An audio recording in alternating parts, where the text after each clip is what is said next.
To call the meeting to order, please, and if you can, as you can, please join us for the pledge. I pledge allegiance to the flag of the United States of America and to the republic for which it stands, one nation, under God, indivisible, with liberty and justice for all. Thank you. Pursuant to Government Code 54957.6, a personnel matter, we had a conference with labor negotiator and Director of Human Resources and Risk Management regarding the Deputy Sheriff's Association and the Calaveras County Public Safety Employees Association, and no action was taken. I'd like to move to item recognition and presentations. I'm going to adopt a resolution proclaiming September 2013 as Recovery Happens Month in Calaveras County, and with the theme this year of Join the Voices of Recovery Together on the Pathways to Wellness. We have a resolution before us. Yes, Mr. Tracy. Good morning. It is smoky today. Pardon my voice. This is it's become an annual recognition event, as well as having the board adopt a resolution. Recovery Happens is a statewide public awareness campaign, and really what it's about is celebrating the lives of people who are successfully recovering from drug and alcohol addiction. We have a resolution, but we also have some people who would like to share their stories with you today. And to start with, I'd like to introduce one of our substance abuse counselors from our substance abuse program, Brian Wilson. Thank you, Brian. Before you start, I want to make sure we have a reason for you to talk, please. We have a resolution proclaiming September as Recovery Happens Month. May I have a motion, please? So moved. A motion by Supervisor Ponte, a second by Supervisor Spellman. All in favor? Aye. Opposed? So now, please proceed. Thank you. Good morning, Madam Chair and members of the board. My name is Bryant Wilson, and I'm a counselor at the Calaveras County Behavioral Health Services Substance Abuse Program. The reason we are here today is to ask you to proclaim September as Recovery Happens Month in Calaveras County. We at Behavioral Health Services, the Probation Department, and the BI Company would like to thank the board for their support of the treatment and recovery communities in Calaveras County. This is our 12th year of the Recovery Happens celebration in Calaveras County. This year's theme is Join the Voices for Recovery Together on the Pathways to Wellness. We know that when treatment works, recovery happens. This year, I would like to invite the board and residents of Calaveras County to our second annual Recovery Happens event on September 17th from noon to 2 to hear the positive messages of recovery and to meet some of our local service providers. First, I'd like to introduce to you some of our clients so they can share their recovery with you. I have Amanda, Michael, and Ian.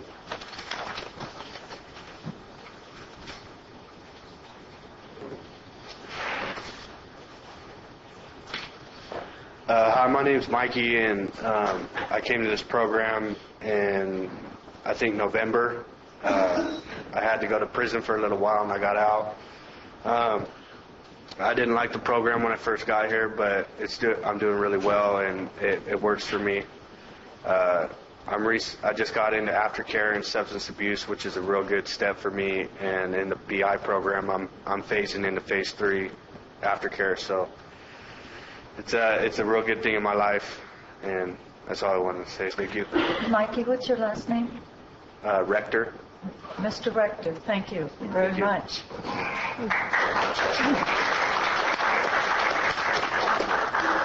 One of the things that I'm asking, though, is that our clients remain anonymous because they are part of the community. So. Well, they told me over at the report that I'm supposed to use their last name. And I understand that, but... So, Mr. Mikey, thank you.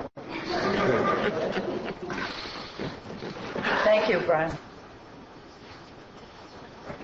Hi, I'm Amanda. Before I was sent to the program, I was doing drugs, and my life was just really going nowhere, even though I was wanting it to, but when you're on drugs, it won't go anywhere. And the first day I went into the DRC, I had used the night before, and as Miss Myers was giving me the tour, I started to fill up in my eyes because everything that I was wanting, she said, we're going to give this to you. We're going to teach you how to do a resume. We're going to help you get a job. We're going to help you get clean and sober. And I was just so happy. But they could see by looking at me that I was still under the influence from the night before. So a police officer was called, and I was given a field sobriety test, and I was sent to jail for 6 hours to sober up. And it just taught me that whenever I do bad, I got to be held accountable for my actions. And so as I came into the program, I started to do better, and they have so many rewards like the BI bucks and barbecues and everything that says, hey, if you stay out of trouble for this long, you can do this. And it's like, might sound kind of funny or kiddish, but it's like really something to look forward to. And since I've been in the program, they've helped me set goals and achieve them, like finding new friends that are clean and sober, how to have social skills to go up and introduce myself because I'm real shy, how to have proper etiquette, and how to act in a business setting. And I've done my resume and put my application out there, and I've got a call back, and I'm waiting to begin my job now. And about self-talk, what you say to yourself before you do an action. If you say, oh, I can do this and get away with it, then you're going to go down the wrong path. But if you just keep good, positive thoughts in your head, then you're going to go in a positive way. Thank you. Thank you, Ms. Mitchell.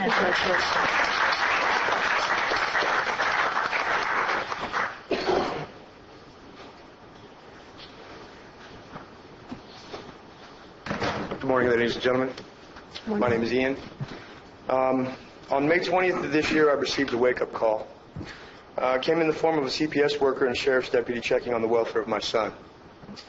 My home and its surroundings were in order and seemingly normal. However, they noticed the symptoms of a common and all too quiet disease in my son's mother as well as myself. Fearing the worst, my son was immediately evacuated to the safety of a home free of this disease, pending our treatment. Acknowledging the often fatal nature of this disease, we were directed to seek help from experts in the field immediately. We were prescribed a method of treatment by professionals and, of course, have been following the treatment plans to the letter.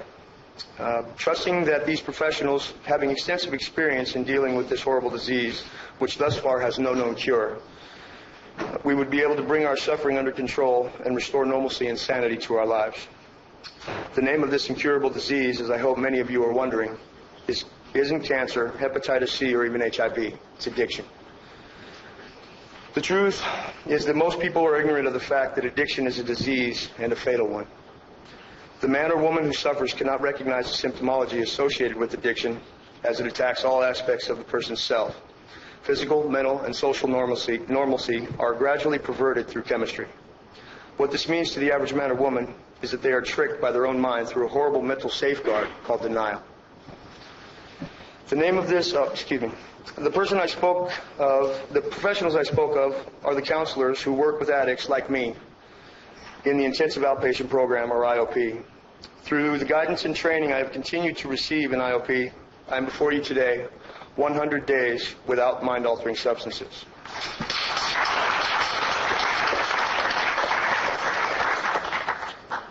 Thank you. During these 100 days, I've been shown the nature of my disease, come to terms with it, and been given tools to deal with the mental, physical, and social challenges that have presented themselves as I struggle to overcome this disease and restore my place in today's society. This wonderful wealth of knowledge from which I gather strength to restore my sanity was afforded to me at the behest of the court, and for that I am grateful. The Intensive Outpatient Program and the course of treatment provided by its counselors, coupled with regular attendance and participation in 12-step meetings, are wholly responsible for my newfound sense of well-being and sanity, in addition to being the father I'd always hoped to be, without which I would surely be headed for a hospital, incarceration, or death. I would like to thank you very much for your time. Thank you.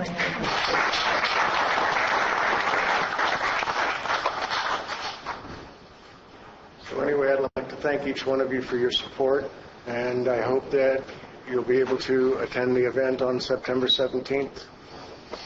I've had an opportunity to be in some panels with Mr. Edson, and thank you, Marita, personally, for all the support you've always given me. Thank you. Thank you. I think we learn as much, if not more. I appreciate it, and I urge the board to go to the event on the 17th. Just two last comments. One, the event tomorrow is also going to have a lot of resource information, and so we do encourage the public to attend, whether it's yourself or a family member who can use assistance. There'll be some good resource information for people. And then also, recovery happens primarily as a result of the staff in a substance abuse program. It is a small program, and sometimes it can get overshadowed by the larger programs that the Health Services Agency has. But it is the dedication and the hard work, and I have to tell you, the commitment of the substance abuse counselors and substance abuse that makes recovery happen for people.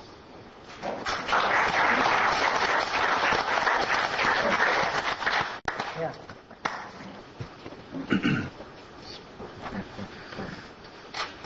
So I think what Bryant was talking about, when I was campaigning, we were hooked up with Sheriff's Department and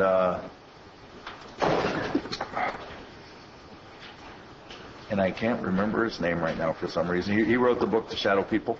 Yeah, Scott Anderson. Scott Anderson.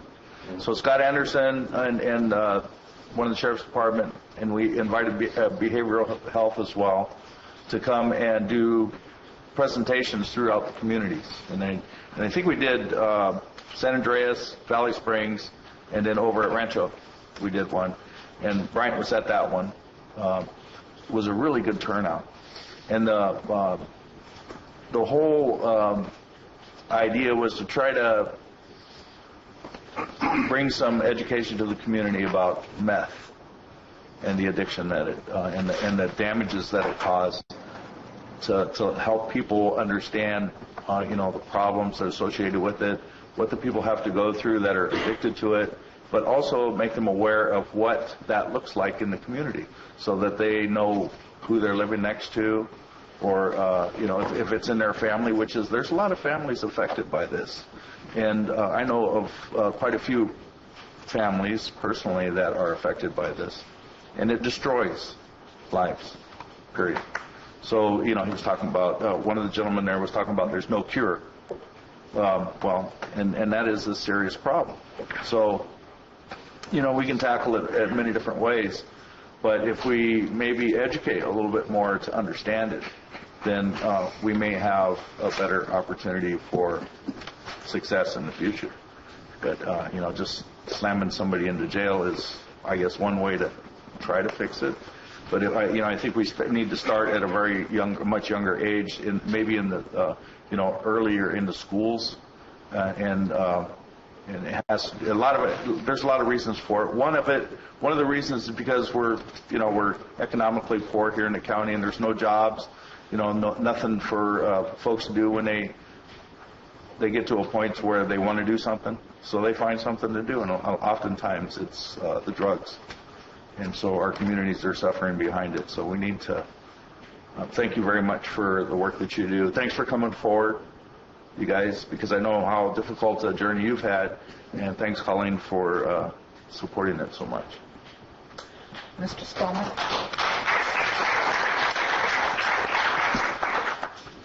I want to thank the staff that administers these programs, and I also want to thank the individuals who came forward and shared their stories.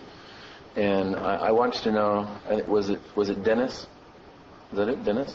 Or Ian? Oh, Ian. Okay. All right.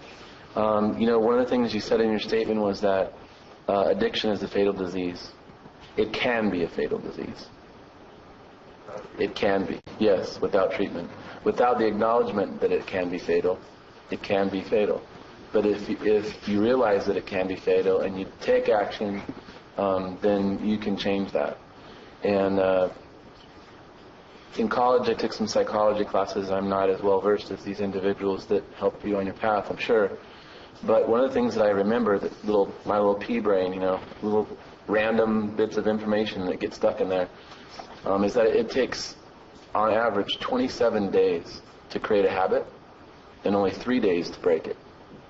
So at a 100-day mark, you've surpassed that, So you've created a new habit for yourself, one of being aware of the things that can be detrimental to yourself and to your family. The other thing I wanted to point out to you all that are here, these are addictions that are related to illegal substances, usually, I'm assuming.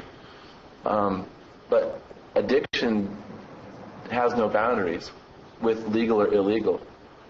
I have personal people in my life, one in particular I was thinking of when you were talking about, that has tried Weight Watchers, Jenny Craig, Atkins diet. They tried all these different things. They lose weight, they gain it back. They lose weight, they gain it back. That addiction is no different. That's an addiction. And this individual has been going to I think it's called Overeaters Anonymous. It's like AA, but for food issues. And it's the same thing. They've got a support group. They check up on each other. They have a binder that shows, how big they were and what they are now in actual pictures. They have them write a journal and stuff. And, I really thought that this person was going to finally kick that addiction. And they stopped going to the meetings.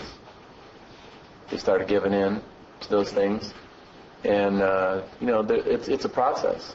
It's one that is there's going to be stumbling blocks along the way. So if at some point, there's stumbling involved, none of us are perfect.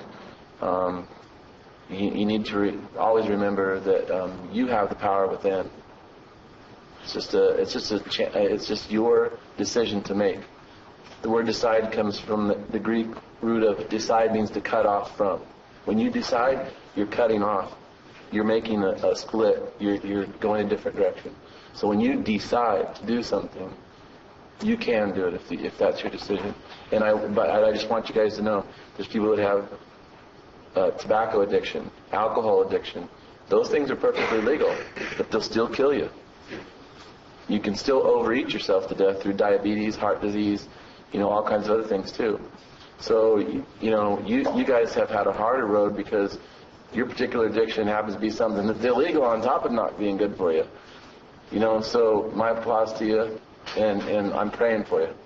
Right? Keep up the good work. Brian, thank you very much. Thank you. Thanks, Brian. Thank you, Brian. And to all of you who came.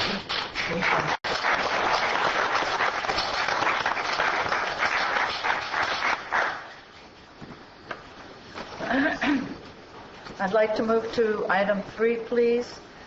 This is a resolution recognizing the 165th birthday celebration of Angels Camp, and as I understand from Supervisor Fonte, this will be presented to the city on Saturday.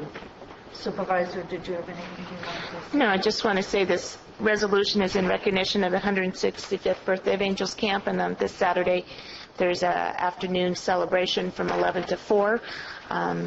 Another historical opportunity. We're closing down Highway 49 during that time period. So it'll be a great celebration, and encourage all of you to attend and come out and help us celebrate. And with that, I'd like to make a motion to approve this resolution. Second. A motion by Supervisor Fonte, second by Supervisor Itzen. All in favor? Aye. Opposed? So moved. Thank you. I'd like to move to public comment, please. On items that are not on the agenda and within the jurisdiction of the Board of Supervisors. There's 5 minutes per person. We'll go for half an hour. Anything exceeding that, we'll deal with at the end of the board meeting. Good morning, Marty Crane. As Red Cross volunteers, the charming husband and I have been at the Sonora Fairgrounds Disaster Evacuation Shelter since Tuesday, the 20th. Working with many other Red Cross volunteers, we have expanded to 3 shelters in anticipation of what might be needed, and will continue to be on the ready to receive our neighbors in need. I am just home for 2 days of commitments and then returning to the shelter on Thursday for whatever help is needed. Bill will continue to help until he's no longer needed, as will I and so many others. We have met wonderful residents who, while displaced at the shelter, are meeting neighbors previously unknown to them. The process of building a sense of community that helps us all feel safe, validated, and needed is exciting in itself. I'm honored to report an impressive presence of Red Cross volunteers from Calaveras. Red Cross teams from Sacramento, Modesto, and elsewhere are also on the scene, all working together to ensure that our shelter guests are well cared for. That's care that includes not only nourishment for the body, but is related by a couple on Sunday. The smiles and comforting interactions feed our souls and are needed every bit as much as this amazing food prepared for breakfast, lunch, dinner, and 24-hour snacks. Members of the Lions Club from all over, including yet another impressive response from Calaveras County, have reached out to a caring community, received gifts of needed food and supplies, and turned it to love on a plate, a sentiment shared by yet another shelter guest. Stories that many times began, of course, with fear and apprehension have so many times softened and turned into stories of gratitude and inspiration. I must add that our very own Dennis Lewis from West Point, he's the team lead for Calaveras Citizens Emergency Response Team, Red Cross lead, and Citizen Corps Counsel, and he wears a few more hats and they escape me at the moment. He's been our shelter manager from the start. Working alongside Debbie Calcote, Regional Red Cross Director, they've built a team of Red Cross and spontaneous volunteers from the community to anticipate and see to every need conceivable. A separate shelter has been set up to receive our neighbors who have special health needs. Tuolumne County's Health Officer, Dr. Todd Stolp, has been on scene or on call 24/7, as have a qualified and dedicated team of nurses. Thanks to spontaneous volunteers, the Tuolumne County Fairgrounds and Tuolumne Animal Control, our pets and livestock have a safe place to land, which also goes a long way towards relieving the stress already being felt by our shelter guests. We were officially declared a national disaster on Saturday, which brings in more funds, resources, and another layer of disaster coordination. Please use this rimfire incident as a heads up to take another look at your own property and reevaluate your fire emergency preparedness and defensible space. There are so many folks to acknowledge and thank, beginning with an amazing outpouring from the local community and those all across all county and state lines. Together we can face anything. Being prepared makes it easier to see, evaluate, and move through. Please think positive, stay tuned, and have a wonderful day. And Marita brought you some chocolate from the front line. From the front line? Well, from the second. Yeah, because it'd be melted. Oh, can I share I don't know, Marty. Is it under the jurisdiction of the board? I don't know. You gave me chocolate, so I am bribable. No, Marty, you can't. You didn't give me chocolate. Go ahead. That's right. It's big. This goes to community. People would show up with a toothbrush and a toothpaste and say, I have no money, but I want to help. It happened constantly to where we had this mountain of wonderful gifts. And spontaneous volunteers turned that area into the men's haberdashery, fine linens department, so that the guests could go through and find the things that they needed, into a children's play area and a book nook. And we were charged, I don't remember what morning, Tuesday, Wednesday.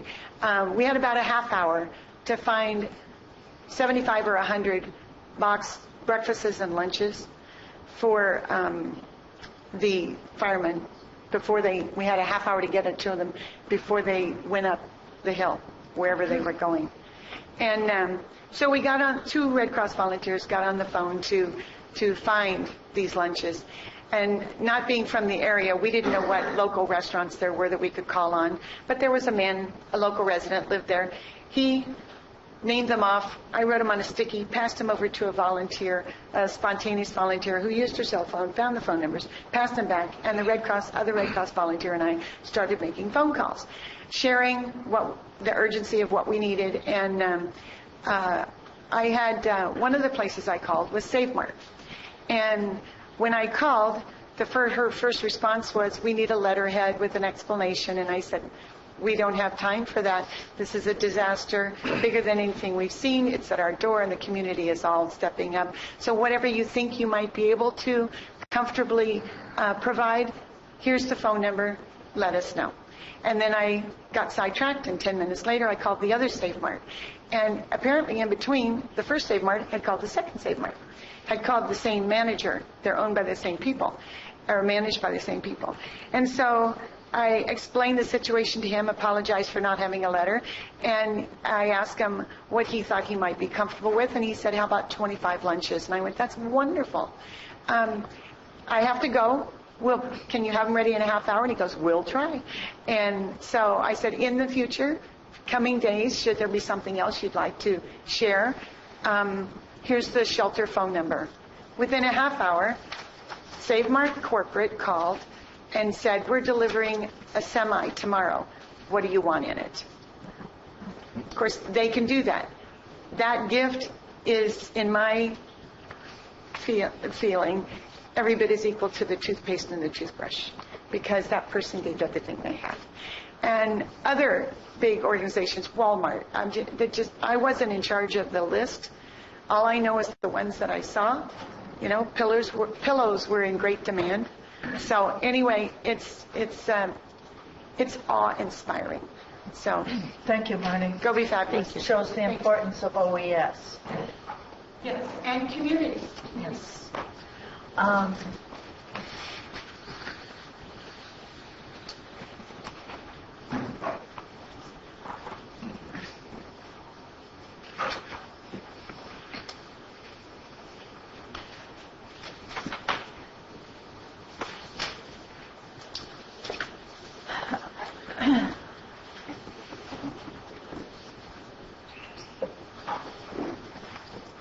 Please go ahead. Good morning. Bonnie Newman from Double Springs. Today I have two topics I'd like to try and touch upon. I'll try and be brief and quick. The first one, something that I read in the Stockton Record last week that kind of threw me for a loop. As you know, I come here in March and I talk about colorectal cancer awareness. That's because it's a disease that runs in my family. Also in my family is early stage Alzheimer's or dementia. And I'm always trying to keep abreast of those things, as much as I can. And this article kind of really surprised me because what they're saying is after people have died and have been suffering from this disease and an autopsy is done, they're finding high deposits of copper in the brain. And in the past 10 years, I had my pipes redone in my house from galvanized metal to copper. And although we know copper exists in many food sources and even some vitamin supplements, we ingest it pretty frequently. The danger is when copper is in its free form or floating form. I'm not sure what it is, but it means when it's in water, drinking water.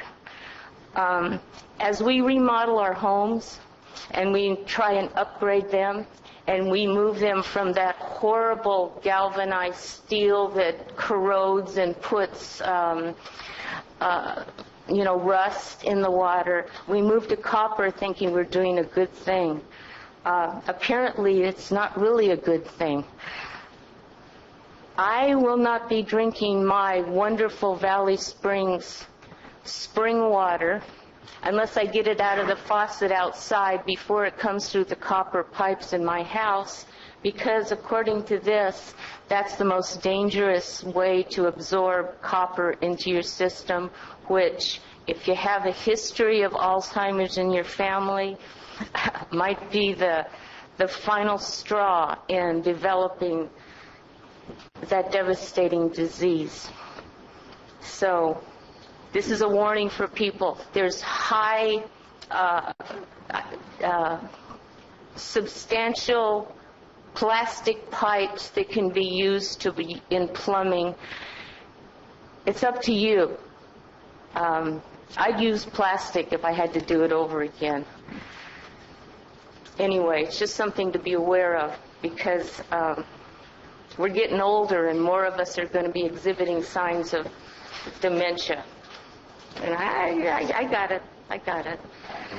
The second thing that I'm really kind of upset about is going to return to an old subject, the IHSS Advisory Committee and the Public Authority. I'm going to talk about misappropriation of funds, misappropriation of tax dollars that are designed to do one thing that are being hijacked to do another thing. Now, when the IHSS Advisory Committee and the Public Authority were created back in 2002, nobody was monitoring these programs to make sure these monies were being spent in the right way. None of that was done for a long time. The Public Authority has historically dipped into the IHSS Advisory Committee fund and used their monies often without their knowledge. The subject came up recently on the use of the supplies that the IHSS committee has purchased for their own use. You have 30 seconds, Ms. Oh, Newman. God, this is not going to make it. What I would like to say, because I'm going to have to pick this up later, somebody's got to watch these folks. Somebody's got to provide some oversight. Somebody's got to spank these people and spank them hard because they have been misappropriating monies. They have been using them without authorization. And I don't know if it's... Okay, all right. Okay. Thank you. Ms. Sawicki's in the audience. She heard you. Well, I'm bringing it to you guys because you're the governing board. So the final responsibility will lie with you, and I'll see you next time. Bye, Ms. Newman. Thank you. Good morning. Peter Reyes, Jenny Lynn.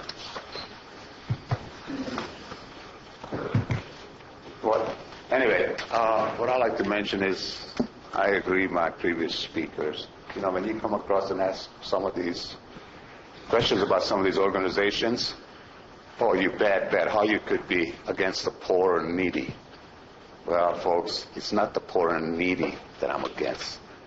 It's a selfish, greedy, egotistic administration between a poor and a needy and a taxpayer.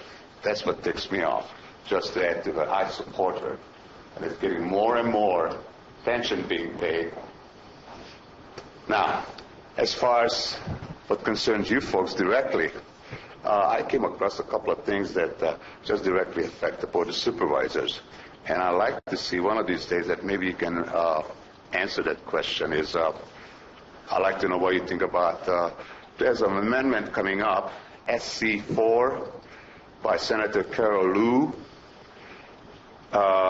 because the organization, as a matter of long-standing policy, they support the measures and others that would reduce the voter threshold from the current 2/3 supermajority requirement and encourage legislators to consider all these measures to broad discussion about it. That's one of them. The other one is AB 300. Increase and create taxes on prepaid phones. I mean, it's wonderful that the state and the federal government give all these nice cell phones away, prepaid, and so on. But many of the people get prepaid phones because they don't have the money or they don't want to spend that kind of money for the limitless phone calls and texting. So they're coming after directly the ones who have a prepaid phones that you pay a dime and so on, like poor folks like me. The other one is that directly affecting you folks is that a new election devices. While none of these changes alone represent a revolution in the way elections are run, together they create opportunity, they mention LA, to pursue what is frankly, a very exciting, advanced administration of election. Once the system is developed, there's a strong possibility that other counties who are interested could work with LA to implement the systems. Now you're going to ask, what the hell has got to do with us?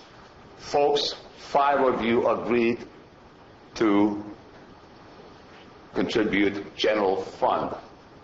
We talk about CSAC, folks. You all agreed, and you supporting it. I hope you come up with a good answer when elections comes up, because that is directly affecting the folks here. When you want to cut into taxing commercial businesses, you're not going to be taxing the folks, B of A or Chase or whatever.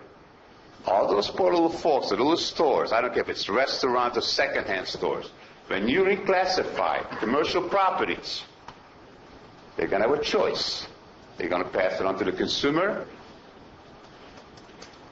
They can quit. But either way, all those small businesses, that's all we got here. When you're going to increase the taxes or have the opportunity, a chance to increase those taxes, you are going to hurt this county. And I'll tell you something, folks. I'm looking forward to the time in a couple of months when some of you folks will explain to a little gas station, a little second-hand store, or restaurants, because they all have commercial property. Because even if they don't own it, they're renting it. Somebody's got to eat that increase. And I'm getting tired of elected officials being so generous. I'm going to be generous to your small business, but don't turn around because I'm ripping you off from the other end. So, thank you. That CSAC is the one that's supporting it. Our general fund is supporting CSAC. That's advocating every one of these items. Thank you.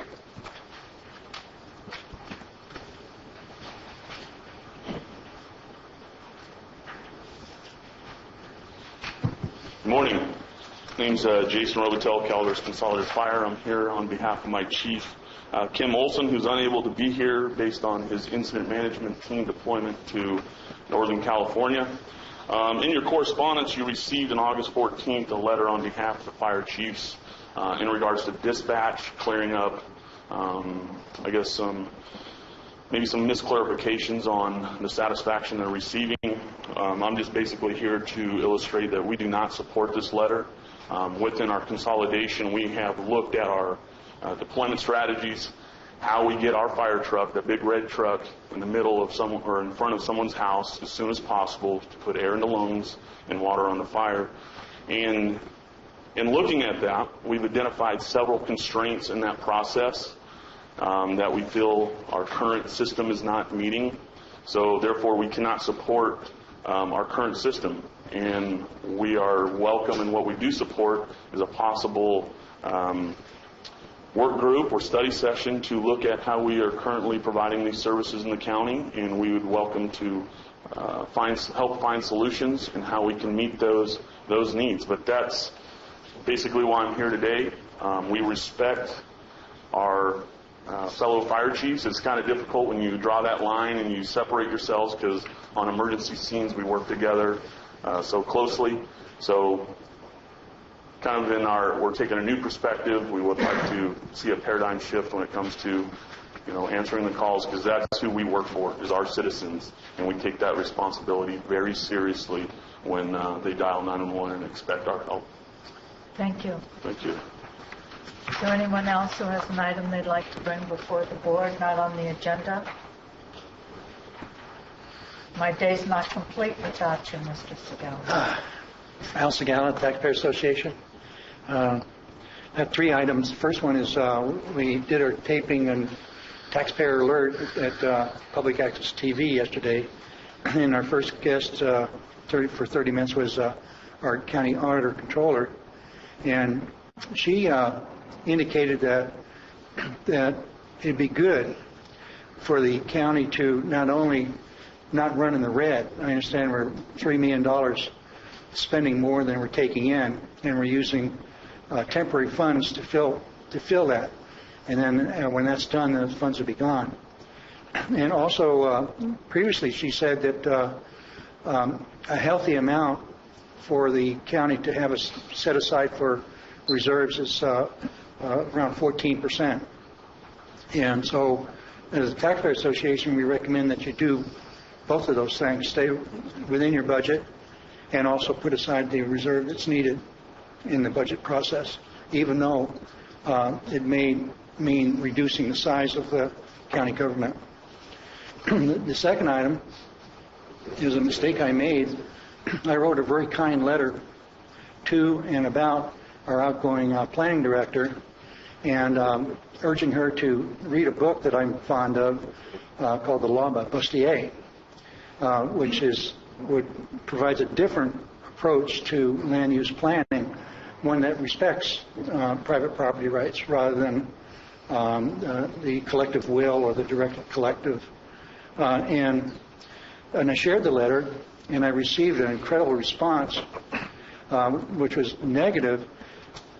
It seemed as though in writing the letter to her in a kind way and with best wishes for her, I was indirectly endorsing some of the recent decisions that her department has made, and such is not the case at all. She's done some terrible things to our county, but this does not detract from her trying to do the best she can with her department and the accomplishments that she has made in a way of good administration and healing some of the damage that had been done prior.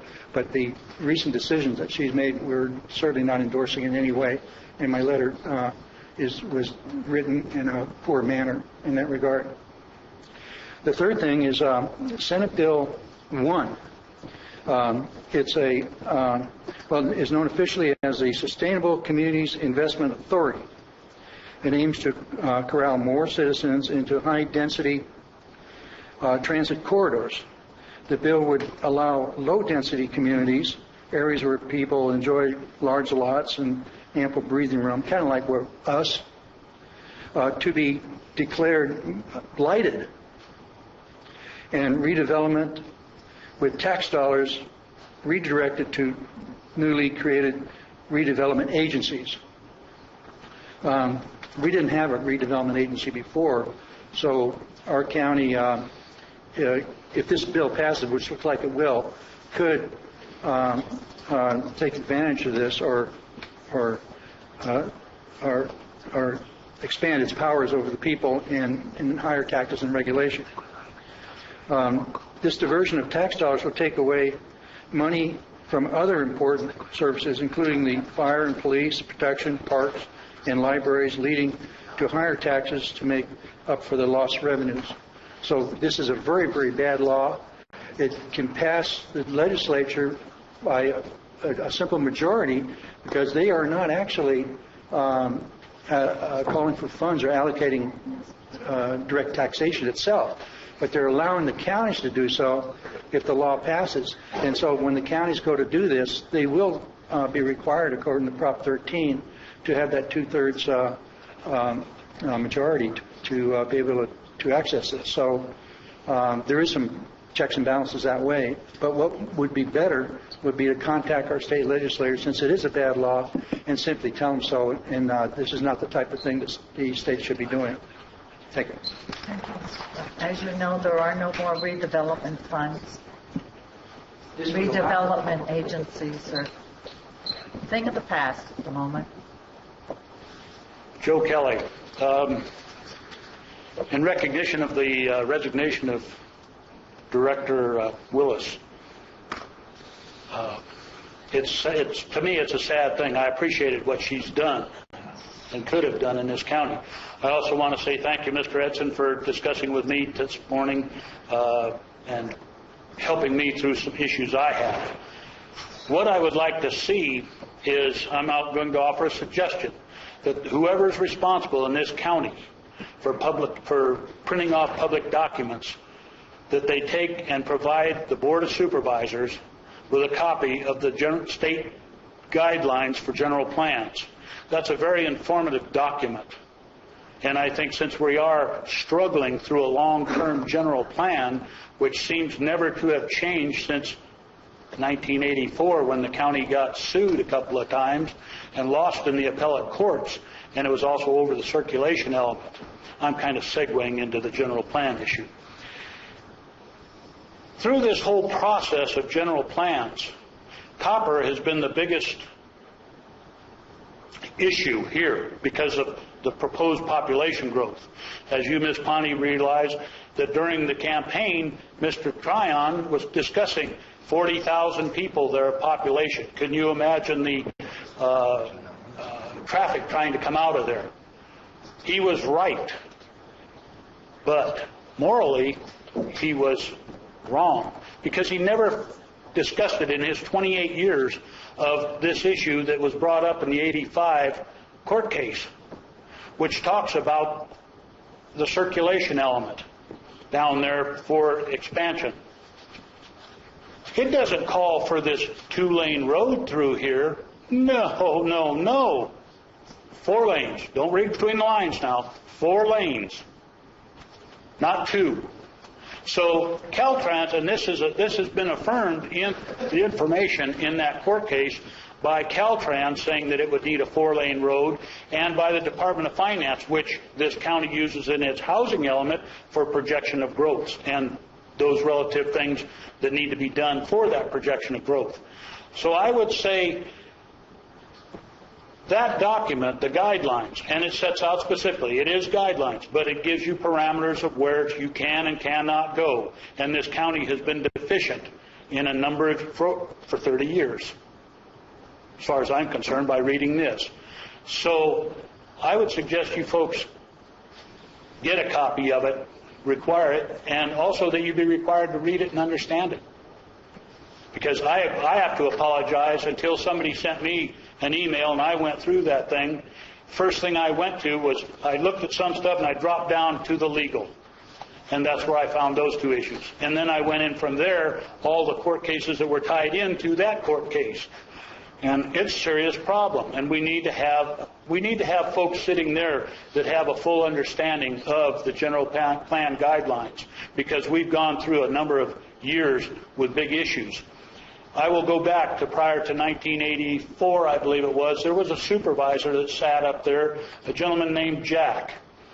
And by the way, he's still alive. His attitude was this. He wanted to go to any road coming into this county and rope it off. No new people. You wanted to leave, you could go, but no new people.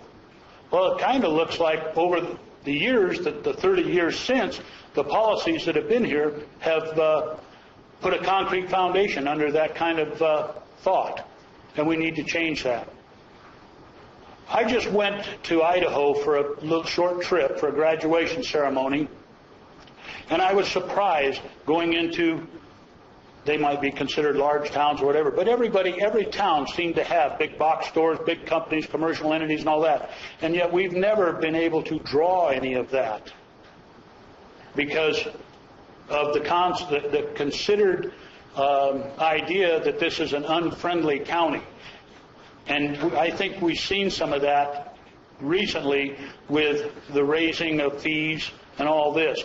Eventually, you're going to fee yourselves to death to be able to pay for this government, and people won't be here able to pay it. Thank you. Thank you. Okay, I'm closing public comment. Bring it back to the consent agenda. Is there? I have your. Just a minute, Mr. Stallman, your quote, tea break, so I'm assuming you're going to make it short. I'll make it short. Thank you. This comment has to do with in regards to the statement that Mr. Segala made, and he was quoting Rebecca Callan, our auditor controller.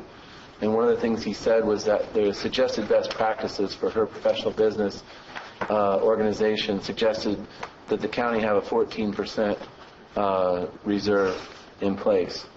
Well, the fact of the matter is, anybody who's taken even one investment or business class at a college level or even a night class that wants to know about stocks and bonds, real estate, if you want to learn about how to invest your money when you're an adult to prepare for your retirement, first thing that they talk to you about is what constitutes the definition of a liquid asset and a non-liquid asset. Non-liquid asset would be like real estate or a car or a contractual obligation where someone's going to pay you money over time. That's non-liquid. You can't get to it right now. Liquid assets are things like cash, precious metals, gold, silver, and stocks. You can call your stockbroker and he'll sell your stocks right now. Within 30 seconds, you place the order, they're sold. The money gets deposited to your bank electronically. This county has tens of millions of dollars in investments in stocks that we could liquidate with a phone call. So as far as I'm concerned, we have more than 50% reserves for what we need, and probably more than that if the actual numbers were looked at. Because those stocks and bonds that we have, we get interest on those things, and those help our credit rating, so that we can make, long-term debt obligations, which sometimes I have a problem with those too. But the definition is what defines a liquid and non-liquid asset. And if the whole county was going to implode right now and we had to liquefy our assets, we have substantially more than 14% in reserves that we could liquefy with a phone call.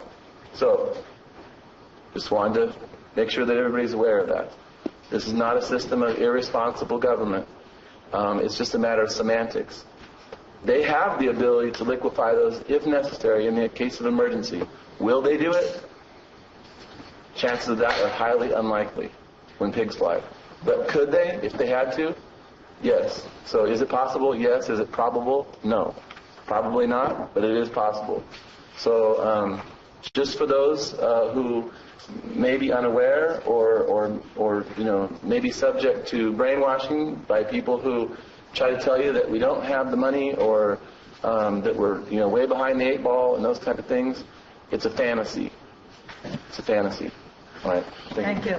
I'd like to move to the consent agenda. If any member of the board or staff would like to remove an item, please let me know. I'd like to remove 10 and 11. And any other staff member want to remove one? Does any member of the public want to remove an item from the consent agenda? Pardon? It's been removed, Mr. Segala. Any other? I'd like a motion on the balance, please. I'd like to do number 6 and number 16. Okay. I'll have a motion on the balance, please. So, motion by Supervisor Spellman, a second by Supervisor Ponte. All in favor? Aye. Aye. Opposed? So moved. Okay, item 6, please.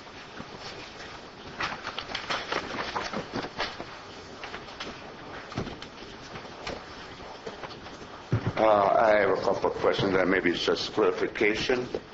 Reading through it,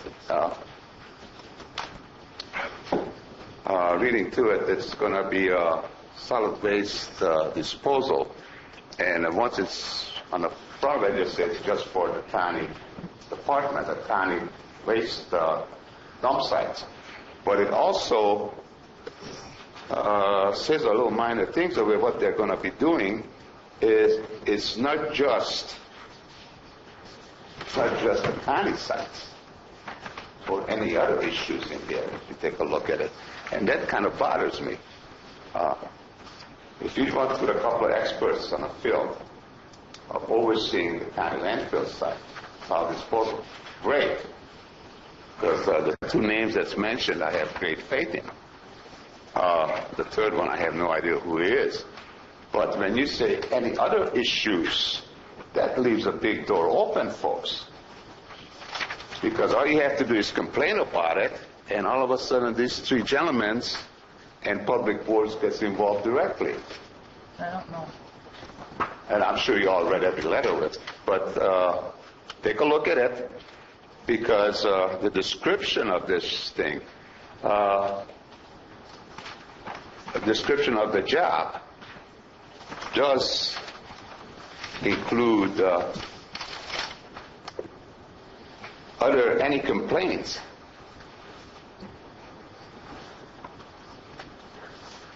And they're going to be holding the enforcement. I'll let Mr. Moss answer your question. Okay, another thing is that please don't pull a left over here. Mr. Moss is required to be there. Bill Parley is working for another general county agency. So we don't want a possibility, either perception or direct financial benefits from a general county organization. Now, I know Bill Parley, and I respect him, and I trust him a lot. But he is a full-time employee of CCWD, folks. There might be a little bit of conflict of interest. Even it's a perception of conflict of interest. So please consider that. Mr. Moss, did you want to answer the question? I can, whichever. Good morning, Brian Moss, Environmental Management. Good questions. Thank you, Peter. Essentially, this independent hearing panel is a requirement of our designation as the local enforcement agency for solid waste. What that means in English is that the Environmental Health Department carries out the enforcement activities for solid waste in the county. That includes the inspection and enforcement of issues at our 6 transfer stations and our active landfill and our closed landfill as examples. This panel is designed, should there ever be a conflict between the operator, in this case Public Works, and the enforcement agency, in this case Environmental Health. Remember, we are designated by Cal EPA to do solid waste enforcement, so we answer to them as well. If there's ever an issue that cannot be reconciled, this panel sits in place to address those issues. So as an example, if we cited a violation at the landfill and the operator said, no, we don't think that's a violation, they have this tool to approach this panel and debate the violation. I can tell you we've been designated originally in 1992. The panel has never been activated, but it is a requirement of our designation. Thank you, Mr. Moss. Thank you. Mr. Edson will serve on this panel. Are there any further questions or comments on this? May I have a motion? I'll make the motion. Thank you. Second, please. I'll second. Second by Supervisor Ponte. All in favor? Aye. Aye. Opposed? So moved. I'd like to move to item 10.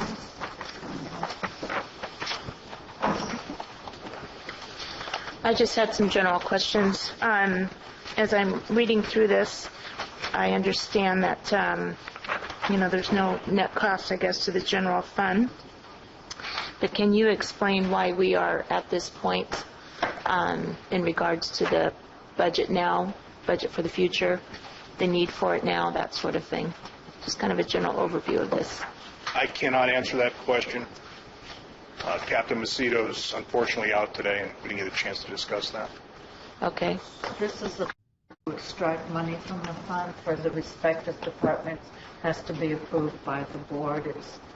It comes up usually yearly. Yes, that's correct. That they are allocated money from this, and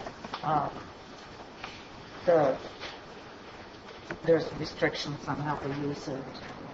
And typically I think it's frontline. probation, the district attorney, the jail, and the sheriff's office are allowed to tap into these funds. That is correct. So is this a budgeted item at this point?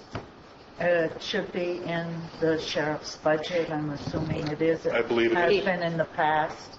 It is in the sheriff's budget, and the law under which they get these funds requires them to adopt a spending plan for those dollars, and that's what this action is before you today. I guess I'm just not understanding. So this is in this year's budget, the preliminary budget, that we've allocated these monies, but yet they need to come back to us on specifics of the spending Yes, I believe that's the case.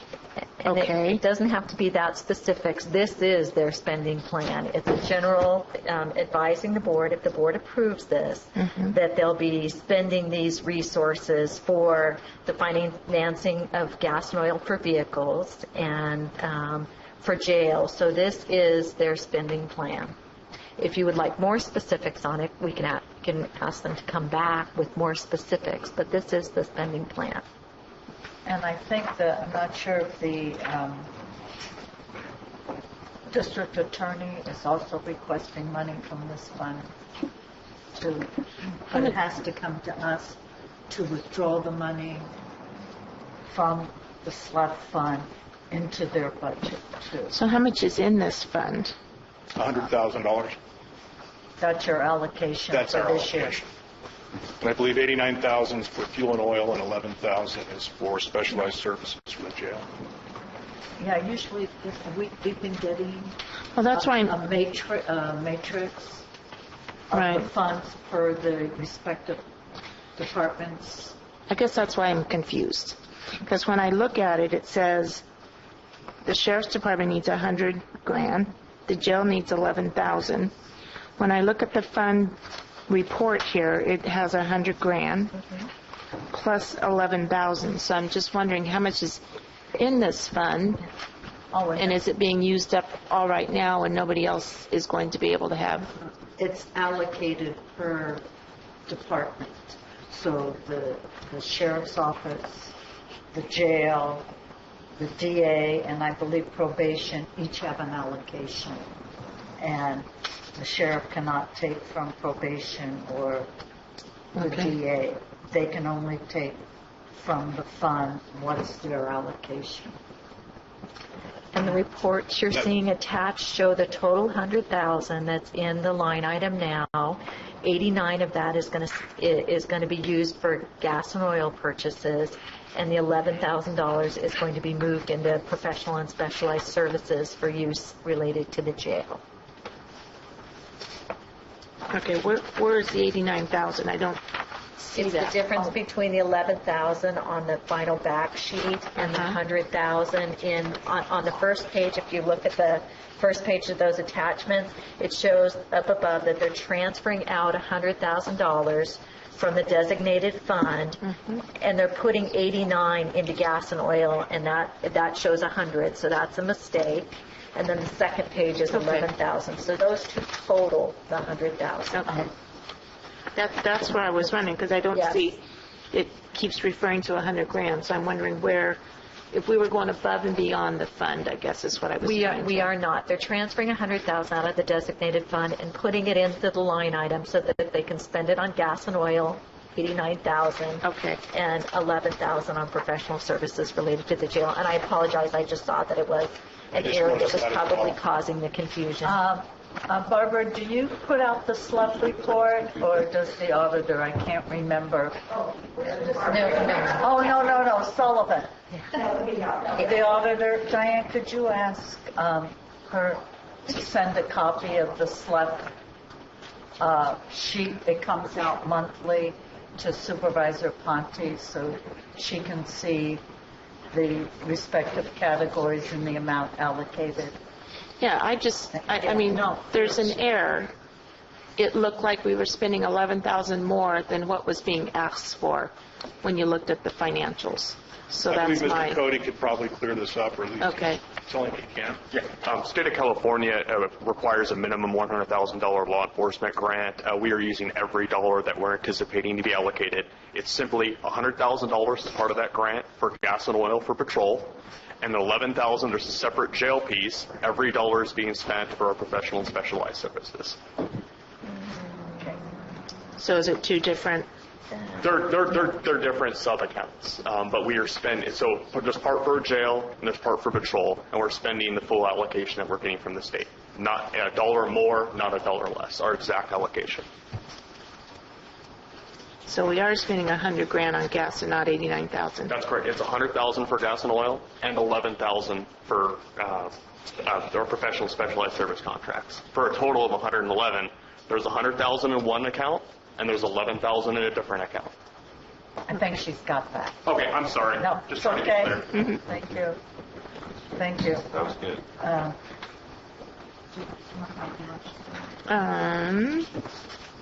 Let's see here.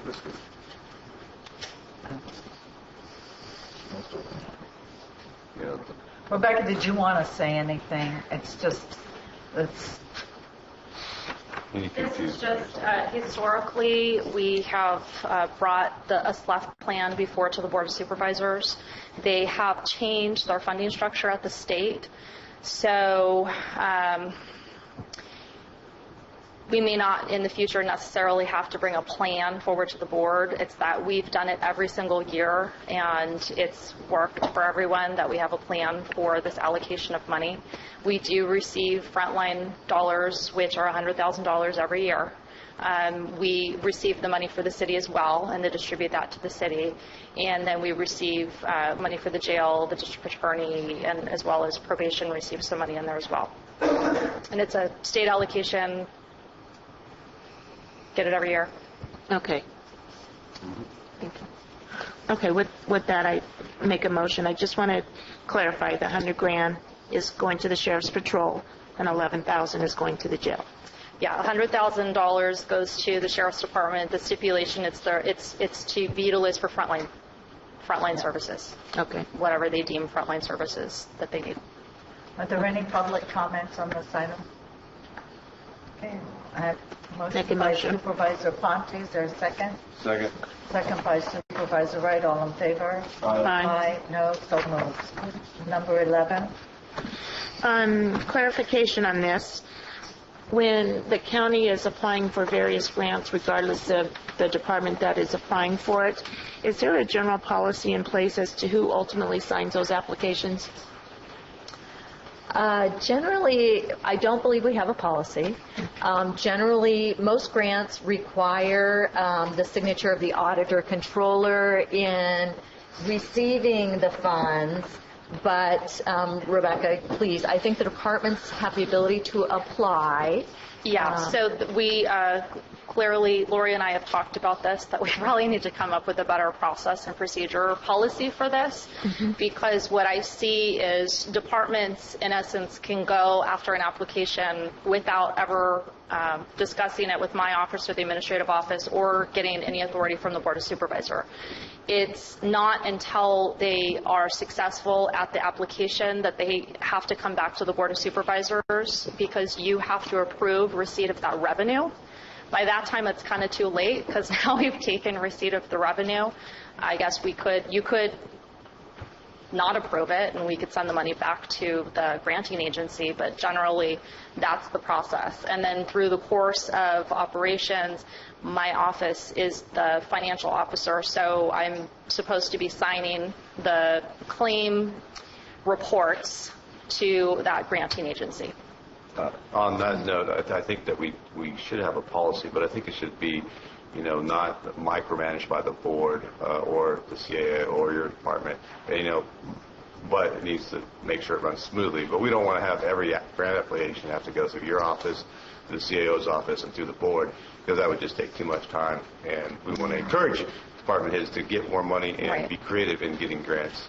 Well, every grant should come through my office, because I am the financial officer, and I have to sign on the portion on the grant that says financial officer or certified for by the county. Application. Not for the application, for the certification. No, that's what I mean. Okay. For the application.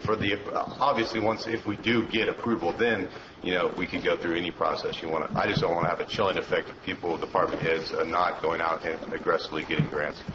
I think where the policy probably needs to be devised is type of grant. Sometimes what we'll find is that the grant is pretty well restrictive.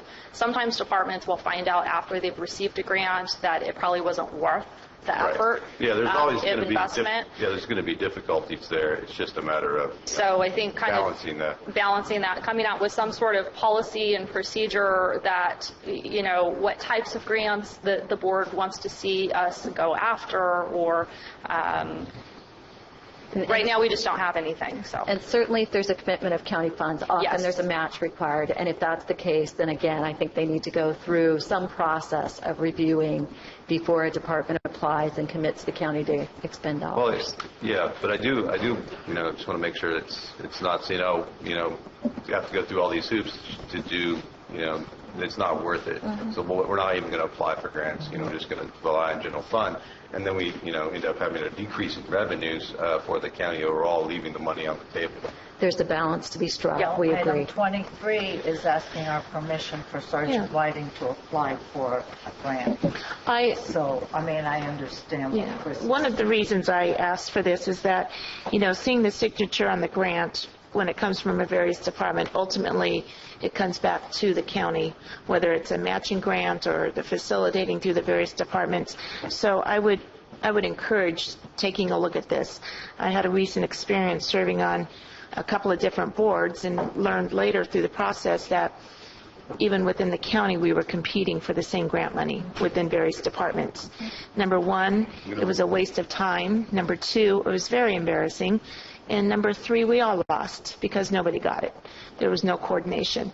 So I really want to take a look at this because it's a total waste of time if we're not coordinating and working within ourselves to go after these monies. They're hard enough to get by yourself without I totally agree with you there. coordinating. And I think actually the coordination can really benefit in allowing us to be more competitive for all the grants. Mm-hmm. So that's in general, I'd like to take a look at that at some point in regards to staff putting together some sort of, policy or whatever you might call it, to take a look at that. Sergeant Whiting? Morning.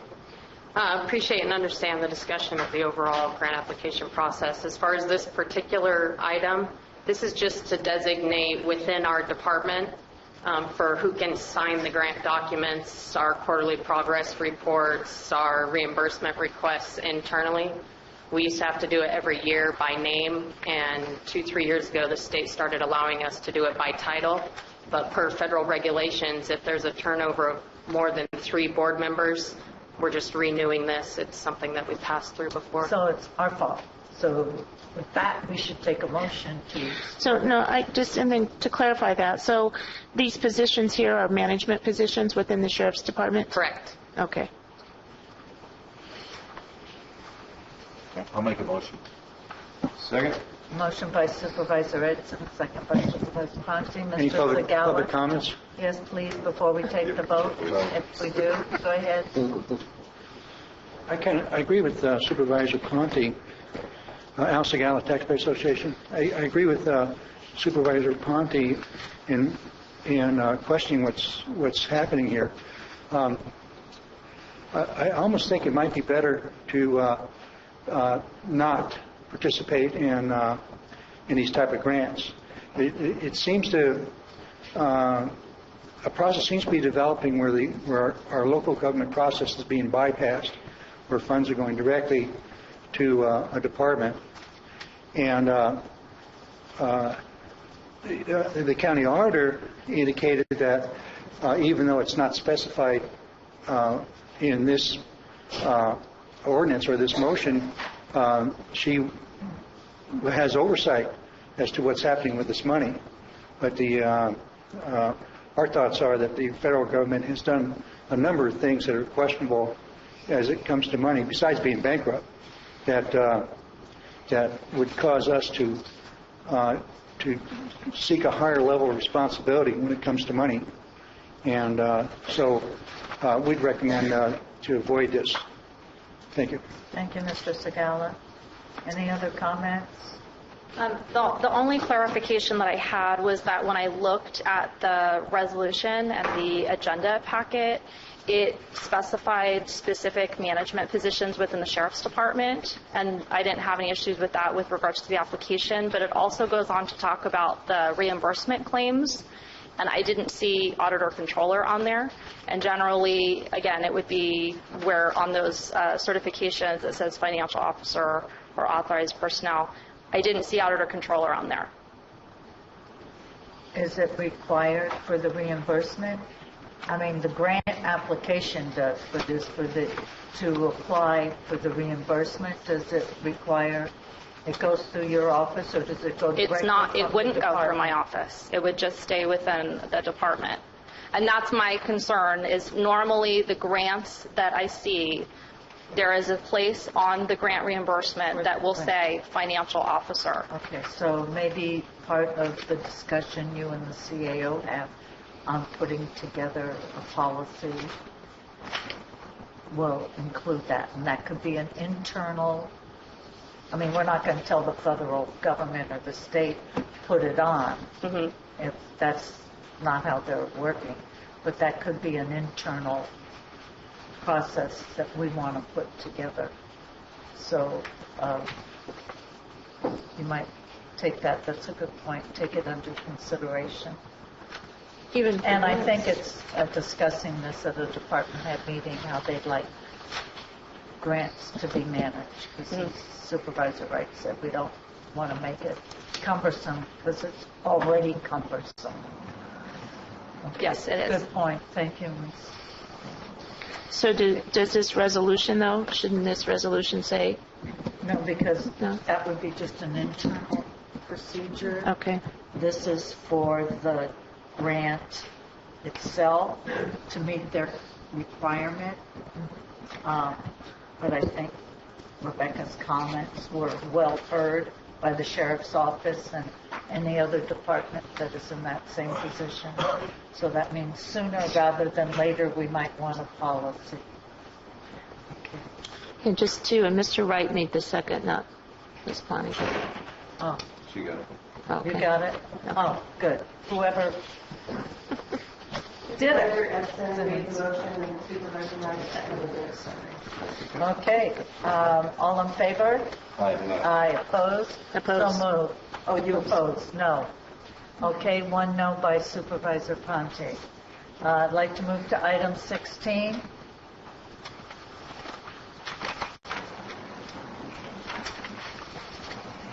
Grace, gentlemen, looking through this particular agenda item, is that so special that it's above the pay grade of the local? What is your question, Mr. I just stated my question. Is that above the pay grade of the legal representation we have in the county right now? Okay, because I believe it's a total value is going to be paid out in total. I'm sure you're going to approve this $38,000. It's going to be like a $63,000, okay? Because you need representation with the state. There was some little problem with the state as far as the kids concerned. So is this a repeated issue, or is that just a one-time? We're hoping it's one time. Counsel, did you want to just respond? You want me to respond now? Yes, please. Yes. Thank you. This is an area of law that our office has routinely not provided representation. This case has statewide ramifications, so when this case first came to our attention, we decided to retain counsel who has both legal expertise and political connections. We have transitioned this case now into our office, and we are providing the representation for this particular case. We've discussed it in the past, and our office will be providing similar services for other cases. However, this case is still going up through the appeal process, and it may be, I'll leave that to the department head, whether or not they want to continue the services of this particular attorney, but an attorney at the office is now involved in this case. Thank you. Mr. Spellman? Wait, just a second, Mr. Ray says. Okay, now, Did you have- you didn't quite make it clear of my comprehension of this English language is still above my pay grade, but there is a case that's being appealed, and you want to maintain the same. No. The case is currently being appealed, and an attorney in our office is providing the representation to the department. This is for services that were previously rendered by this attorney in that case. Okay, so this is just a one thing. It's not going to happen to all, but you don't have to do too much appealing on behalf of this organization to the state of what. It's not a I repeat can't annual. answer that, but this particular case is now going through the process, yes. Well, I'm sure your guidance will help. Thank you, folks. I enjoyed your answer. Mr. Spellman? Yeah. Ms. Elliott, if you would please, if you could remind Mr. Race, you've made a comment in prior meetings about who the supporting agency is in this case who will be lending us legal assistance. I'm not sure I'm following your... You mentioned in a prior board meeting that CSAC. Oh. In this particular case, our counsel is not the counsel that is pursuing the appeal. The appeal is being pursued by an attorney from the state who represents the agency that's appealing. What we are doing is filing what's called an amicus brief, which is a friend of the court brief. And CSAC, it's through the County Counsel Association, is providing both individual support to my attorney, and we also have a website that attorneys provide advice on that is provided. All county councils have access to it. They are helping also, and it is being looked at by the County Council Association whether they also want to file an amicus brief. That would be separate from what we are filing, though. But the Justice wanted to reiterate the fact that CSAC, as Mr. Race has had various questions over periods of time about what the benefits are. This is the County Council Association that I pay dues to. Right. It's not the CSAC itself. It's a subsection of that, but I pay the dues to that. Right. It's still under that umbrella of... Yes, although we are completely separate from what Right. CSAC does. It's a County Council. You have a separate fee than the board does? Yes, I do. But it's a under the fairly umbrella. small fee for the amount of service we get. As I recall, it's something like $3,000 a year. And the reason why they're doing that is because this will be a landmark case This has statewide ramifications. for the County of Office Education and For all Calaveras. counties in the we're state of moving. California. I'd like... Major spanking question. For this one? Okay. No. Thank you. Yeah, we did. Okay. I'd like to move now to, I didn't call for the vote or the motion. I have a motion. Okay, I must have a... So moved. Besides Brian this morning, Second. too. Thank you. Motion by Supervisor Wright, second by Supervisor Edson. All in favor? Aye. Opposed? So moved. Item 20. Minute order approving the grand jury response as presented or amended by the board. Mr. Call, please. Zachariah Collin, County Administrative Office. Before you is a draft response to the items in the 1213 grand jury report that the board is required to respond. For the Brown Act, this is the venue that we get to discuss the responses. If you have any questions or comments. Does the board have any questions or comments on the board's response on the Gillum Road study? Any members? I do have a question on the response. It says Public Works prioritizes road projects. Correct. Yes. Do we have a list of those road projects? No, you asked that question during budget I've asked it a time. few times. Just wondering if it exists. I do not have a copy of that. I also asked for that list, by the way. You have, and I've talked to them several times and have been told that they are working on that list and will be providing it, and I apologize that they have not done so. Okay, Yes. great. Thank you. Are there any amendments or changes that you would like to make to this grand jury response? Does the public have any comments that they would like to make on this? I mean, it says here the recommendation, under recommendation for Gillum Road, the county should consider all options, including alternative route, Gillum Road. And then the recommendation will not be implemented because it is not reasonable. Public Works prioritizes road projects. Based on level of service need for people that use the road. Well, I mean, like Chris says, we haven't seen that. Yeah, not only have we not seen it, we don't know how they come up with that. They say wait on high accident and fatality rates. That's part of the discussion. But we don't know what the rest of the criteria is for how they list those priority lists. I think they use the same criteria rubric that Caltrans does, which is Major number roads, of minor roads. Major, minor roads, interconnectors, number of accidents. There's a lot of different ways to come up with it. Availability of funds. Availability of funds. So, I mean, when you look at it and think, okay, Jesus Maria is in pretty bad shape. There's a lot more people that drive on Jesus Maria than on Gillum. So there's a certain point where you have to determine that, and then the list would be helpful, so I agree with you on that. So since we have a time frame to respond, Mr. Edson, did you want to make a change to this? No, I don't want to make a change. I want to point it out. Got it. Absolutely. And Ms. Norton, I mean, one of us cannot agree with this, right? Me, I don't agree with this totally. Well, So- then you can vote against it if you like. Huh? And you can modify it if you want to modify it. Do you? Well, it'd be up to the board if they approve it or not. No. If you want to make a modification, we can ask the board if they agree with that. I'd like to modify it. To say what? I would have to think about that for a while. Well, we don't have time. So we actually agendized it so that we do have time if you need to bring it back, because some of the board members had asked that we discuss this in other ways in advance of a meeting, and we cannot do that. You have to discuss it in a public forum, but if you would like to change it, you can provide direction. How much time do we have left? The due date is September 12th. We can bring it back on the September 10th board meeting. We want to do that? Okay, on that particular item. Okay, that's So we're fine. still discussing this, though, right? Yeah. We still have time, because from what I understand, and if I need to be corrected, so be it. But from what I understand, our hands are tied on this, because there are significant environmental issues that cannot be mitigated, and so we're not allowed to make the type of improvements that people would want because of environmental concerns. So if we can't do that, then, I mean, I don't really see how there's any... All Mr. Edson wants to be able to do is to review this to see if he wants to make a modification or recommend a modification to our response to the grand jury. I understand. All that being project specific. Okay, so, and what about the next one? I have a question on this.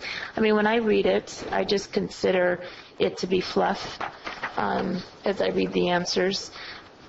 When it says the recommendation will not be implemented because it's not reasonable, why is it not reasonable? Is it funding? Is it environmental? It's environmental. Right. I think it's important to be very specific in the responses as to why it's not reasonable or why we can or cannot do something. Otherwise, I find this kind of complaint is going to come before us again, and it goes through just this continuous recycling. It's all about that transparency where people want to know. Right. So, I can totally appreciate the number of agencies involved in this particular road, from the Corps of Engineers to fish and wildlife and that sort of thing. But just to make a blanket statement, it's not reasonable. I want to know why, and I want that to be part of the public records response. Otherwise, it's just going to continue to come back in many different ways. Okay, I think that's what Mr. Edson is. Yeah, spell it out. Saying. Put on there what the Okay. EPA and Fish and Game and whatever. Very specific. You have your... Okay, thank you. I want to, what I want to say, I appreciate the staff having enough foresight to know that this might need to be revised.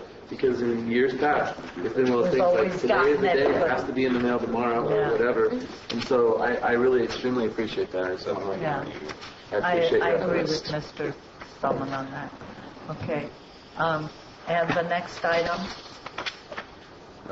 are there any? Yeah, that's what I'm saying. That's what I meant. On the next letter, do any of you have any comments or changes you would like to make to that one? A couple of things. So when there's a finding and there's a recommendation, I'm refreshing my memory. The recommendation is coming from the grand jury. Is that correct? Yes. Okay. And then it's our response. Correct. Okay. So when I see the again the response from finding number 1, we don't have a computerized countywide document management system, and they say to outsource a temporary qualified project manager, blah blah blah. We agree with the finding. We talk about it's not implemented because it's not warranted. Are we talking about a specific finding, or are we talking about overall? Because it seems like we're contradicting ourselves with this finding? So the way that grand jury reports work, it's specified in the penal code, including the responses that we are limited to. We are responding to the recommendation. Their recommendation is to outsource a qualified project manager. And we're saying that although we agree with finding number one, the recommendation will not be implemented because we do not agree that it is warranted or necessary. We agree that we don't have a countywide computerized records management system. We don't. But we are not planning to implement hiring a project manager because we don't think that that's necessary. We're not intending at this point in time we don't have a system that we're intending to implement that we would hire a project manager to implement. Okay. So during budget, looking ahead, we took a look at, okay, we're going to bring on this system and that sort of thing. So at that point, would that trigger the possibility of a temporary qualified project manager to supervise those kinds of projects? It could, if our office, working with TSD and others, thought that that was the most reasonable approach. But this is about a specific system that we are not currently implementing. It is not part of our recommendation to the board at this point in time to implement a countywide records management system. Okay. Okay. That answers finding one. Okay. And again, just so the board is clear, some of these responses sound somewhat stilted. The penal code specifies what our response needs to be in terms of has not been implemented, will not be implemented because it's not warranted, is the language right out of the penal code. And what I'm hearing you say is make sure that we then explain why we believe it's not warranted. Yeah, when it says it's not warranted, that is like the big black hole in my eyes. So it saddens me to say the penal code says that we have to say it that way. Because as for someone who is taking the time and has a concern and the grand jury investigates and the report gets written and then the response is not warranted, why? I can understand the answer better if I know it's because of financial constraints, environmental constraints, we don't want to do it, it's not our priority, whatever it might be. So that's where I'm coming from with when I look at these kinds of responses. I think a little bit more information would be helpful overall. And the penal code does say if you say it's not warranted, provide an explanation. And so we've tried to do that in a clear, concise way, and maybe we're too concise. Yeah. Yes. Okay. Do you have any others, Supervisor? On number 2,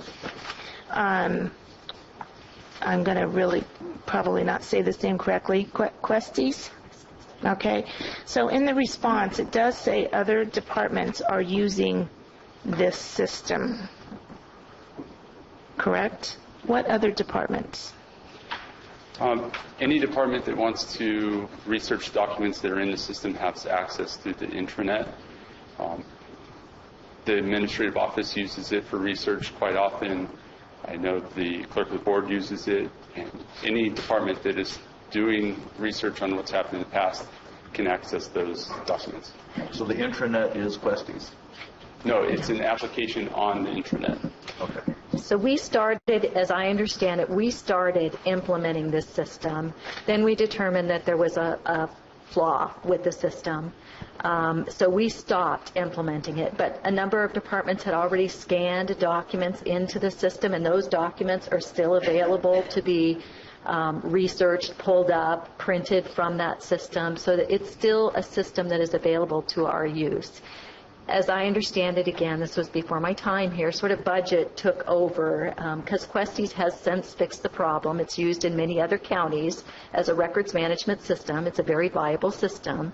But we then got into a place where this became far less of a priority in terms of things we needed to spend our resources on. So the decision was made not to continue to implement the system further. But again, there are still documents stored in Questies, and departments have access to those documents that were scanned and stored in that system. So it's not like they just threw the system out? No. Okay. Madam Hurston County Clerk Recorder, the time frame for having documents and questions is just a short span of time, too. It's not all inclusive. So it was very cost prohibitive to scan the documents when the system wasn't working well, so we've stopped with that. And Diane has been working on a project. We have been with some extra hire at 1.2, then convert everything to have it be available. But there is just a short time frame when Questus is available. And by that you mean there's this short time frame when we actually scanned and put documents in the system, so it's one of many systems where we have documents stored, which creates its own problem. So I assume the clerk recorder's office uses this system? No? Not at all?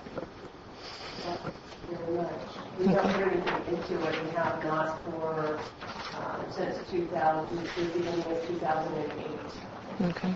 But they can pull things out of it if they need to research documents that are stored into it for the period of time that materials were input into it. Okay. So the other question I had, the recommendation, was that we calendar purchases over $100,000 to perhaps have a follow-up period. And it says 3-6 months, a year. And it seems like the response is saying that's not warranted. Is there a kind of a reason for, I think 3-6 months in a year might be a little overkill, but at some point after we've purchased a system like this, I think it would be important that we hear how it's going. I agree that it would be important to report to the board how systems are going. I think dictating a time frame or a dollar amount, I imagine that once we get Silk Road up and going, you will be getting a report about how well that is working, my hope.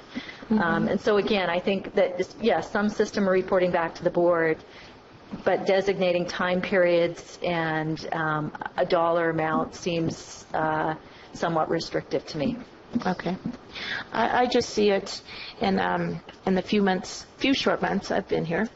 A lot of turnover, a lot of money being spent on different systems, and I think it would be helpful to have something to where at least X amount of time after a system of a certain dollar amount is brought before the board.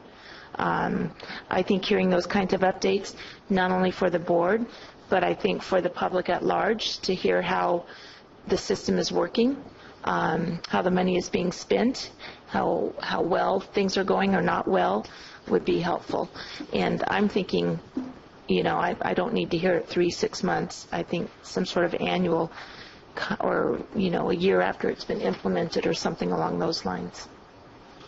I think the benefit for my office in terms of knowing is possibly at the point when the decision is made to purchase a system, maybe some sort of time frame at that point, because what happens is we can capitalize some of these projects, and if I don't know that this is going to be a 10-year project, it's very hard for me to try to capture all of the expenditures pertaining to that project.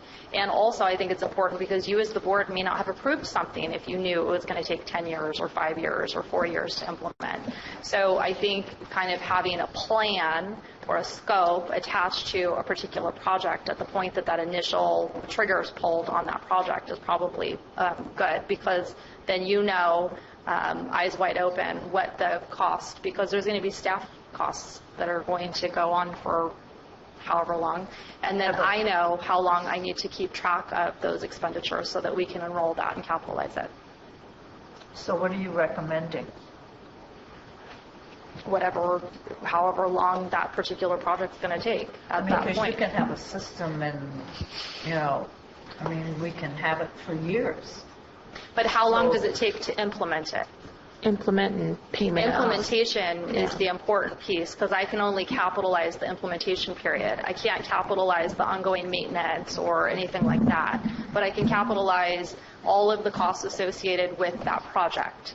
And so that's the time frame that I'm looking at. And then that's generally the time frame everyone else is looking at, because they want to know when they can start using it. So each one would be different.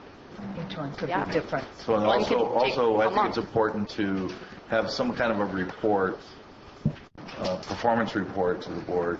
Maybe if there's like a period of time where it is implemented, and then the county takes over and the software or whoever, there's a certain amount of time that they're willing to lend support, and there's maybe a warranty on it or something. At that point, when all of that stops, just before that stops, we should be able to get a report on it and like an update, to find out if we actually want to continue it or maybe it's not worth it or something like that. I have two comments. First, I just let you know I can't comment on this response because I am the grand jury's attorney. But one of the issues that came up with this particular investigation was, and in other research projects, is what actually came to the board was none of the documentation for the project itself. It was simply authorization for a department head to go out and buy a product. One of the issues my office is having recently, and it's growing dramatically with all of the technological changes we're making, is we are seeing a lot of purchase orders or contracts to buy a product, but we're not seeing both the software licensing agreement and the long-term maintenance agreement. So I have now advised, not formally, I'm working on a policy, written policy, that our office will no longer review things individually. If you're going to give us a purchase order or a contract to buy something, and it appears that it has a software licensing agreement with it and or a long-term maintenance, we want to see everything. Because sometimes the maintenance agreement and the software licensing agreement has such onerous terms in it that the product you're looking to buy is actually not cost effective. So our policy is going to be that all of that needs to be in the board packet for the board to see, as opposed to, we want to go buy something, just give us the authority to do it. So that's going to trigger, it usually has the implementation plan in it, you just haven't been seeing it. And it'll show when the deliverables are supposed to be and when we transition and who's going to do the long-term maintenance. Those are questions that it's not going past our office anymore unless you answer those questions.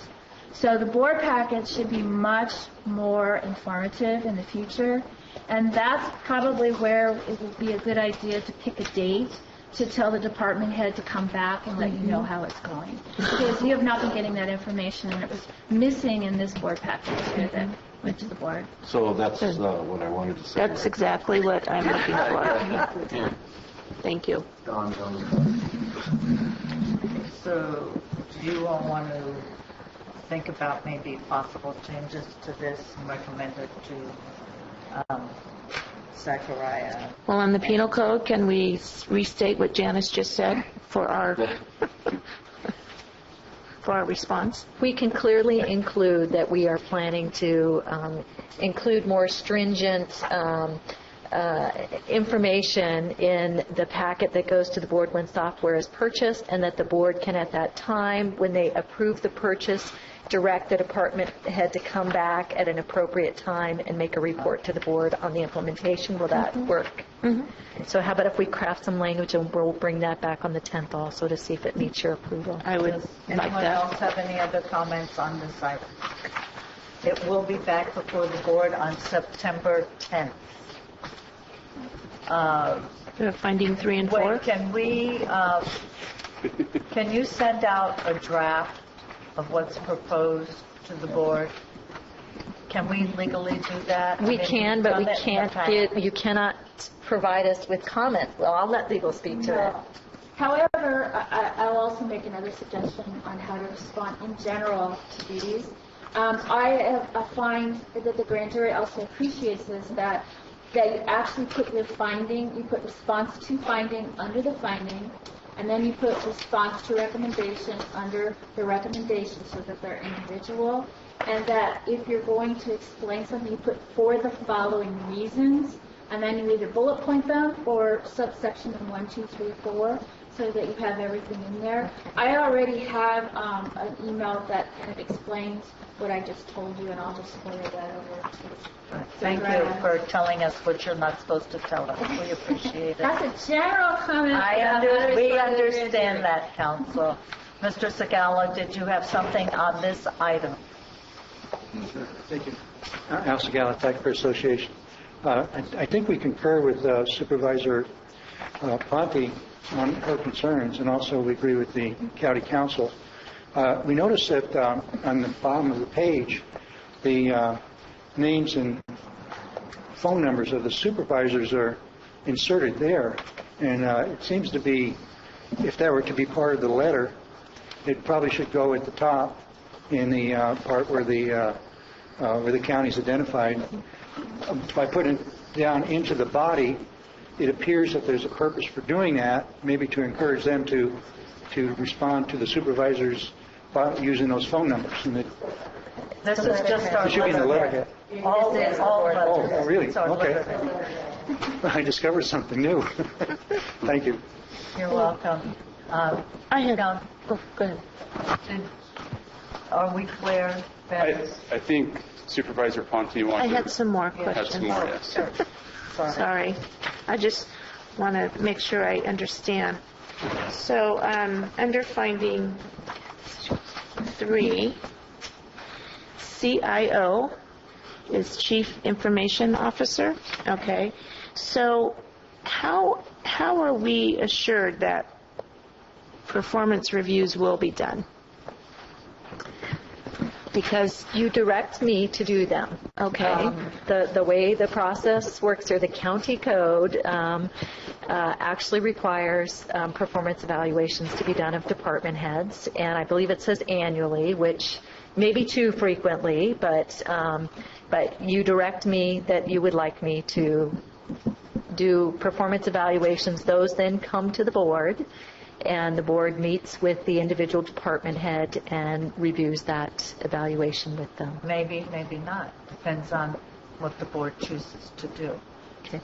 And that's only for appointed department heads, not elected. That is correct. If we want to review elected department heads, which we have in the past, it has to be done in the public. So, do we have a policy now? Yes, it's County Code Section 2.10.0. So we haven't been following our own policy for 16 years. It's actually the code. It's law. With the law for 16 years for this position. And others, I would add. It has been a problem. Yes. Yeah, Marina, come on.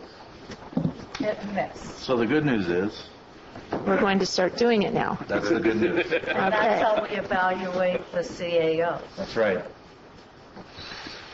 Now. Beginning now. Yeah, that one too.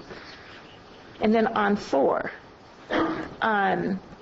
it doesn't make sense to me, and I know it's probably a budgetary issue, but I think it would be important to have some after-hour emergency system in place for our technology.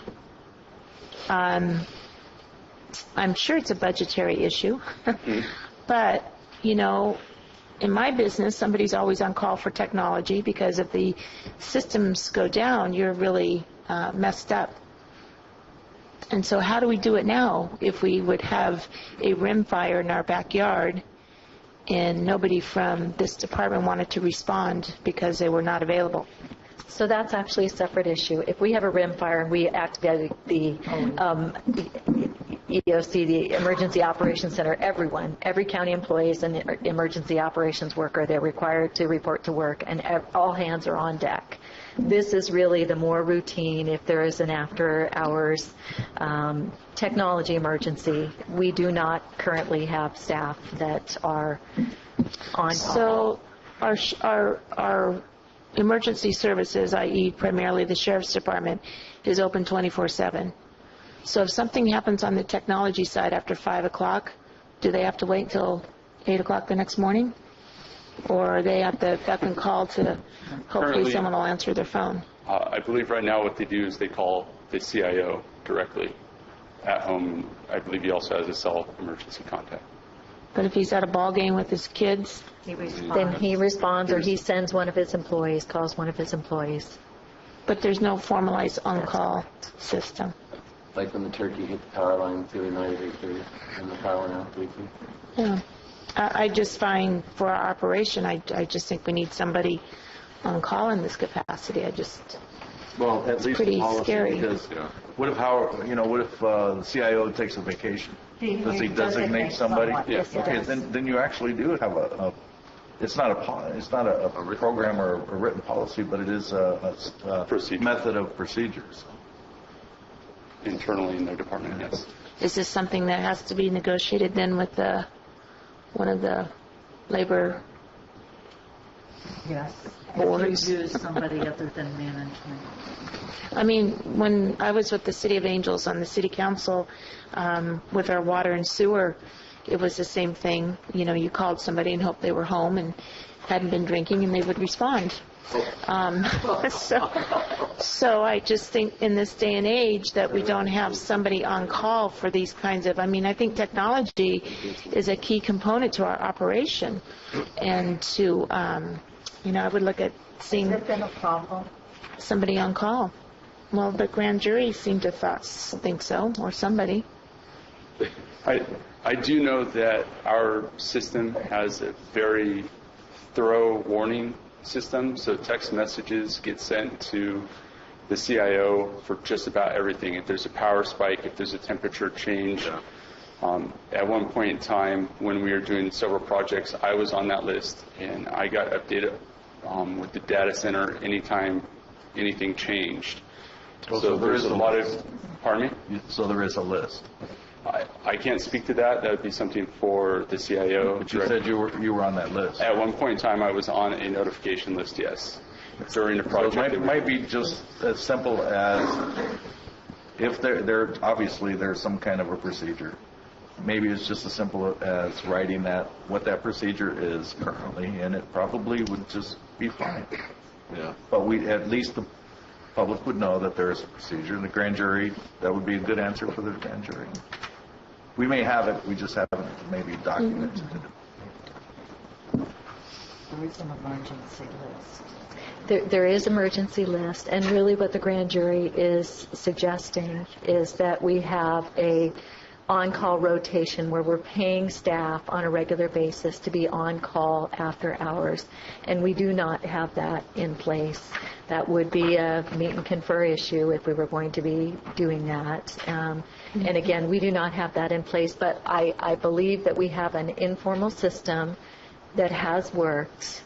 And again, in the case of a major emergency, you know, a whole different system kicks in. It's all hands on deck. Yeah, I can relate to that. I just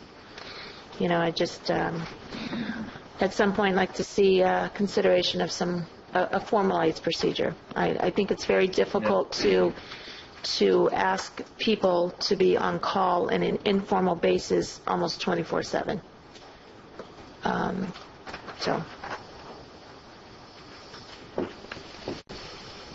So it may not be on-call rotation.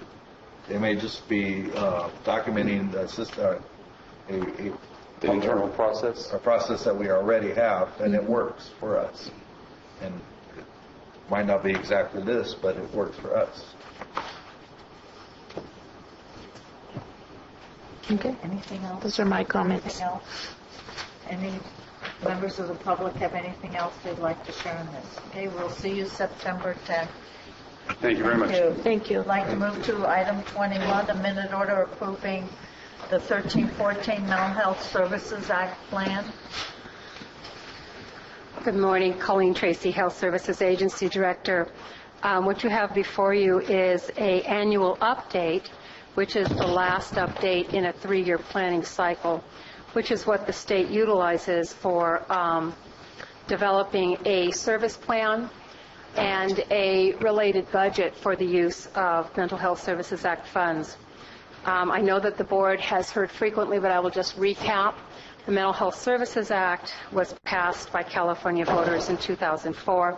It basically creates a 1% tax on personal income that exceeds $1 million. The funds that are received may not supplant existing funding, and we receive funds that are in 5 specific components: community services and supports, which is the single largest funding component. About 80% of all the funds statewide go into that.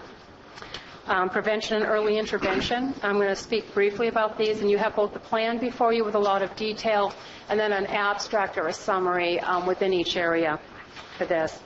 Innovation, workforce education and training, capital facilities and technological needs. And then while it's not a separate component, part of the community services and supports funds are allocated for a specific use, and that is permanent supportive housing. Again, this is the last annual update in a 3-year planning cycle. And one of the things that changed over the last year was the state law was changed to require that the local board of supervisors review and approve the plan and budget. Previously, the State Department of Mental Health reviewed and approved that. This has always been a process that required extensive public input, including posting the plan for 30 days and a public hearing by the local mental health advisory board, which was held on August 6th of this year. The funds in Calaveras County, and I think this was true of all small counties and possibly all counties, were what I consider truly transformative. For the first time, there was a large input of funds, on the average $1.5 to $2 million a year, being received in Little Calaveras County to support recovery services, expansion of direct service delivery, and other services. The major thing that's happened was that clinicians were hired, case managers were hired, particularly with the community service and supports, and there truly was an expansion of service delivery. Most notably, there was an implementation of key elements of what's known as a recovery model. And what this really says is that mental illness is very similar to a chronic disease. It's manageable. You can be well. You can live a normal life. You can have all the things that other people have. And in order to do that, these funds are directed toward supportive services for individuals. Those can include very intensive case management services. They include supporting socialization activities, which act to decrease isolation, providing direct financial support for people for temporary housing assistance, sometimes for clothing, food, basic needs.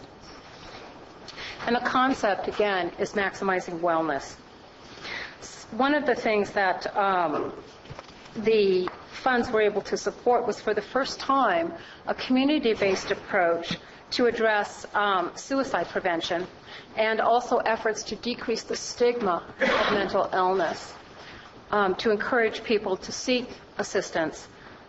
Innovation are learning-based services or activities, either to decrease stigma or improve services. Workforce education and training, you may recall that the Behavioral Health Department Mental Health Program was the recipient of a CSAC Innovation Award related to their workforce and education and training program. And then another component is capital facilities and technology.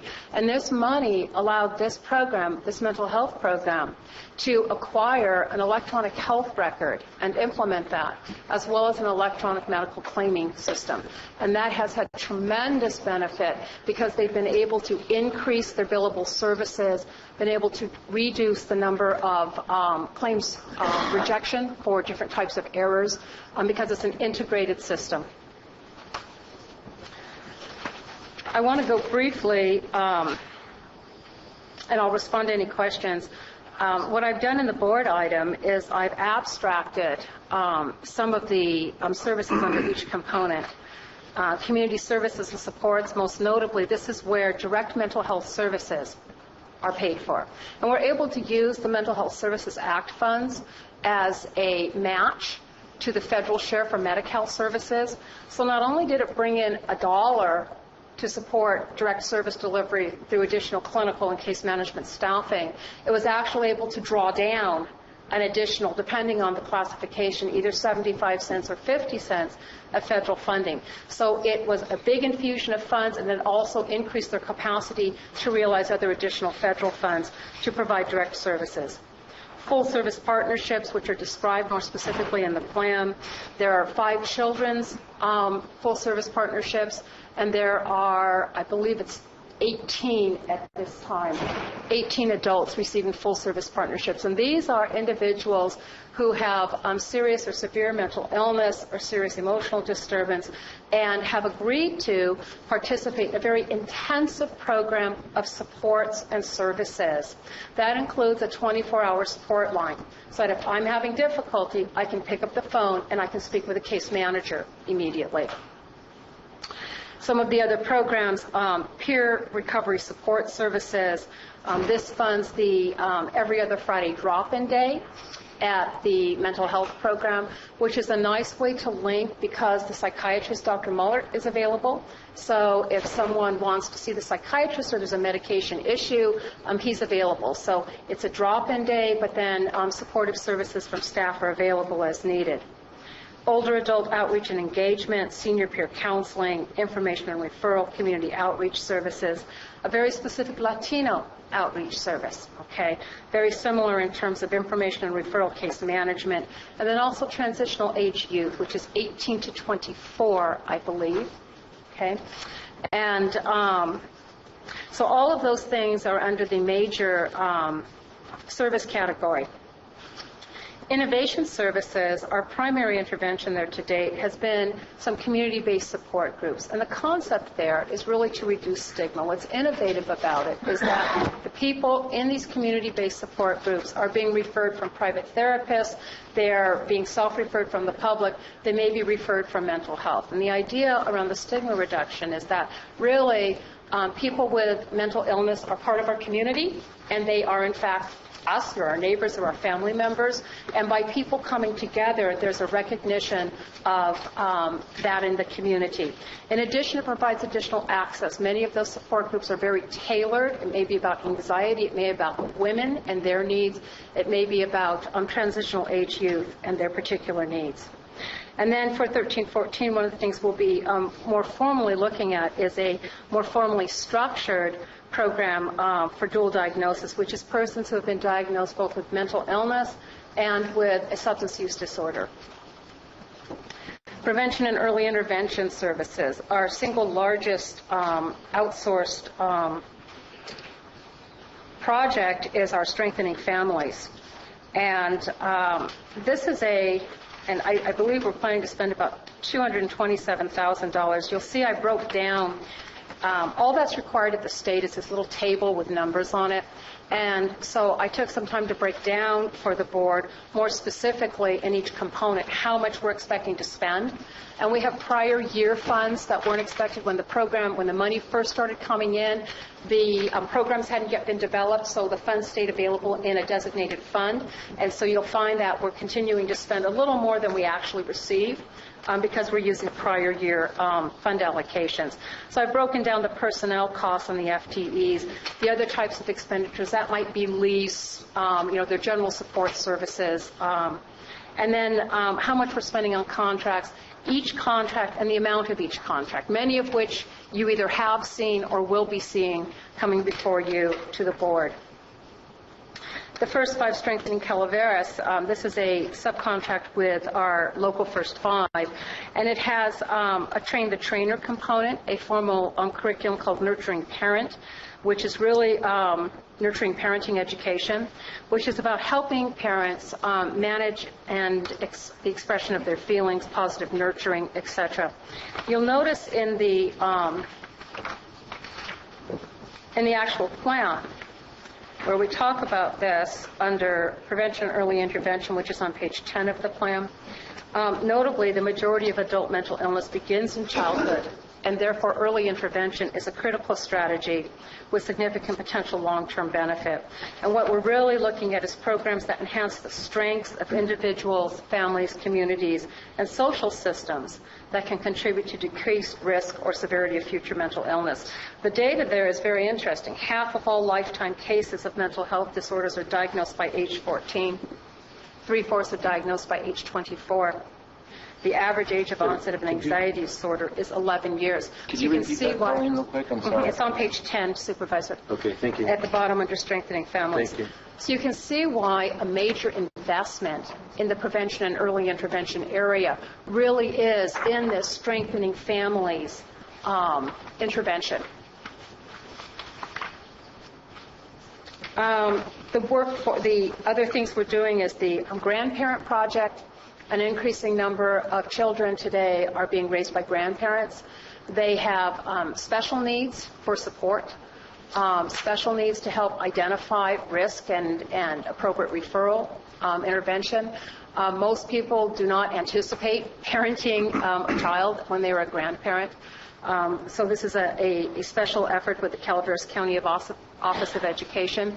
We will be expanding that project in 13-14 to add a fourth group. A number of suicide prevention trainings, media campaigns, special events. I think you've heard about the Door of Hope. This is the third year that we did it this year. We will be repeating that. That's at Calaveras River Academy. It involves the entire campus. There's some training that's involved for those kids, and then there's a number of resource linkages that are made available on that day.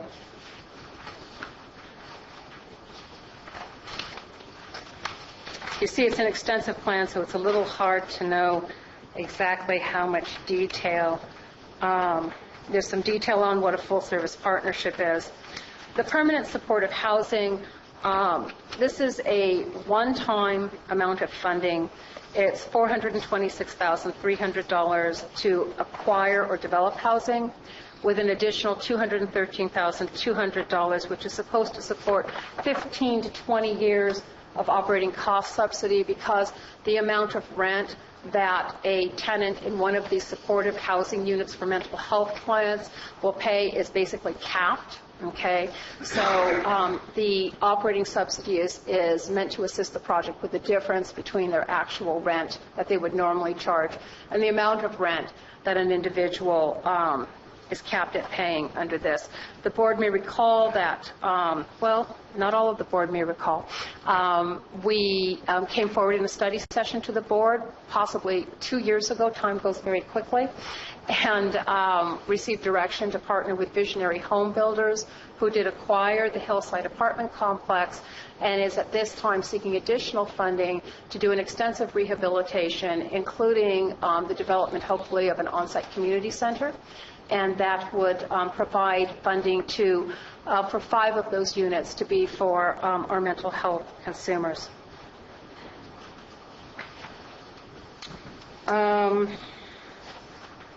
The Suicide Prevention and Stigma Reduction Program under PEI, I think, deserves highlighting.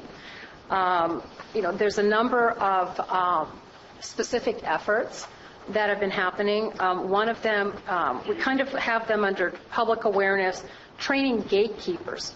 Okay.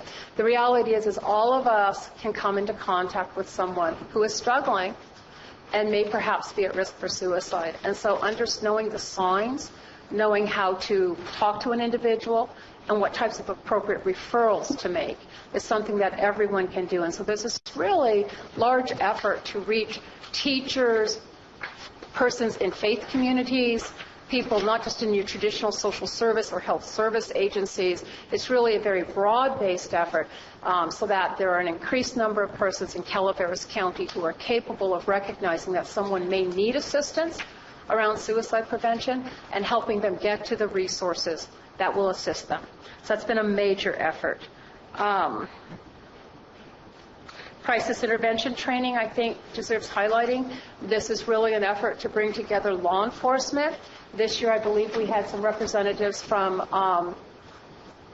emergency medical services, but it's really field-based personnel to help them understand more about mental illness so that they can be more effective in the field in terms of dealing with persons that they may come into contact with.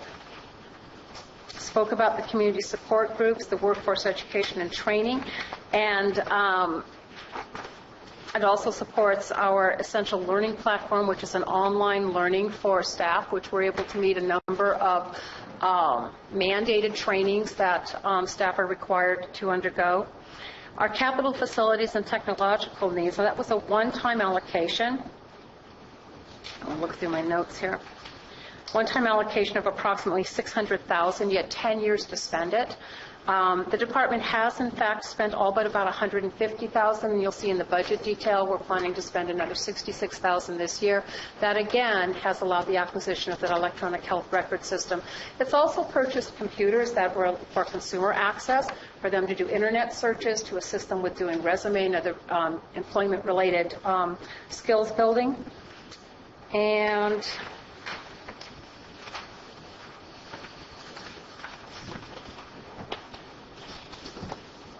the significant changes for 13-14. providing what's known as training and education through recognition and identification of strategies, or Tetris training, over the next 2 years to every individual, classified and non-classified school personnel. And this is beyond just suicide prevention. It's really about recognizing, referring and supporting students who have mental health needs. And again, the intent is to reach every school personnel, whether that's the buildings and grounds staff, whether that's the cafeteria staff. It's anyone in a school who could come in contact with a student, because we choose who we talk to, and it's not always our teacher, it's not, etc. So it's really a very broad-based effort. We're collaborating with Calaveras County's local chapter of the National Alliance on Mental Illness, an active chapter and a dedicated chapter, and helping promote their new stigma reduction activity, which is called In Our Own Voices. And that's being jointly funded by an external source, and then we're providing some support for transportation and outreach on that. And then we'll be expanding what's known as mental health first aid trainings to residents, some county departments, staff, community agencies, and schools. This is a 12-hour course that helps the public understand and respond to signs of mental illnesses and substance use disorders. The detail on the budget, that is in the board item. We're planning to spend approximately $2.7 million on community services and supports. The majority of that is going toward direct personnel costs, supporting almost 24 FTEs of staffing. That includes clinicians, case managers, community service liaisons, etc. Prevention and early intervention, we're planning to spend approximately $408,000. The majority of that, $278,000 of that, goes into contracts that are detailed here, with the largest one being First 5 Calaveras, Strengthening Families. The innovation, we're planning to spend $163,538, with the majority of that being contracts, $80,000 in the community support groups for 7 community support groups, and then $10,000 in planning and evaluation services. And I do think that it's noteworthy. You may have read in the press recently, the state conducted an audit of Mental Health Service Act fund utilization in, I believe it was 3 or 4 relatively large counties. And there were some questions that arose of whether the state was requesting enough information to really assure the public, the taxpayers, that these funds were being utilized properly and were effective uses of funds. One of the differences in this year's plan that you have before you is that Susan Sells, who is our MHSA senior admin analyst, spent a lot of time over the 5-month planning period in really developing data reporting and finding the data from all of those contractors. So you'll notice in this year's plan, and that's notably different from the others, is that we really, even in advance of the state audit, recognized that we wanted to know more. How many people are actually being served? And part of what we're also doing, so we will continue doing that in all of the contracts. There will be requirements for data reporting so we can understand the impact in terms of numbers reached, etc. A lot of the evaluation to date has been self-reported, anecdotal, and that's powerful, and it's helpful to know when individuals feel strongly and make a public statement that they've been helped personally. But we'll also be looking at more formal evaluation for some of these efforts to make sure that they are, in fact, best uses of funds, or to redirect some of the activities in terms of how they could be better uses of the funding. Workforce education and training, we're planning to spend about $53,000. We're planning to spend about $66,000 for a total of $3.3 million in planned expenditures for Mental Health Services Act activities. It is, again, it has been transformative, and I think this county in particular is putting into place some of the reporting and evaluation that will allow us to continue to confidently say that these are good uses of funds in Calaveras County. And I know there are some members of the Mental Health Advisory Board here. One of the things we also did this year is work more closely with the advisory board. They had a specific subcommittee. After we had received the public input, we drafted the plan. Normally, that would have gone to posting and public hearing, but this year we worked with a subcommittee of the advisory board specifically to review the draft before it was posted for formal public comment. Does the board have any questions or comments from Ms. Tracy? Mr. Spellman? Ms. Tracy, as always, you provided a very thorough annual review of these things, and you're going to be sorely missed. Thank you. And I don't know how many times I'll get to say that to you. I've said it before, but in the event that, this may be the last time, I'm going to keep saying it until I don't see you anymore, so that you know without a doubt that we Thank you appreciate very much. And I have a number of items I'm trying to get on the September 10 board, so we may have one more chance. Thank you. Right. I also wanted to just make a suggestion. In looking through here, I noticed that you're working in collaboration with the County Office of Education regarding the grandparents program, mentoring, and some other things you talked about, reaching out and having people certificated as well as classified employees at the school district, at least having a top-of-mind awareness of signs, symptoms, or other things like that that might be reportable or cause for concern. One thing that's come to me recently from many of my constituents is that the County Office of Education should provide oversight, and there's a feeling that there's a lack thereof, at least in Calaveras Unified School District. They're currently trying to place a person in a role that requires a personnel services credential to provide actual counseling, and they're trying to put someone in that position that does not possess that credential. So I would like to see somewhere in the documentation showing that,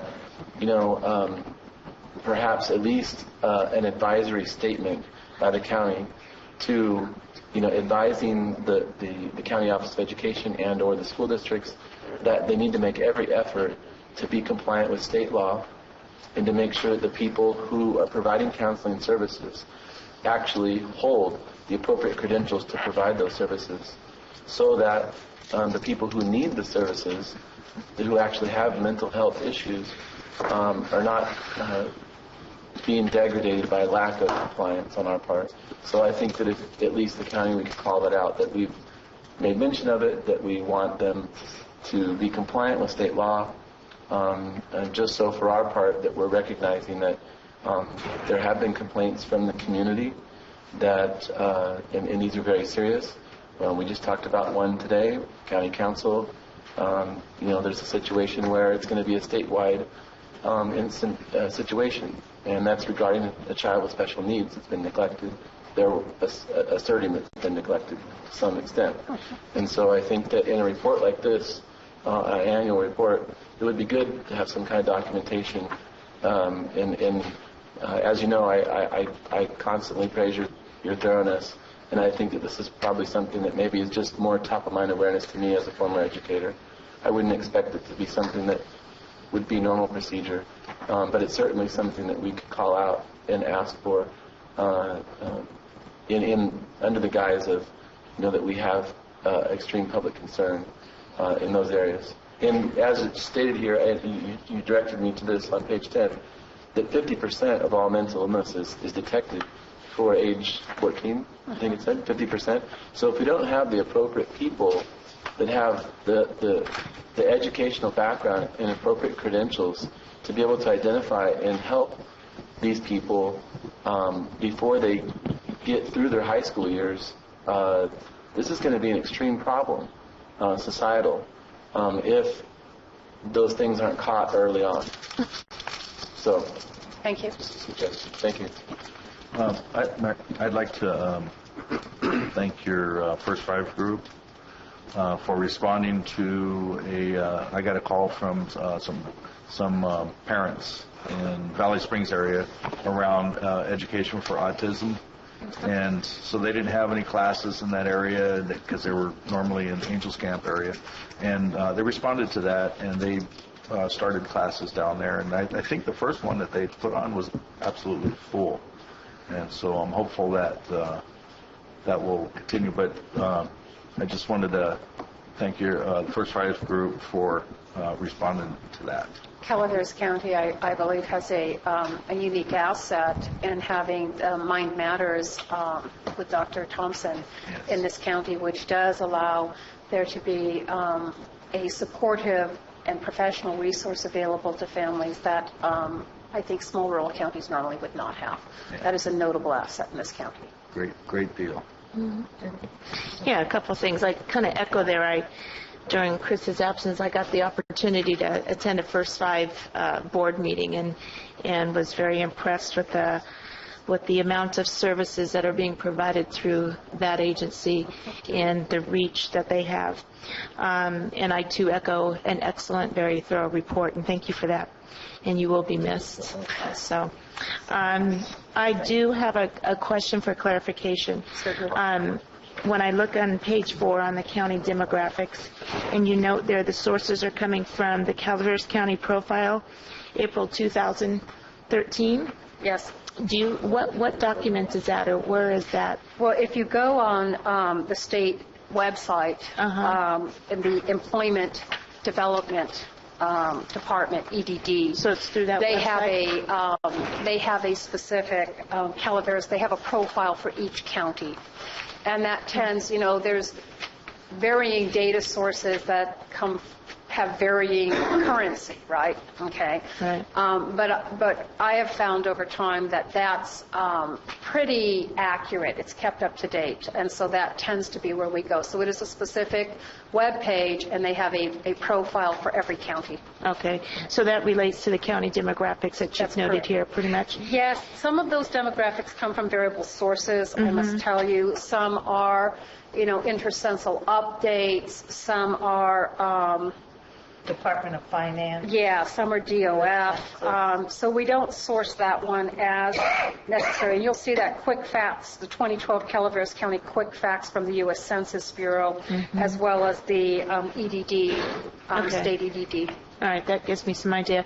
And then when you conclude your presentation, you mentioned, is it next year that as you say have a program or support group, that you'll be identifying that you reached X amount of people? Yes. And will you tie that back into the demographics here? For instance, reaching out to those in the poverty level, or perhaps the Caucasian. I don't believe will the demographics go that far? Susan, were we collecting demographic data from all of the contractors, or at least the larger contractors? Okay. Because I would, we hear of these programs, and sometimes, for me, I like to see how many people we're reaching out to. If we have these support groups, are we having, 4 or 5 people attending over a course of a year? That's exactly what we were interested in also. Yeah, how many unique individuals. And that's hard for the agencies, I have to tell you, especially if you're not in, it starts on December 1st and there's 12 people. But it's more like you can kind of drop in and out of a Not every group is that structured, nor does it need to be. So it can be difficult for the service agencies. There's a burden of having to constantly count. So we're trying to find that balance. We are seeking what we call unduplicated client counts. So, and I know that there have been, and part of that is just our own internal sense of knowing how many people we're actually reaching. And then, quite frankly, part of that has been in response to board and public comments about, how many people are really being served here. How effective are these programs? And you start with how many people are you reaching. So. Right. I found that with attending this board meeting, too, within First Five is, you might have one person, but they might be receiving, 5 or 6 services. So I'm real curious to see.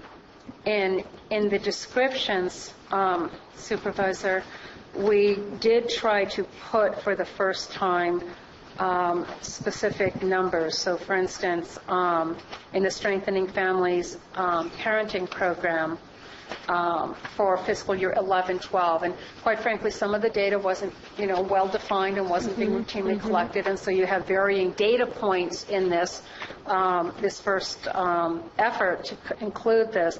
317 unduplicated parents, 88 unduplicated children. It's that type of information that we're trying to get from each of our contractors. So how many people are you moving really in that serving? direction? That's correct. Good. Thank you. Very nice report. Colleen. Wonderful services. I was informed that First Five isn't under you, but also I could tell you that in my neighborhood, I know that your experts are truly involved. When I moved there 6 years ago, or 7 years ago, there was there was some pretty wild situations going on over there, and vast improvement since then. Because I know that there's some challenged kids over there, some young people, and they're growing up, and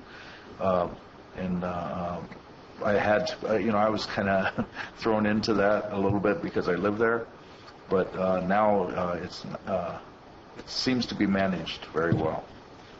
I'm not sure that any single agency can take credit for that. I think that's probably a number of agencies who would take credit for that type of outcome. Any other questions or comments? Are there any public comments on this report?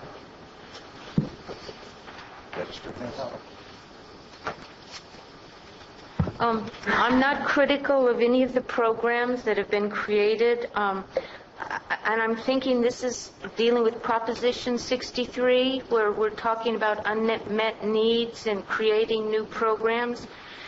I'd just like to remind everyone and the mental health department that there's an ignored segment of our population that has not been addressed at least for 10 years, and it's people with traumatic brain injury who exhibit mental health symptoms. But because traumatic brain injury is considered not curable, that there's not a lot of effort to focus on the people that are suffering from traumatic brain injury. So at any point, if there's any extra funding or any extra emphasis that could be put on people with traumatic brain injury, that is an unmet need that has not been addressed and may not be, but if possible, could be. And because we're such a small county, it is easy to create something new and innovative that may have not a lasting positive effect, but at least a temporary positive effect, so families and the community that deals with traumatic brain injury can have a handle on dealing with that segment of the population. Thank you. Thank you, Ms. Lambert. Any other public comments or questions on this? You're a raised gentleman. Maybe I was one of them. Brain injury. I appreciate the work they're doing, and it's really great. One thing that I not hear mentioned is that whose mental when are you going to consider a mental health condition of the teachers who are indirectly involved with the kids? We've been hearing a lot of, let's say, problems throughout the state. I don't know if I heard anything in this county, but teachers have a problem. And teachers are directly involved with those kids.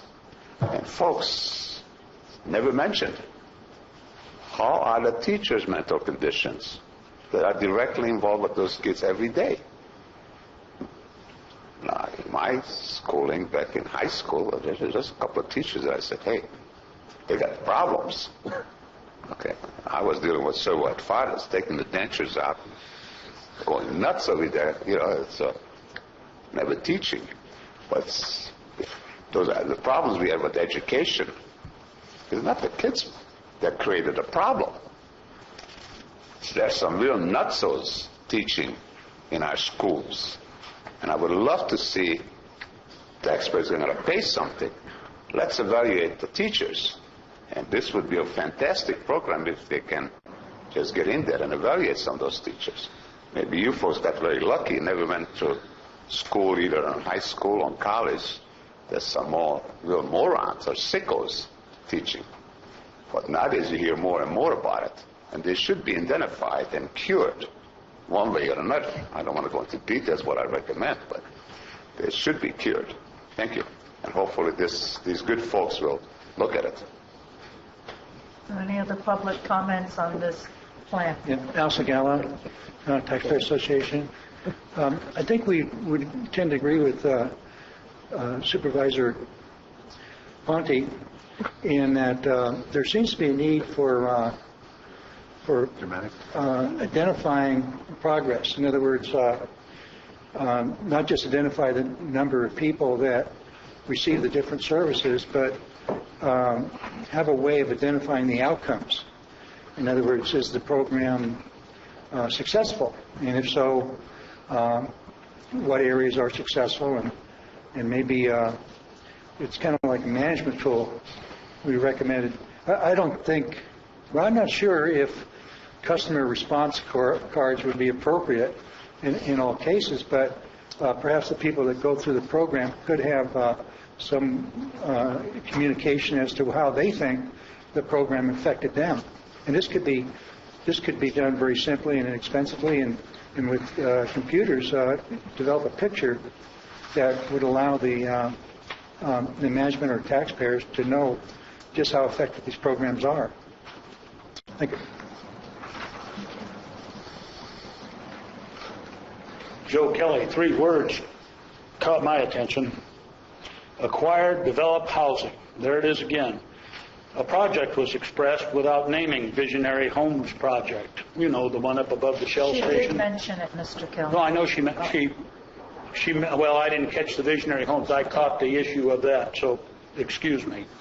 Well, we still have some problems with that. We have constitutional issue relating to county ownership of housing, although these thoughts are not being projected in this report as how they're going to go about taking care of that little problem. Number 2 is mental health rules, no master lease, no consideration of how we're going to take care of that. Number 3, one that's never been discussed before, cannot discriminate against those being released from incarceration, mental health requirements. That's a mental health requirement, cannot discriminate. 3A, Visionary Homes publicly, while sitting here discussing this issue back when they were here, stated would not allow rental to those released from incarceration. That's discrimination. So all these issues have to be cleared up before this project can move anywhere near being provided funds from mental health services. But I think they should be brought in these reports that are being done. If they're going to try to go forward, then they should start providing the information how they're going to go forward, because that's what I keep asking. The last time was when the planning department had it and their support of this project. And yet it never gets answered, but it's still floating in this county to spend that $600 and some odd thousand and possibly more. Thank you. Thank you, Mr. Kelly. Are there any other public comments on approving the 1213 Mental Services Act plan? Make a motion to approve. Okay. A motion by Supervisor Ponte, second by Supervisor Wright. There is one change in the staff report for alternatives. It said approve the resolution, and it was a minute order.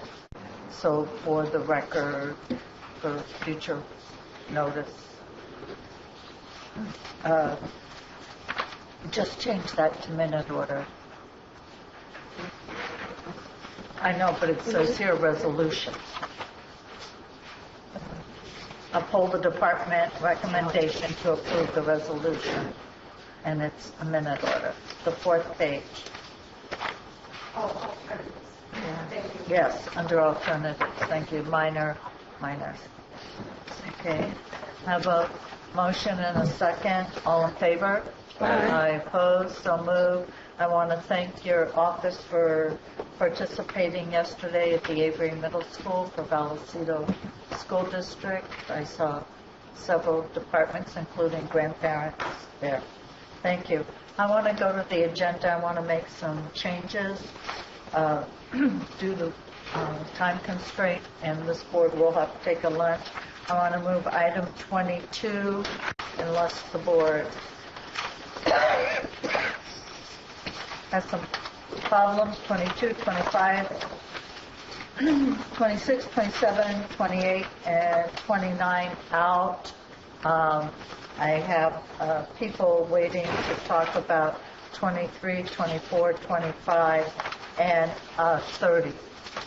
So unless there's a problem with the board, I want to do that. Okay, thank you. All right. We will address them today. I don't think we will be addressing them before lunch. Item 23, please. Sergeant Mining, thank you. Michelle Whiting, the Sheriff's Office. This item was actually marked for consent, but we ended up on the regular agenda. This is the Emergency Management Performance Grant. We get allocated every year. It's already included in the 13-14 OES budget. It's a base allocation to every county, think of $125,000, and then we get an additional just based on our population. It helps pay for our spending plan is broken down to pay for salaries and continue our Sierra Vista site lease agreement. Pays for 25% of a sheriff's deputy, 50% of a sheriff's services technician, and 37%. Thank you. 37% of my wages. Sergeant Mining, what does the deputy do? What does the deputy do? Yeah, I mean, I know what the technician, that's Sherry.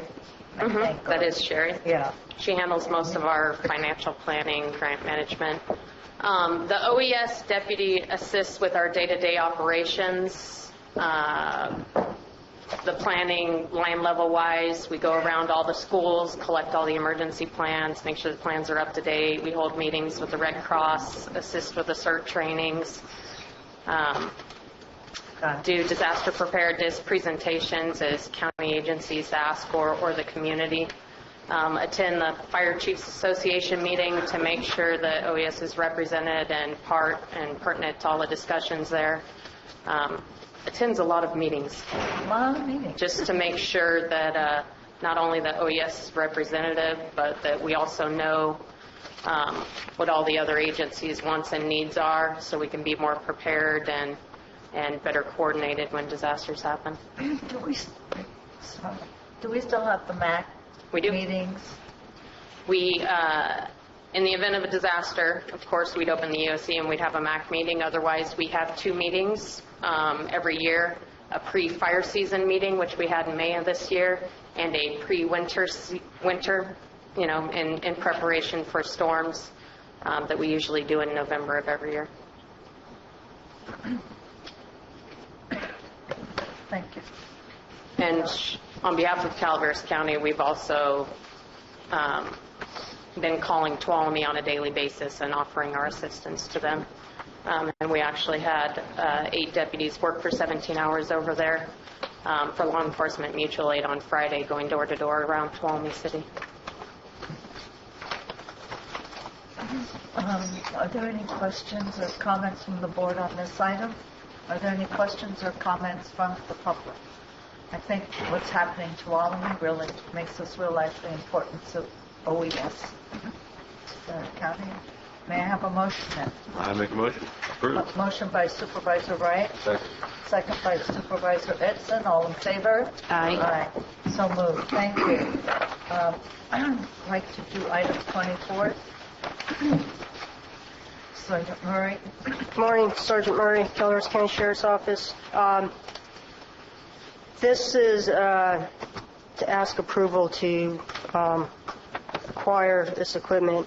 Over the past couple weeks, I kind of learned a little valuable lesson that I think our dispatch center on a whole is somewhat taken for granted. Someone calls 911, dispatcher picks it up, and then resources are sent to them. But I don't think there's a real understanding why that system works and the components that are involved. So I just want to take a quick moment here to explain those components, which will make this a lot more clear on why we have a need for this.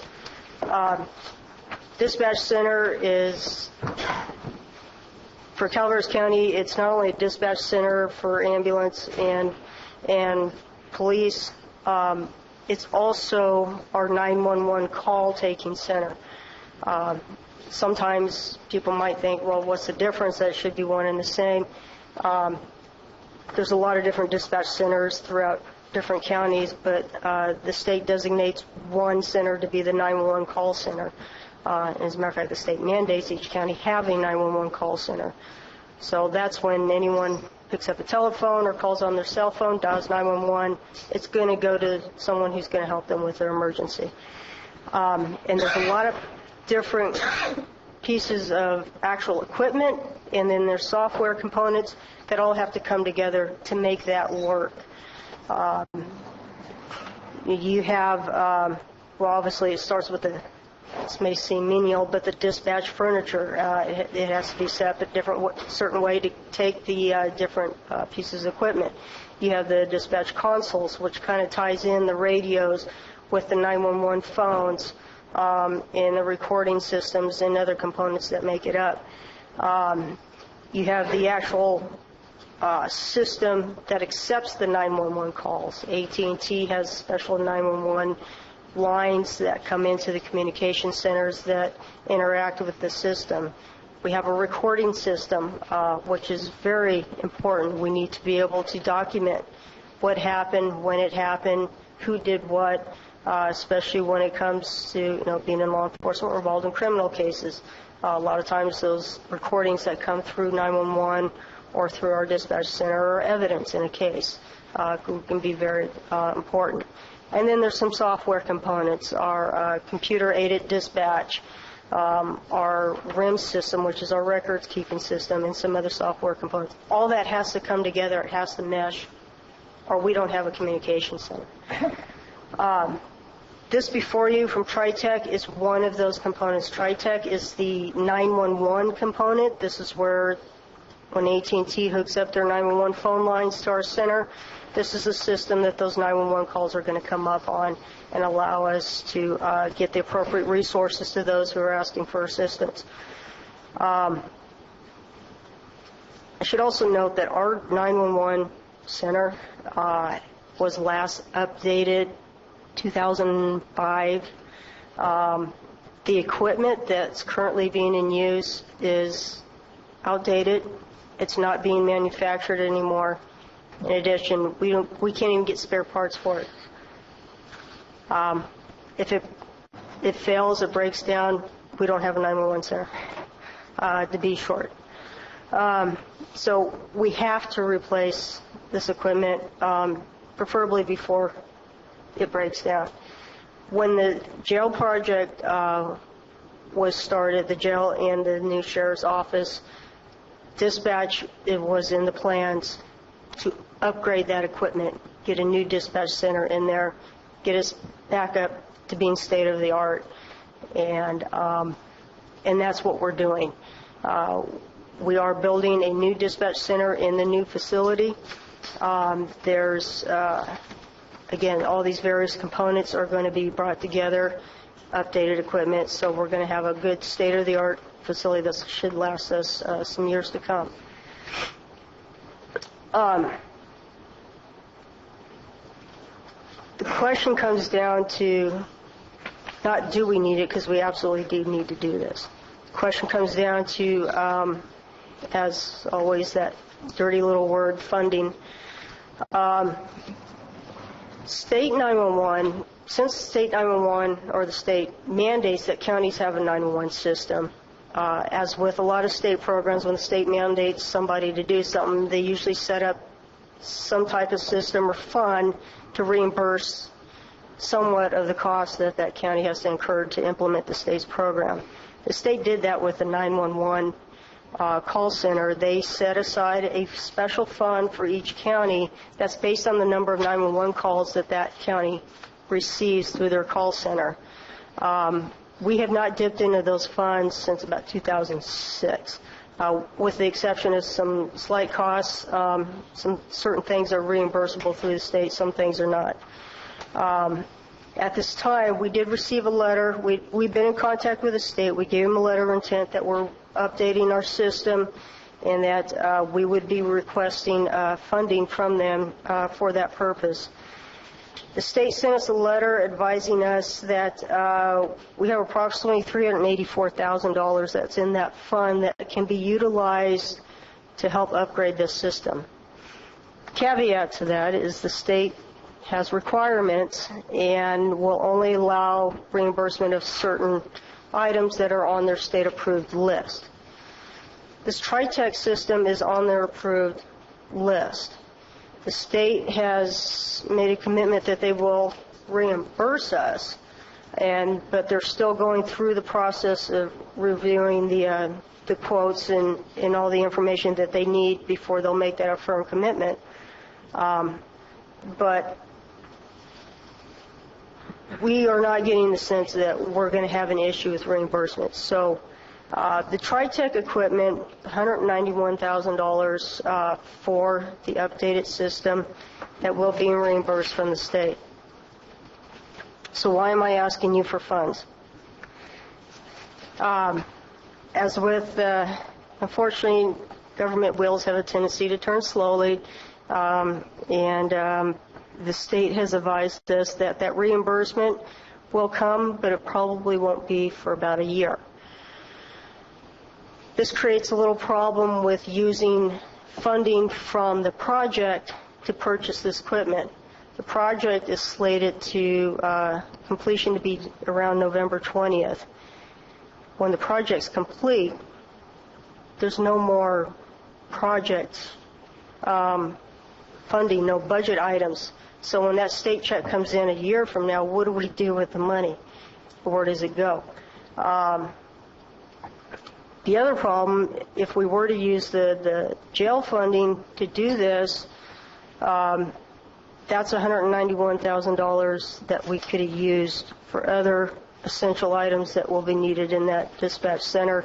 One is the dispatch consoles. We also need to upgrade our radios. We're changing to Kenwood radios, which will be another topic hopefully in the near future that I'll be speaking with you about.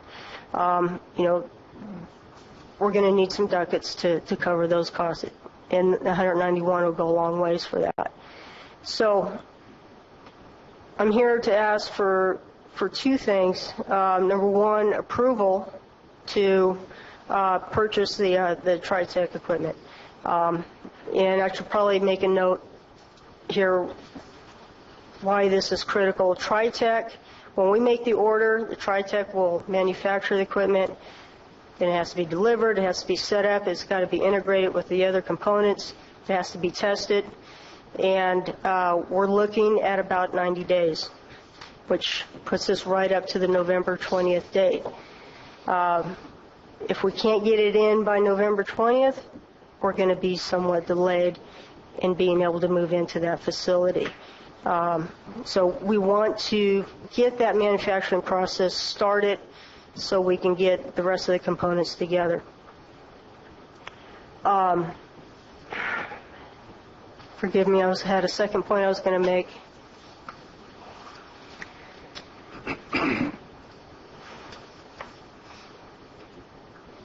And you want the money to come from where? Thank you. The money's reimbursable. Okay, the money's going to be reimbursed by the state. I looked into some options to try to find another way that I didn't have to come to you folks and say, is it possible you can float us those funds for a short period of time, and when the state reimbursement check comes in, it goes right back to the county. I did look at a company that gives municipal loans to local governments called Government Capital. I called them for some additional information on their programs. I was pretty much told that the shortest loan term they have is 2 years, and I told them I planned for 1 year and pay it back, maybe even sooner if the 911 check comes in sooner than that. They said they'd work on some numbers and get back to me. They haven't called me back. They're not returning my calls. I don't think they're very interested in discussing this any further. It's just understandable. They're into it for profit. And my plan wasn't going to provide them very much profit. So I don't feel that this is a viable option. I think even if I was able to get a hold of someone and convince them to talk to us, the interest rates are not going to be within our favor because they just don't like that short-term loan. But it is still an option on the table. I wouldn't kill it completely right now. So there is funding in that avenue.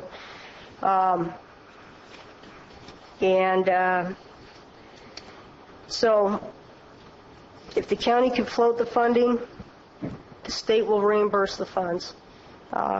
And also, I want to let the county know, we have been in communication with the state and communication with TriTech. There's a slight possibility, and please don't get excited about this, but there's a slight possibility the state may direct fund this. The reason they don't direct fund this right now is because to get direct funding from the state 911, you have to buy the equipment that's actually on their list. This TriTech equipment happens to be on their list, but it's under another name, 911 Inc. TriTech bought out 911 Inc., and it's just a question of technicalities. They have not changed the name from 911 Inc. to TriTech. TriTech and the state are working on that. If that happens, the state may direct fund it. The question is, bureaucracy, when is that going to happen? If it can happen shortly, then this conversation would be a moot point. If it doesn't, we're still going to need the funds to make the purchase and move forward with this project and not have our dispatch center delayed, which will delay our occupation of the facility when it's complete. So I'll leave it open to any questions from the board. Are there any questions from the board? Yes. Are there any questions from Debbie? Yeah. How long have you known that we've needed this upgrade? Years. For a year or two? Yes. All right. So, and I understand now that if it went down, we would have no recourse to purchase to fix it. That is correct. To fix it. So the plans to upgrade this equipment and get it state of the art and replaced was worked in with the construction. Okay. So I'm feeling pushed into a corner. Yes. It's been some time that we've known that we're moving. It's been some time that we know we need this. Some time that, we can't buy equipment anymore to replace it. And I don't feel very confident that some of the financial resources have been pursued on how to finance this kind of thing. So I don't know where I stand with this issue, because I don't like making decisions like this when it's a last minute, do it now because in 90 days we're ready to move in. Yeah, and I totally agree with you. To be honest with you, Supervisor Pawnee, I should have been before you guys in February. There was other circumstances beyond our control that I'm not sure how much I can speak to because county council is involved with that, with some other entities that were supposed to be pushing this forward, and that didn't happen. That's why we're at the position that we're in now. But yeah, I totally agree with you. Looking at this, has county council reviewed, as we talked earlier about these kinds of purchases, where county council reviews the actual contract and the licensing agreement and those kinds of things? That documentation has been provided to county council. We're at that point? Yes, and I did provide comments to Sergeant Murray on it, who was going to work with the vendor on some of the issues that were raised. That happened after the board packet was put together, and because of their need, I let it go forward without having those attachments. But we have had communications about that, and on the next agenda item also. And that will be changing, that you will be getting everything in your board packet. So I'd like to see a little bit more research done on this and perhaps brought back to the next meeting. So if I can, I do think that this purchase needs to go forward. As has been expressed, if they don't have a working system, it is very problematic for all. I want to thank Lori. I think she has done a great job in a very short timeline of exploring a number of options for financing. And really, there aren't many options for financing. I also want to thank her. She's the one that took the initiative and contacted the state to see if we could get 911 reimbursement funding, and I truly believe we're going to get that reimbursement funding. I will say that the board item as presented was not complete, which is why I added a note onto the bottom. We did have conversation with the sheriff's office. There were some options for financing discussed. Essentially, we're going to have to borrow this money either from the sheriff's office or from the county. The only place it could come from in the county is if the board is willing to, by a 4/5 vote, move contingency funds and then repay when the funds become available through 911. My recommendation is that we either look towards internal borrowing within the sheriff's department, and if we, the reason I recommend that is because, again, Lori has been dogging this, and I want her to stay on top of it. And I feel like if they're borrowing those monies from their own sources, they are going to stay on top of it. But again, we're going to have to get the money from somewhere. I don't believe in a week we will be able to come back to you with other options for how to get money. The options are really very limited. And I do have a question, not on but on the funding sources. We can't take it out of any other fund in our entire county budget, like Teeter, for instance. It is technology, and we're going to get repaid. So, and plus, I don't think that she's going to stop dogging the state, regardless of where the funding. Because there's just a separation there that the sheriff is part. I mean, we're one in the same county, So if it makes it easier to do the department to get their job done, let them keep that funding there, use the Teeter fund to go ahead and supply the funds to move the project forward, and then we get reimbursed and everybody's happy. Certainly that's an option available to the board. I am very concerned. We seem to think that Teeter Fund is an unlimited source of resources. I'm definitely not saying that. That's why I said specifically that we're going to be reimbursed, right? I understand that completely. So contingencies are monies that the board sets aside. You identified $850,000 in contingencies for this year. It is for unanticipated expenses that occur during the year. That would be my recommendation. You certainly could go to Teeter Funds if you choose to do that. Thank you. Second. Yes, did you have a comment you wanted to make? Yes. Young lady, and you can ask her, I ask her, you can ask her. This communication, is that coordinates both state and federal communication? I believe it's called CLETS or something like that, where it's very high, limited access to it, and confidential, and you have to have a right person in there to access it. It's like a deputy stops somebody in the street, calls back to the dispatch.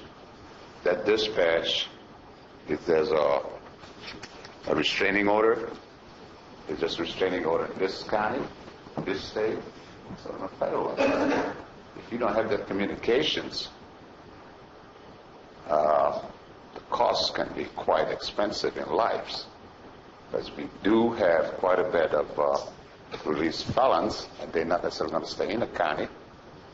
And the reason I'm asking, because I get the result of letting steam off by my baby sister, because she handles it in a different county.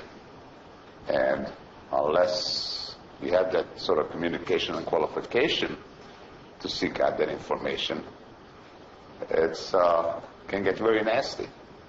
It's very frustrating for them. So please consider it. It's not a question of luxury. It's a question of safety. Safety out for your constituents and the public in general. To answer your question, Peter, yes, CLETS is part of that, the entire system. Yeah. Please. Okay. Any other public comments on this? What did you have a question? Well, I don't have a question. I have a comment. I know that Lori, if she's on it, she'll stay on it. There's no doubt about that. I look at it like this. We're going to have to get the money from somewhere to get this. We need the communications. And I know that there's a little bit of separation, seems, between the sheriff and admin or sheriff in the county, sheriff's department and county. But I also know that it's getting better. We're working together more. We're starting to develop that working relationship that's that's important for all of us to not have a situation like this, and so that the county council has time to work on stuff, and admin has time to respond to things, not in a 3 or 4 day period, but like you said months ago. And so, I just don't see any other option at all. Wherever you take the money from, I don't know. It's going to come back. We're pretty sure of that. Maybe it can come back quicker, like you said. Maybe if you give Dana Jorgensen a call, and maybe he can assist with that. So get the assemblyman and the senator involved, and maybe they can find a way to make it happen quicker. But we need to move forward with that, your communications. There's no doubt about that. Mr. Spellman, did you have anything you wanted to say? I will not be supporting this. I do support the purchase. I don't have any problem with that. I have no problem with the next item. I do have a problem taking it out of contingency or teeter or whatever. The sheriff's office has the largest general fund budget in the county. There are designated funds or funds that can be used, and assuming that you and the CAO and this board, if necessary, or whomever flips it, that we can untwist them to pay directly, as you mentioned, or to pay us back without a year. But if a year goes by and we haven't received the money, then the general fund is really going to be hurting. But I don't think it appropriate that the general fund, the contingency, we're looking at what's happening in Tuolumne. If something like that happens here, and we're using now our contingency, either whatever fund you want to take it to, this county's really going to be hurting. And I don't think it's appropriate. And if the sheriff's office uses internal funds and then towards the end of the year finds that, gee, we anteed up 190 plus 43,000, and they find, the office finds that they will need contingency funds at that time, or tip into reserves or teeter, then we can do that. But we have, if I heard the CAO correctly, $800,000 in the contingency. That's not even a healthy amount of money to have in our contingency. And so I can't support this. It's not the purchase. I understand the deadlines, and I do support the CAO and you, however it needs, to bring pressure on the state to purchase this directly, as was mentioned, or to reimburse us in a short period of time, since if I heard you, everything we're buying is on their list of approved products except the name of the company, and I'm assuming all that is true for the next item also.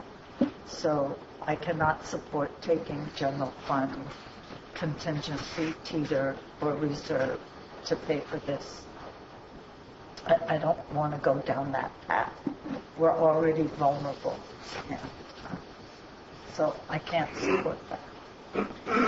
Okay, there's no other question? Yeah, I just feel, I know there's a need of the system. Like I said earlier, I just feel it's, this last minute thing. And, it's certainly, Lori, not blaming you or anything along those lines, but that's the pressure I feel. And then it's this decision on where the money's coming from. And I don't honestly believe, it's not proven to me that it's been well thought out. There's this recommendation here to go with this company. You're having frustrations with this company. I don't know if the auditor and administrative office and sheriff's office look a little bit closer of, where monies can be coming from. If we can make our plea to the state, maybe utilizing resources that Cliff mentioned to be directly reimbursed. I just don't see where there's been, maybe there has been, but I'm just not seeing it where there's more of a discussion and effort to come together on where and how we're going to finance this purchase. Yeah, and you're right, there has been a lot of discussion with Lori and County Council. We've had a lot of discussions on this, and in this government capital was just, it was like, there's this company out there, this might be an option. I tried to explore it. They're not interested in talking to us, which was disappointing because I would have rather gone that route than have to come to you guys like this. And as far as the state, I mean, Sergeant Whiting and I have just, begged, pleaded, done everything Google-eyed, short of sending flowers and chocolate. But and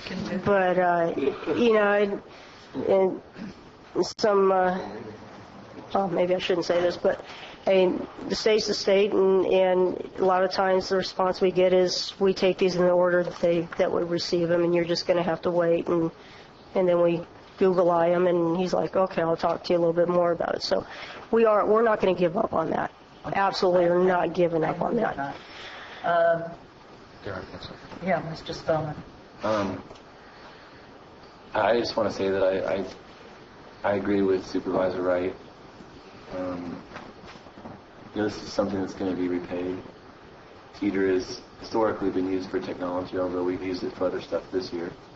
One time type of deal. I've heard that a lot. These are one-time funds, whatever.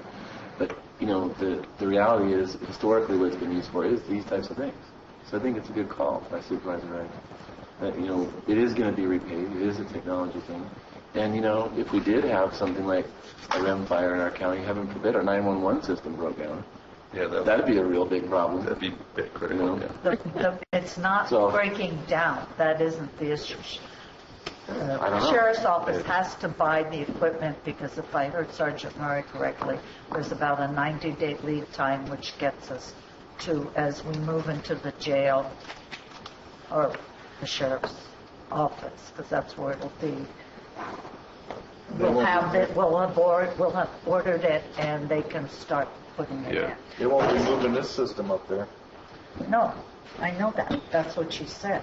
She has to order it. The ordering it, I don't think any of us have a problem with what's being ordered or the time frame. It's how is it paid for. And the recommendation is the sheriff's office is saying take it from fill in the blank general fund dollars. Whether it's teeter contingency would be up to the administrative office. What I'm saying is it needs to be taken from the sheriff's office, and then at some point, if they don't have funding, they can come to us. So the issue isn't that she has to order the equipment yesterday. So I don't think that's the issue. But you're saying you don't support it at all. No, I'm saying I don't support the contingency or reserve paying for it. But so you're supporting what the staff report says then? I am supporting. No, I am supporting. I don't have a problem with the purchasing. I have a problem with the general fund, i.e. contingencies or reserves or teeter paying for it. I want it to be paid for out of the sheriff's budget. So that is what needs a vote. So, I mean, if you want to split it and say, do you support purchasing it? Yes, I support purchasing it. Do I support contingency or teeter or whomever paying for it? No, I do not. So there is, and we could look at both of these pretty much at the same time, because the issue, I'm assuming, is the same, unless there's something. No, the next one on executive communications is the same. It's the same. So we could really, 43,000. yeah. So we could really look at both 24 and 25 at the same time. The resolution is to approve the purchase of the equipment, and gotta take a quick look. So what would happen if it came from within the sheriff's budget? Are there designated funds within their budget that could be borrowed against that wouldn't hamper? So our suggestion was that they look at their AB 443 dollars. They have 400 and some thousand that is not budgeted in the current year that they could borrow from. And again, as the chair has said, it's not about the purchase. They need to purchase this equipment. It's just where the source of dollars are. So what's AB? What AB? That's above my pay grade. I'm going to have to defer to someone else to explain that to you. So now we get the big guns, bigger guns.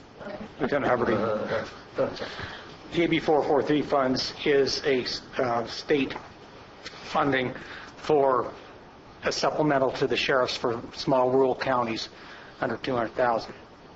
We use that money for a multitude of things, a lot of overtime, unforeseen emergencies,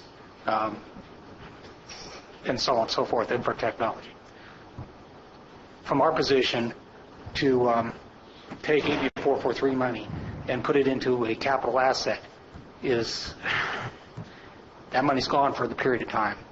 We have an emergency that those funds have to be drawn from. We've now depleted that out of our budget. So if the county has an emergency, where do we get the money? Well, that's why you're sitting there. It's your decision. But all I'm telling you about is AB 443 money as it relates to the sheriff's office. Okay. We don't recommend taking that money at that time. So Debbie, what happened is that they have this money, they take it from their funds, and every year, I mean, they usually get down to the nickels at the end of the fiscal year. So if they take it out of that, then they're going to decrease the amount of money that they could slide over for other unforeseen things. Whereas if it comes out of teeter, like Chris was talking about, it's going to get paid back. Well, it's going to get paid back. It doesn't impact their budget at all. They don't have to come and draw it to us to try to get The AB 443 money, and here's a specific. We have a major capital crime that we accrued a large amount of overtime. That is where we would go to get that sort of funding, as opposed to coming to the board and asking for contingency funds. We start drawing on that for capital assets, which is county-owned property, whether it's temporary or the funding comes to us from the state and reimbursement within 1 month or 9 months. We can't predict the future either, and we're kind of concerned about that, depleting those funds for buying equipment at this time. I was not here when Sergeant Murray was giving her full briefing to you, but what I can tell you is the urgency that you feel on this came from a multitude of things. One is we were waiting for engineering studies and other factors that was beyond the county's control or the sheriff's office's control to understand what the best system was. Once we received that information very shortly ago, we immediately acted on it. But we were not prepared to spend hundreds of thousands of dollars without an engineering study to find out what is the best course of action for the equipment and for the best dollar value. Okay. So once we received that information, we acted on it immediately. Okay. Thanks for the So if I may, thank you. If I may, Madam Chair, I think that we should just look at taking this money from the county. When I wrote this note, two things. Number one, Lori did not have in her hand a letter from the state saying that they would repay us. That is a changed condition since I wrote my note. Number two, the board item wasn't complete. It did not identify a source of funding, and it needed to identify a source of funding. We are going to buy this equipment. It is going to come from somewhere. My hope is that it is going to be repaid.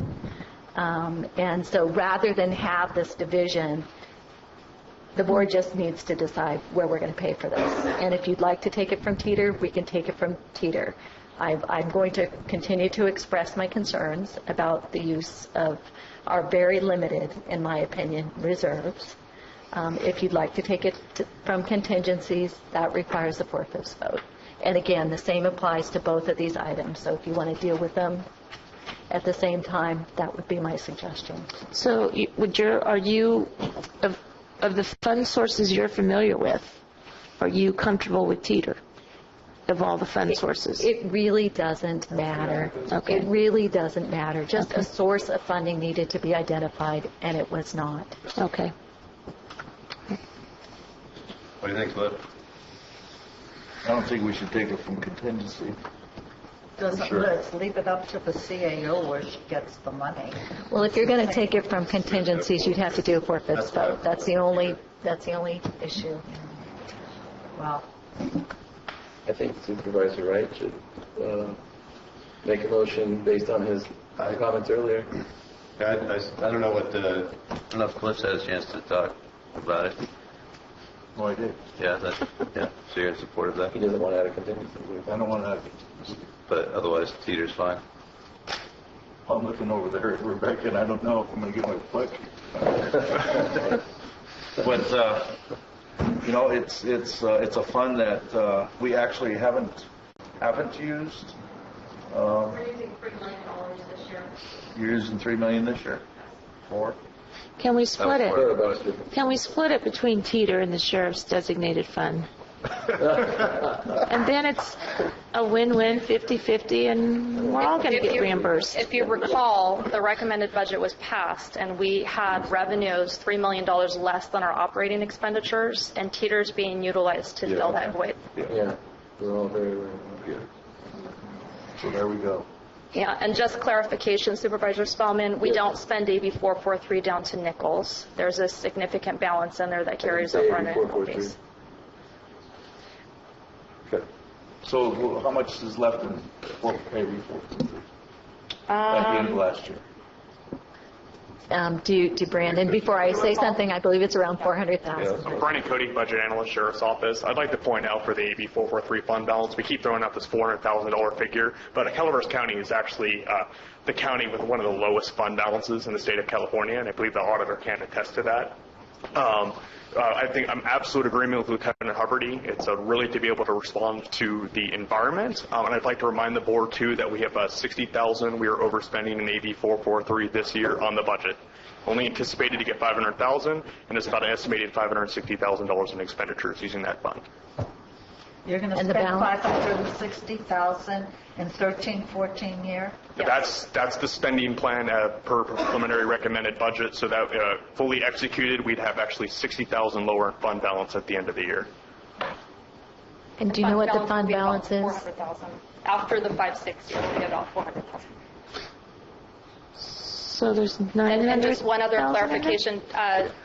Hubbardie had mentioned that if there was an emergency, instead of coming to the board, if you needed to do additional overtime or whatnot, that always concerns me. You always have to come back to the board if you have to increase your appropriations, regardless of what the funding source is. They would have to come to move funding out of AB 443 to pay for that overtime, is what Rebecca is saying. And again, it appears it wasn't clear that the balance, they're just like Teeter. We get about $700,000 a year into Teeter, and this year we're spending $3 million out of Teeter. So what Brandon was saying is they're getting an allocation of $500,000 and they're spending $560,000. So they too are spending down their reserve, but they have a reserve designated fund balance of approximately $400,000. I think there was just one other thing also regarding the Major J money that was voted on years ago. Some of that money was supposed to be earmarked for a 911 center. So that money being out there and available is something to be considered as well. That isn't the issue. We understand that. It's just that when the account closes and we don't receive the 911 reimbursement, there's no place to put it because the job's closed out. I'm aware of that. That's why the urgency of trying to get this in a more timely manner than what we've already seen so far. I don't think we're just talking the same thing, Lieutenant Hubbardie. Pardon? I agree with you. Well, I like I said earlier, I agree that, this is not the question of whether we need the equipment or not. And I would entertain a motion of sorts that allowed a joint venture of the administrative office, the sheriff's office, and the auditor's office to fund this internally, whether it be a combination with TEETR, designated funds from the sheriff's department.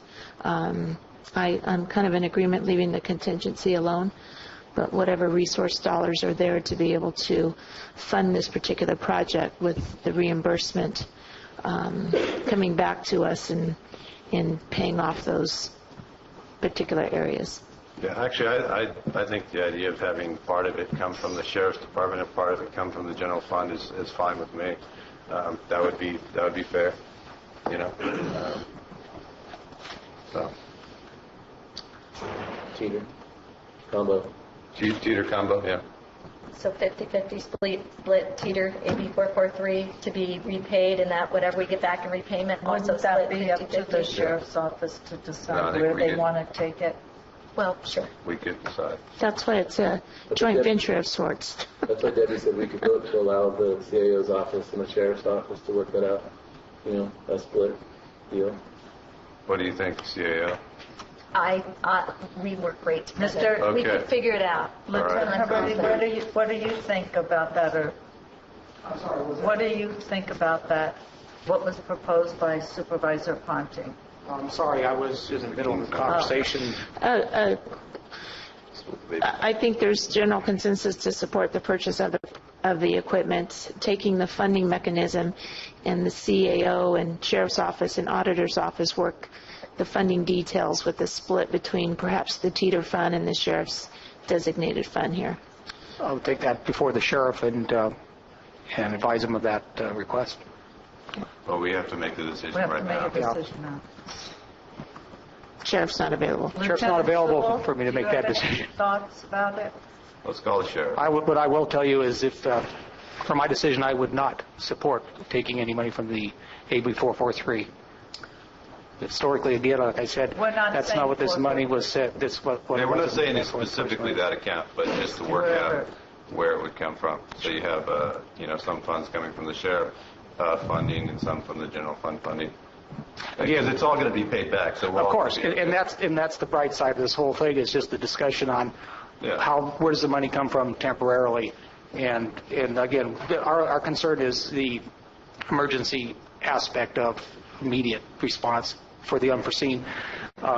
Supervisor Callaway was right on target. You never know when a rimfire is going to hit here, and we want to be conservative and careful about that, having those contingencies. So let's consider that we do have. Let's say that we do have an emergency, and you run out of that money, right? Where are you going to go to get it? We'll be coming back to the board. So it all washes. So what we all want the equipment. So let's just move on with it, share it out a little bit, and then we can be successful in getting that equipment where it needs to go. It's fully board. I hope as long as we get the money, we really need to get the equipment yesterday. So the CAO and Rebecca and Sheriff's Department could sit down and figure that out.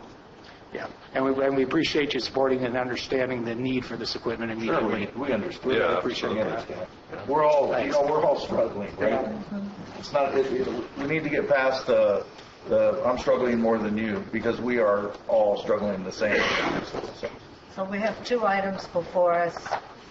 It's the Public comment? 24 or 25. Mr. Segala, you had something to say on this now? Yeah, House of Gallup Taxpayer Association. I'm just trying to, I have some questions that make it clear in my mind what's happening.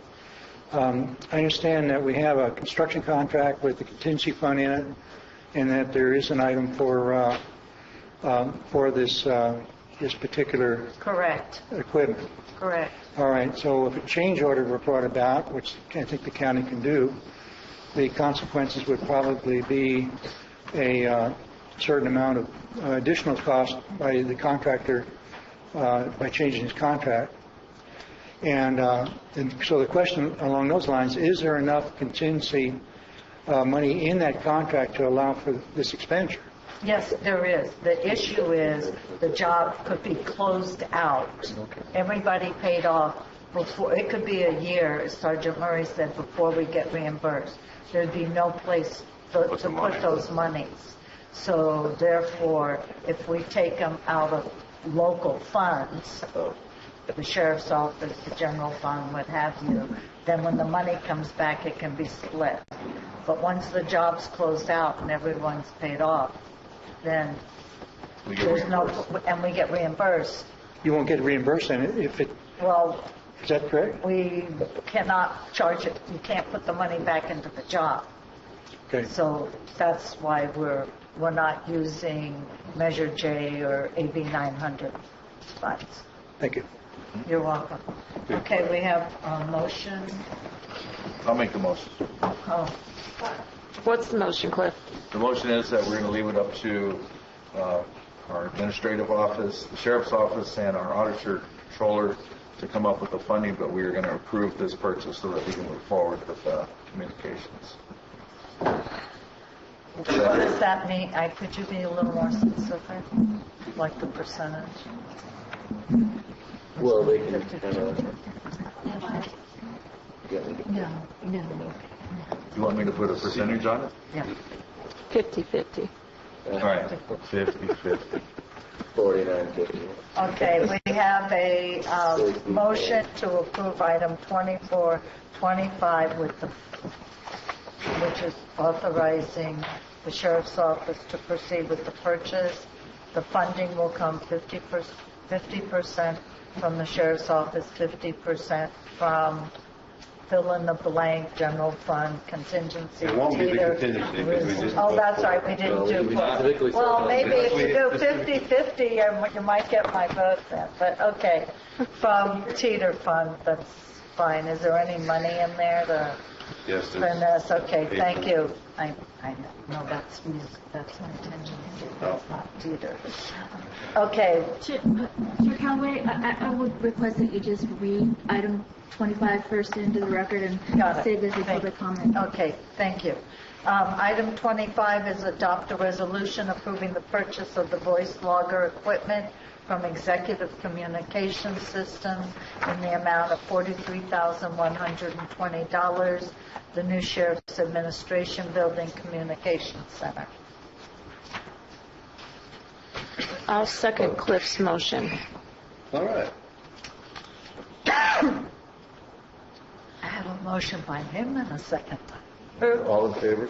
All in favor? Aye.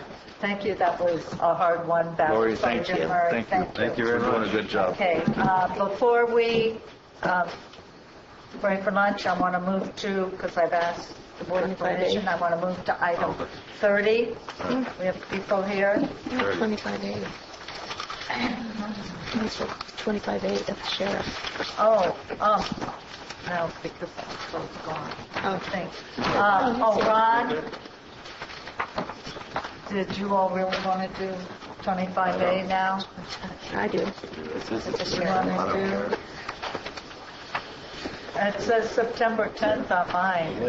We moved this item at the request of the sheriff. This was an item that we received a little bit late to meet the deadline, but after discussions with the sheriff, we moved this item to the 27th.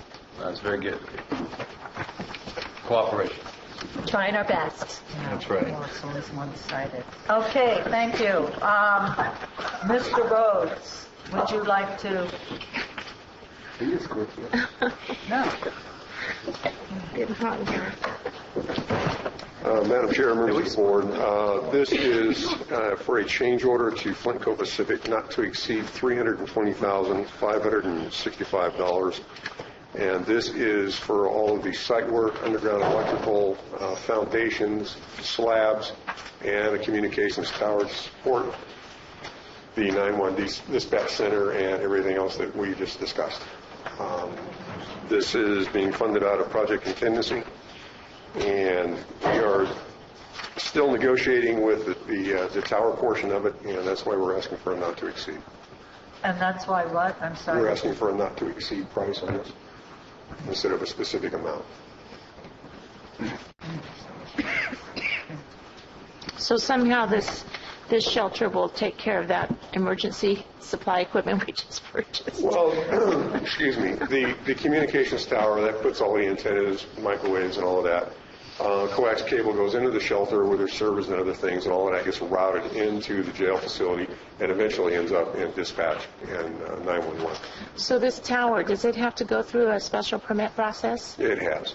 And have we, done? No, it hasn't. It has been, taken through the FCC portion and all of that, and that was done by a consultant who was the county's consultant, CSI, on the project.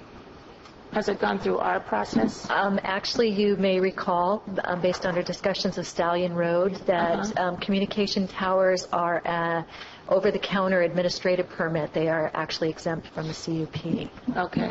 So it's not going to stick out like an eyesore? Well, I can't guarantee that. Is it going to look like a tree? No, it won't look like a tree. It is a 165-foot freestanding three-leg tower. I'm pretty sensitive because in my district I have a lot of towers. I understand. I used to collect a lot of them. Like 3,000. So, okay. Any other questions or comments? Any questions or comments from the public on this item? May I have a motion? I make a motion. Second. Motion by Supervisor Ponte, a second by Supervisor Wright. All in favor? Aye. Opposed? So moved. Thank you, Mr. Rose. All right, like to move to item 30. So I'm going to open this up, and I believe that Ms. Osborne. Mr. Garcia, we are taking items 26, 27, 28, 29 after lunch.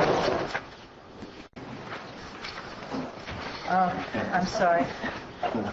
This is a joint item from Ms. Osborne and I, so I'm going to open it up just a little bit, and then I'm going to turn it over to Ms. Osborne. The request before you, I want to say, is the beginning of a process, and we are asking the board to adopt a minute order stating the board's intent to reorganize the Health and Human Services and CalWorks and Human Services agencies into a new Health and Human Services agency. We would also ask that at that time we dissolve the Health Services Agency Director position, and that would be effective 9/30/2013. That is upon the retirement of Ms. Tracy, whom, as you all have noted, will be missed sorely after that date, and establish a new Director of Health and Human Services and a Deputy Director of Health and Human Services. Again, those would be effective on 10/1/2013. We would also ask the board to state their intent to appoint Ms. Zwicky as the Director of Health and Human Services effective upon that date. It would be our intention to come back during the September 10th budget hearings with additional information, and I will turn it over to Ms. Osborne to talk about that, the position descriptions and classifications or salary ranges. I don't know a whole lot really what to say here other than it's something that we're looking at. It's going to be a process. I've looked at other agencies throughout the state, and none of them are exactly the same. They're all done a little bit differently. So I will be working with the administrative office and Ms. Sawicki to try to put together something so that you could take a look at it and move forward. I think what we're trying to do today is open it up to basically say this is where we're going to go. We don't know what it looks like, but we want to start having those discussions and really take a look at what is the best fit for us as a county. Because, again, every county that does have a Health and Human Services agency, and this is something that this county has talked about for many years, but we've had people in the positions, and so we've avoided going down that road. When we do put it together, we want to make sure, again, that it fits us, and there's no one-size-fits-all. So we want to study it and take our time in doing what's going to be best for this county. So we're going to put her in a job that she's not going to know what it looks like because we haven't discussed it. Well, not exactly that. We don't know what the agency looks like. We know what her role is, and there are lots of Health and Human Service Agency Director job descriptions that are out there. If I miscommunicated that, I apologize. It's the agency we're not sure what it's going to look like at this point. And who recommended this? Excuse me? Who recommended this process? Recommended this process? We did. Francine and I are recommending it to you now with the concurrence of both the current Health and Human agency director and CalWorks and Human Services director. And it came out of discussions at this board. Correct. So really, the purpose of the item before you is so that we can begin publicly discussing it and starting down the process to make it happen. We're really seeing that this is going to be, I think we decided 12, 18, maybe a 24-month process to fully reorganize and integrate the departments into one agency. So again, this is the way to start the process so we can begin having public dialogue about the process. And both Ms. Tracy and Ms. Sawicki are in the audience, and if they have anything to add, I would invite them to add. I think one other thing is we did not want to rush bringing something before you, a Health and Human Services agency, with Colleen's retirement date just around the corner. We didn't want to just try to put something together that, again, wouldn't work. We want to take our time in putting something together that will be efficient, maximize funding, and we really don't know what that looks like. But we don't want to just leave the agencies open-ended at this point. We want to start having that conversation. And you may find through this conversation it's not truly a fit. That certainly is an outcome. Very much so. And we talked about that before, that we had a lot of different options and how to move forward. Mm-hmm. And I think that is definitely a possibility. That we could find that maybe it doesn't work. That would be problematic a little bit, since we're appointing a director at this point. But there are lots of examples that are out there in the state. Some very large with, heavy administration and various levels, and some that I think, as I looked at them, could possibly be a good fit for us, and even maybe a little bit different, maybe a little smaller. So, we'll just have to take a look and take it one step at a time. I definitely think it's worth a look. I'm a couple of boards I've served on, and I already see kind of a sharing and melding of services. Mm-hmm. And so I can really see, an agency here where these services are kind of under one agency director, and which I think would be served to improve upon and make better in regards to program services, communication, staffing, all of those kinds of things. So I definitely support this and think it's worth a good look to take a look at, further develop. Any other questions or comments? Any questions? I'm sorry, Mr. Spellman. I just want to give a word of praise to the staff and to also the directors that are present here today. One of the things that we talk about in funding scenarios is, general fund dollars versus dollars that are allocated by state and federal funding that we don't really have any control over. These positions, to my knowledge, are not general funded, correct? No. So this is a situation where we're looking at this in terms of things that Mr. Segala or others may talk about in cost savings. And you would say, well, why would you even entertain the idea of combining these departments in saving money when it doesn't affect our general fund dollars anyway? These are not general fund dollars. These are dollars that are coming from the state and federal that we have no control over. So why not just keep funding it like we've been doing it, since it's not really going to hurt us here at the county of our general fund dollars.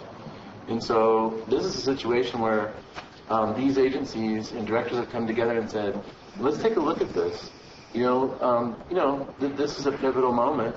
This opportunity doesn't come along that often. Let's take a look and see if there's a way that we could still provide the services at adequate level and perhaps save the taxpayers at state and federal, which we're all state and federal taxpayers. If we could combine that and perhaps save some money for the system. And we would hope that when people make good faith efforts like that, if indeed it works out that there is cost savings there, that those cost savings are passed on to help the patient care. And perhaps, God forbid, lower taxes. I don't know. But anyway. I think it's always a good idea, and I think that over the years, I've made a practice of when positions are vacant, not just something like this, it's always a good time to take a look at that and see, can we do it better? Can we do it differently? Do we need it at that level? That's the time you have the opportunity to do it. It's very difficult when you have staff in that position. It's not that it can't be done, but here we have an opportune time for something that we have looked at. And I think with the way things are going, again, you're right, it doesn't affect the general fund, but it does affect the way that we do business, and it can be done better, and we should be looking at that. And if we find that it doesn't, then I think then we deal with it at that point as well. So we should look. And I'd like to just add one thing. It's just as much about, in my mind, as improved and enhanced services to the clients that we serve. In many cases, there's crossover, and if we can wrap around services and provide better services, that's just as important. Sure. Yes, public. Thank you. My name is Don Chason, and I'm the chair of the Mental Health Advisory Board. I'm not very skilled at making these kind of presentations, but I'm going to try and just represent some of the feelings from the board and from some of the people that are affected. I think we understand some of the organizational drivers for this reorganization, whether or not it truly turns out to be it's driven by cost savings, it's driven by personnel. Whatever it is an opportunity. From personal business, being in the private sector, I guess. It's my experience, you let managers manage. And it's their job to do that job. And so why are we here? And the answer is that we have input to what the needs are. And whenever an organization is in any kind of flux, whether it's the employees in that organization, it's customers of that organization, or interested parties of that organization, they're going to have some concerns about how the level of service is going to continue. Unfortunately, because of the time, we had some people that were part of the audience that really could have provided some just really personal and compelling stories about the need for these services to continue at a high level. I can't do that as eloquently as they will, so you just have to trust me that you would have just been moved. Okay? Are they, since I know some of the people that were in here, I knew some of the people that are in here, know them.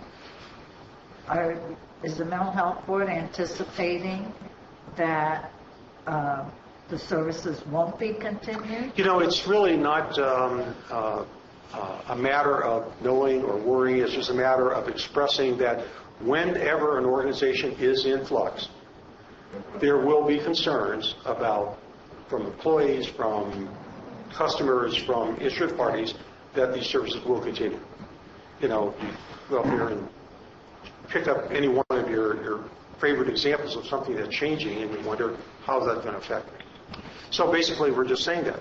But there have always been some conversations between some of these folks and Mary Zawiski.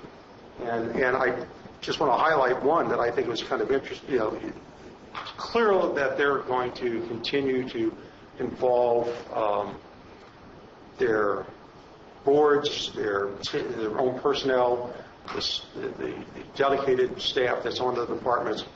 And so I think that's good news. The other thing that I'd like to highlight is her comment about really trying to pay attention to succession planning. It's not a very common, even industrial practice to really drive hard succession planning, but to the extent that the existing staff could have an opportunity to develop this program, to develop this structure, and to offer their services in that developed structure, I think that's to be complimented. So the only recommendation I would have is that as this rolls forward, please understand and be aware that it is good practice to have a developed set of metrics to determine or assess just how well you're doing as an organization. And so I'm not predetermining what that might look like, but that some sort of performance metric should be considered as part of the overall plan. Thank you, Mr. Clausen. I appreciate that.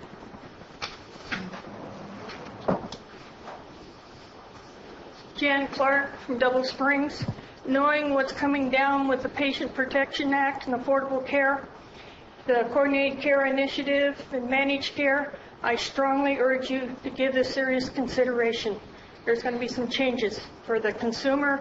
It's going to group everybody under one umbrella to make their access to medical or mental, whatever, under one roof so that they can access everything much easier. Thank you. Thank you, Ms. Clark.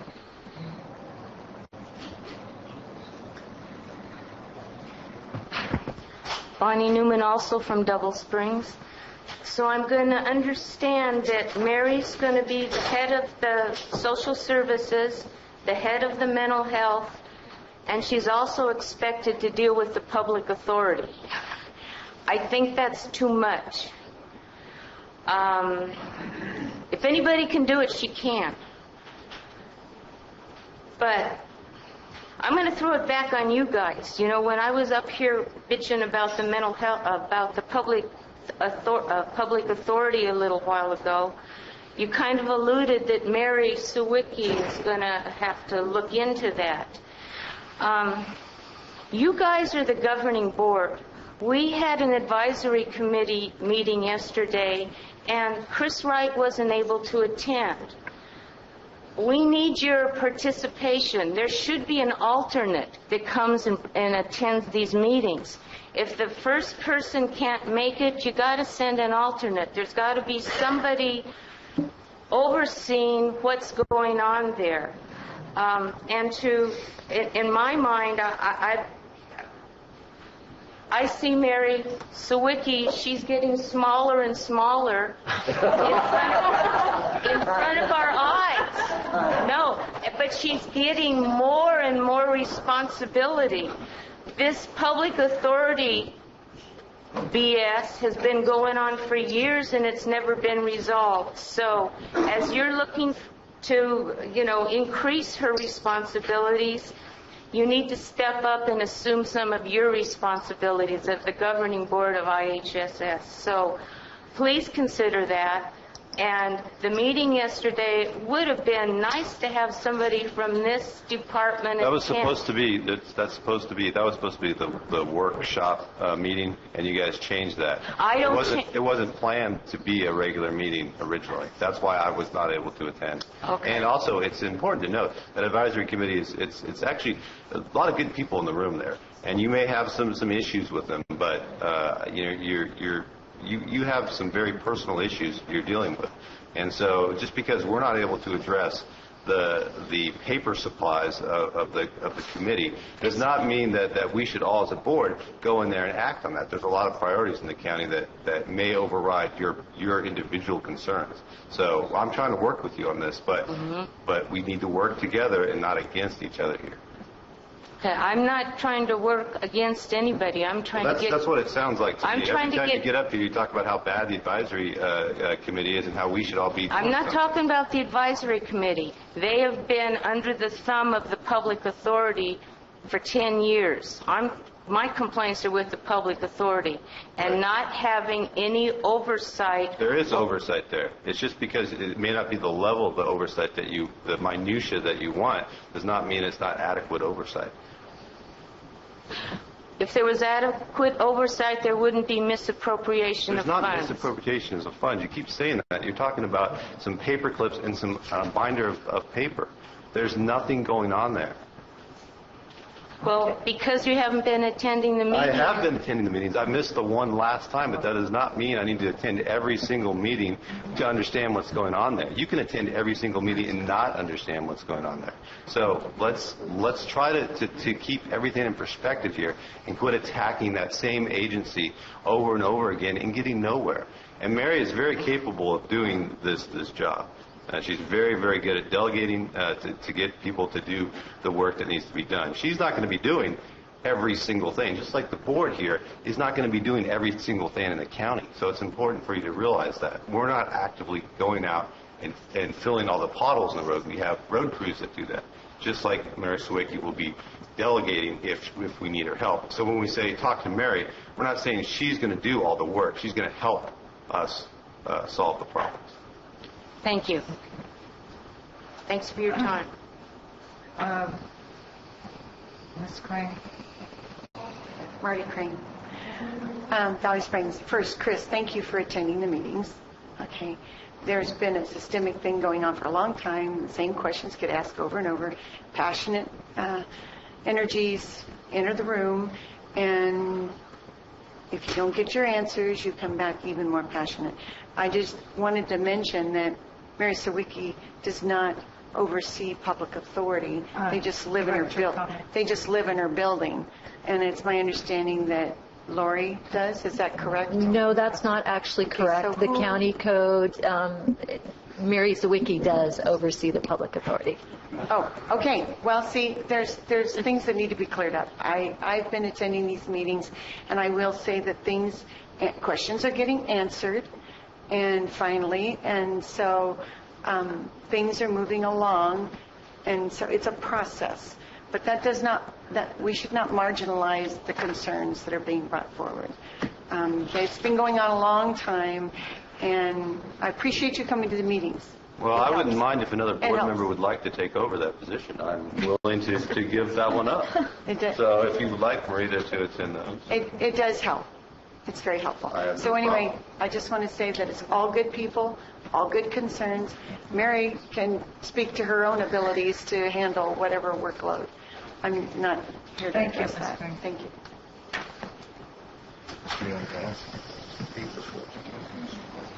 I got to be quick. I know you guys ready to go to lunch. Cheeto Rage, Jenilyn, folks, you can do all the planning you want. I didn't do it. But there's so much going to come down in the very near future. Peter, I think it's your phone. Yeah, boss, right away. Well, you're disturbing the whole.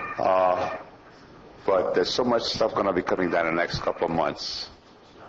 And that's going to be very hard for anybody involved in this and care about it. I mean, you can jump up at your throat. But there's so much going to come down by the end of this year about health and welfare, etc., that you can waste your breath and energy about discussion. But it's going to be some big stuff going to be falling down the sky on all of us, all of yours, all of her head. Thank you. You predicting meteors or meteor showers? All right, Chair. Mr. Spellman. I don't know. I've been seeing on the news that we have Mr. solar flares. Spellman, stick to the agenda item. Thank you. Meteors. They're falling. Okay. Joe Kelly. Somebody be prepared to grab Mary Sawicki because I agree with the appointment of her.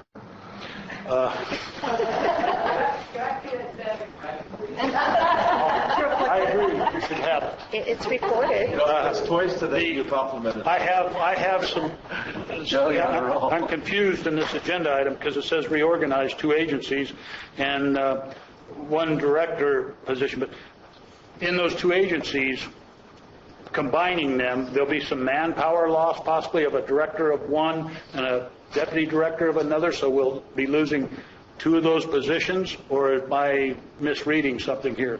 It also states in here that establish a director of human services and a deputy director of health and human services effective 10/1. You have Mary Sawicki as the appointment for the director. Who's going to be the deputy director? It sounds like that should be being done today also. So have I made myself clear on my confusions of this? Ms. Tracy was serving in both positions. Ms. Tracy is actually serving 3 positions, I believe, at the moment. Behavioral health, director of health, and mental health. So what we are proposing, public health. So what we are proposing to do is, again, Ms. Tracy is retiring and leaving us. So we're going to eliminate her position. We're going to create a new director of the combined health and human services agency. This action is asking the board to state their intent to appoint Ms. Sawicki to that position effective 10/1. So we have someone to oversee all of these agencies, 10/1. She then intends to create a deputy director, and that's part of her succession planning, bringing in a deputy director that can help oversee the combined entity, and it could have some of the other responsibilities that Ms. Tracy is currently fulfilling. Okay, so the other agency that's being eliminated, of the two agencies. There's no other director and deputy director of that, so there's not a double, this agency has two, this agency has two? Okay, that answers my question. She is both. She's three. That's what just, yeah, she is both, but they want, All right. she's the director. And Thank you. Remember, there was, anyway. Yeah. Alice Gallant, Taxpayer Association. This sounds like a pretty good thing. It's going in the right direction, and there may be savings beyond just one position. You don't need to double up on clerical help, and there may be some other ways that can be streamlined with less expense. Even though it doesn't affect our budget, it does affect the taxpayer because we all pay state taxes. So even if we save money for the state, it's still a good thing. Main thing is to get the best service for the least amount of expense. Thank you, Mr. Segal. Any other public comments on this item?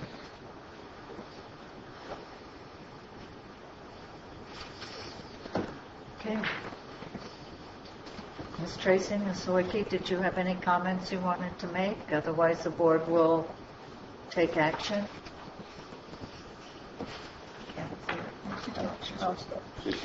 Okay. There's no other comments from the board. May I have a motion on a minute order? I'll make a motion.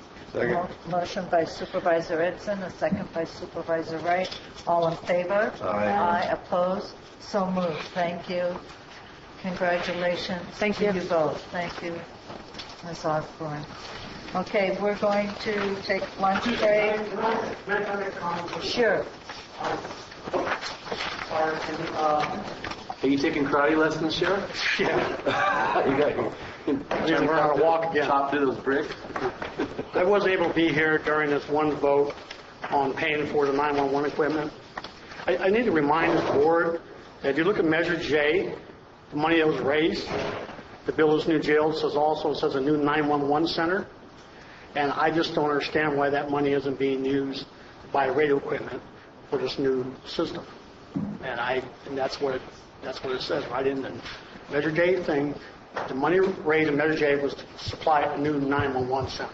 Now, from what I understand, that I have to pay half of AB 443. County's going to pay the half. Why are we paying for when Measure J has money for this? That's what it was raised for. Yeah. I don't understand it. Do you want me to explain what I did before? Yeah, please explain something to me. The reason is that when we get reimbursed from the state 911 that we've been paying into for years, that when the money comes in, and we don't know when it could come in a year from now, the Jail will be done. jail that'll be a project, the money will be closed out. So the project will be closed out. So Measure J will be accounted for, AB 900 will be accounted for. So if it's a year from now when we get reimbursement, or even 6 months from now, we don't have any place to put the money. We can't put it back into a job that no longer exists. So if we borrow the money from internal sources, from the sheriff's office, from wherever, Cheater, however the administrative office wants to get it, then when the 911 reimbursement money comes from the state, then it'll be applied back to your department and back to the general fund. Hypothetically, it doesn't come back, then what? If it doesn't come back in, then we're going to have to deal with that. If the state says we're not going to pay for it, then we're going to have to deal with that issue. That's why I recommend using Measure J money to pay for that. That's why that money was raised. That's why the citizens of Calaveras County voted on that. Gary, I don't think your staff was recommending that. Huh? I don't think your staff recommended that to us. I can't hear you. I'm sorry. I don't think your staff recommended using Measure J funds to us. Well, they messed up. Well, it wasn't even on our. It wasn't on. It wasn't. Yeah. It wasn't on anything. That wasn't an option they gave us. So bigger picture, we just had, it is not clear that there are going to be sufficient Measure J funds available. We have not yet been through project closeout. It is not clear that there are going to be funds available. Oh. So maybe that's why they didn't propose it? Well, I feel that people, again, got robbed. They voted for Measure J for a new 911 center, and now we're paying for it. I don't understand that. I just don't understand that. I mean, and also there's been money used by the county to upgrade parking lots and everything else, which I have proof of, which, was over $200,000. I have proof of that. And this is not something I made up. I have proof of it. I just really don't understand. As the fires burn across the hill over here, I could jump over here, and I'm not going to have enough money to fight a fire with it because I use my money to pay for a radio system. That Measure J was voted by the people to pay for that. And the 911 funds will always be there in case we need upgrades or something like that. We can use that. And I don't understand it. I just don't understand. Gary, think of it this way: you have a board here that voted to add as much money to your budget as any other board in the history of the county. So when you need more funds to fight any emergency that happens, the likelihood of this board giving you as much money as we have in our coffers to fight that emergency is about 95%. So I mean, or 100%. We're gonna give you whatever you need. Or whatever we have. Or whatever we have, yeah, because we may not have. We may need to get the $20 million from the feds, but. We're behind you 100%. In this case, it's just a way to say we'll take a little money from the sheriff's contingency fund or funding, a little bit from the county general fund funding. We're both going to get reimbursed here. If you do come back, if you have an emergency, we're going to back you. So. All right. Sergeant Murray is pretty. She's on it. Yeah. They're real confident. Not as honest as I am, because I just don't. I mean, Measure J was. Vote for that. It's not being used for that. I just don't understand. But anyways, thank you for. Just want to give you my opinion, and I know you've always been 100% behind me before we have, and I thank you very much for that. All right, thanks. Brandon Cody, Budget Analyst, Sheriff's Office. Pardon? What did you say? Brandon Cody, Budget Analyst, Sheriff's Office.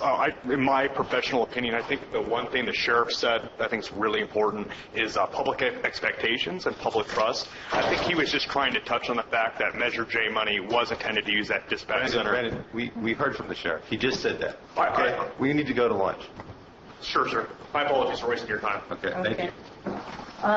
It is 5 after 1. How about 2:15? Is that fine? Mr. Spellman? 2:15? 5 after 1? Okay, thank you. Just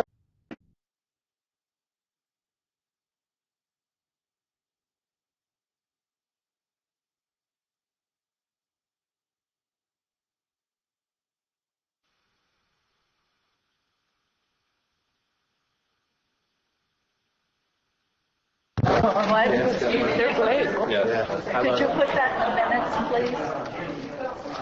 That Chris, you might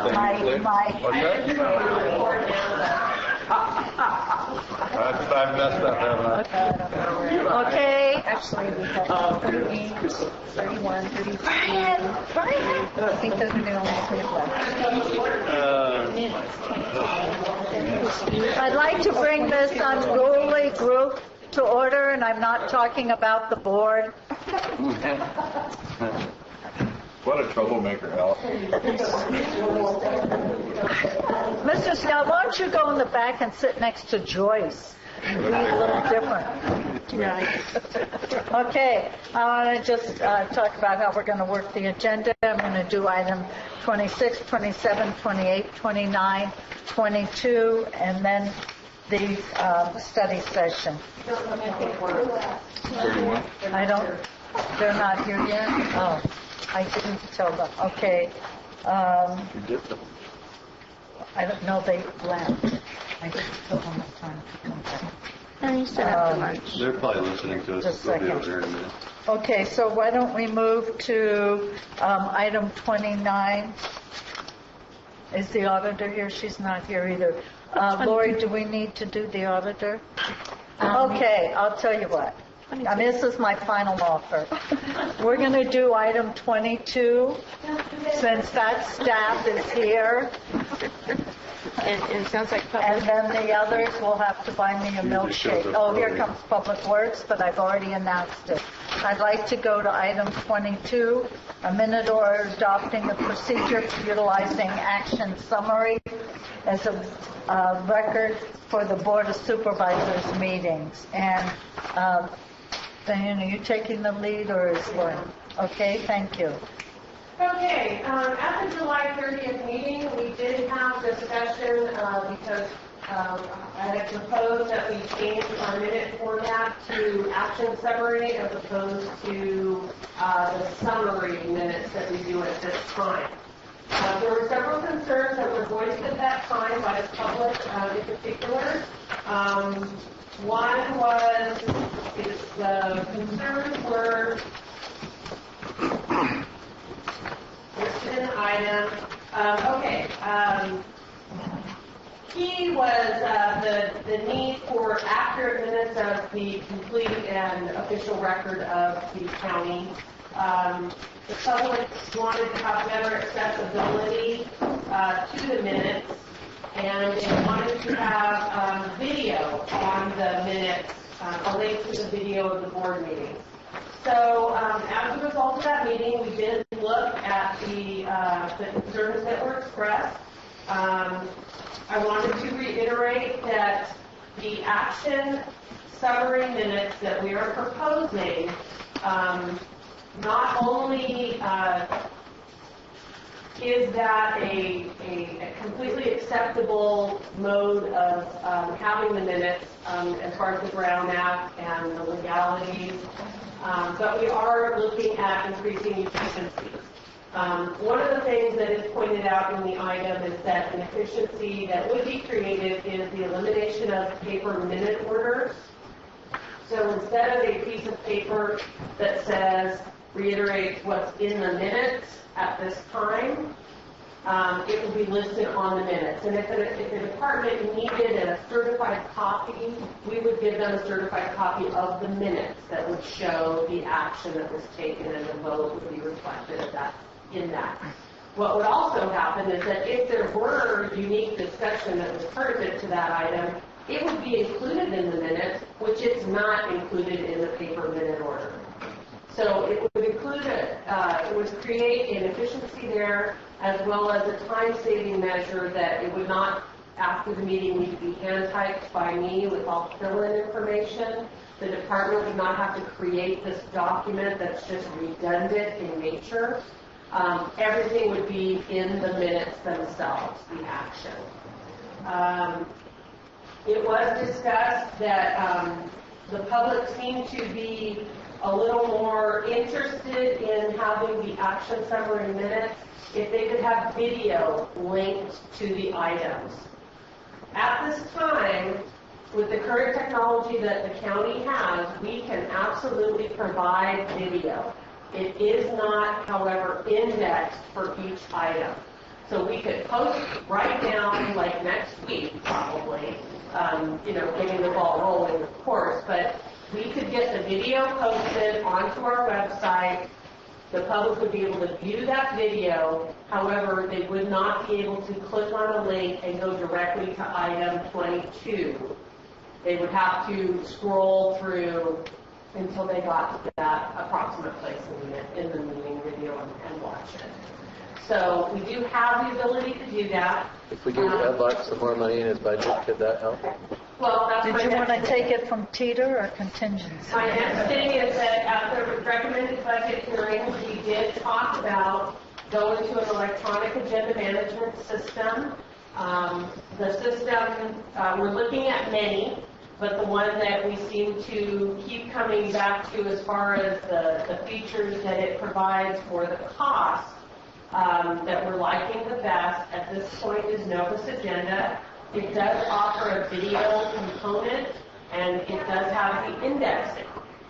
We will be talking to you at final budget about what those dollars mean, because there is a price, and it doesn't matter if it's Novus Agenda or another agenda system or another type of video type program.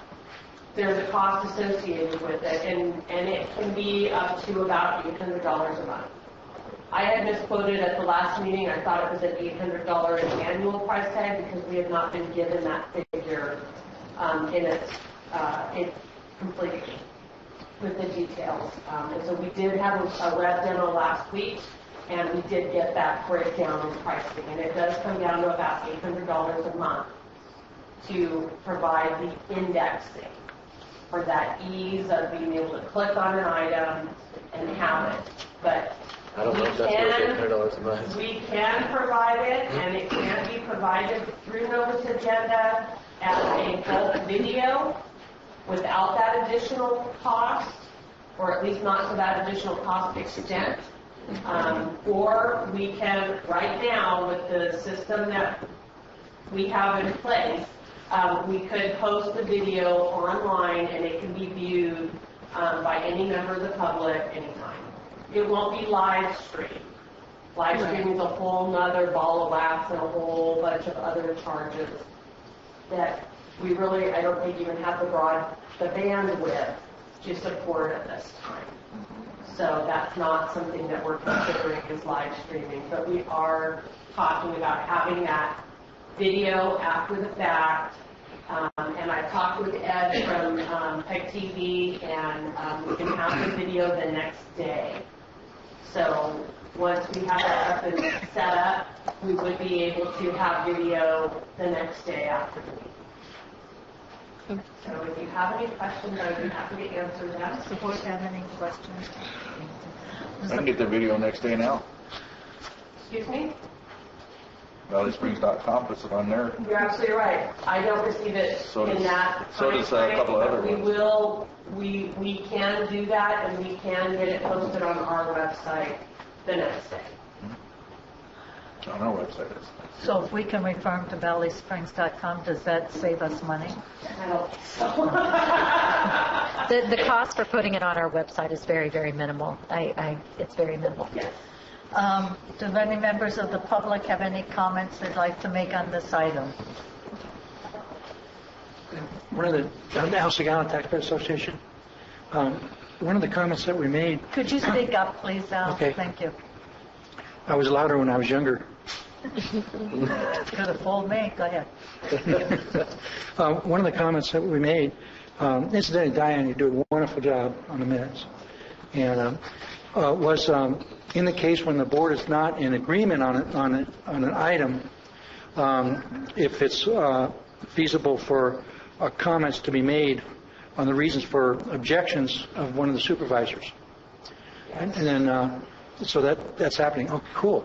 And the next question is, how could a group such as the Taxpayer Association also get this to put on its website?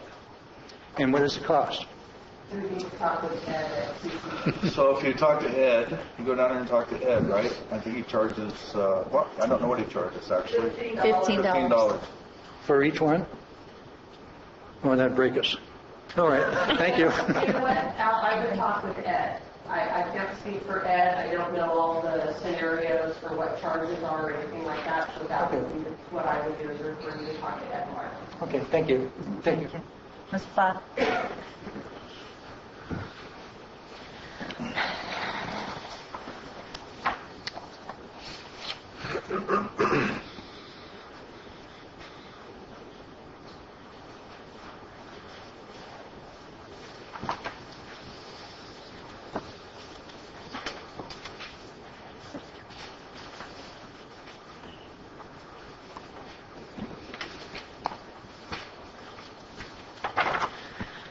Good afternoon, Board of Supervisors. I'm back, as you knew I would be, for this agenda item. I'm quite passionate about records and public involvement in county government.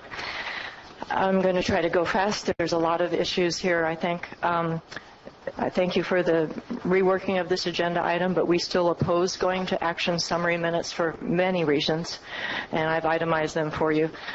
First, we believe it is premature to take action at this time. The county is not prepared today to switch to an electronic agenda format with indexed video files online. Approving action minutes before the county has gone electronic and done this indexing is backwards. No audio or video files of board meetings have been posted on the website, much less being indexed and searchable. The staff report says the county has the ability and that they are hopeful that implementation will be approved in the final budget, but ability is not the same as action, and hopeful does not equal funding or implementation. Supervisors and the public both expressed a desire for online video access on the county website before any transition is made to action minutes, if it is made. Abandoning detailed minutes without having this access, as Supervisor Spellman observed last time, would lead to a, quote, complete lack of transparency. The county should demonstrate ability by getting audio and video online, prove that it works, and that it can be indexed and searchable before asking to abandon the existing detailed format for minutes. Many things can get in the way of good intentions, problems with software, technology, infrastructure, time, and higher costs. The board and the public shouldn't bank on promises of what might happen. As my grandmother used to say, if wishes were horses, beggars would ride. Second, adopting action summary minutes would effectively exclude people that don't have high-speed internet from understanding board meetings and what happens at board meetings. In a rural county like Calaveras, a lot of people don't have high-speed internet. If you're going to be excluding these citizens, we'd like to know how many people we're talking about leaving out of this process. Without high-speed internet, you cannot easily view meeting videos or access large board documents, but you can read the text of detailed meeting minutes, and that's what a lot of people count on. As Supervisor Wright said in July, for a lot of District 2, accurate minutes are all we have. Our third biggest concern is that action minutes leave out all discussion, all testimony, and all direction from board meetings. Action summary minutes only include a brief word about the final action taken. One word, approved. They do not include any supervisor discussion, supervisor questions or concerns, board direction, any public input, or any detailed descriptions of actions, all of which are necessary for an understanding of what happened and reasons for board actions. The July 9th action summary minutes for the CDBG hearing is the example I used last time. That did not even say what was approved. There was no mention of any projects proposed, who proposed what, any public input, or any board direction. Another example since then that I've looked through some minutes from this spring of how action summary minutes would eliminate any understanding of the subject matter and would actually serve to hide board direction is in study sessions. Study sessions are for information and discussion purposes. Since action summaries only list actions and study sessions have no action, action summaries won't reflect what happened in study sessions. In the regular minutes from the May 7th study session about developmental of the county budget, there was a very beneficial 2-page discussion and summary of board direction, board questions, what went on for 2.5 hours during a budget discussion. An action summary would eliminate all of this record in the minutes, and I don't think that's a beneficial thing for the public. We also have additional comments on Exhibit A, responses, concerns, and proposals.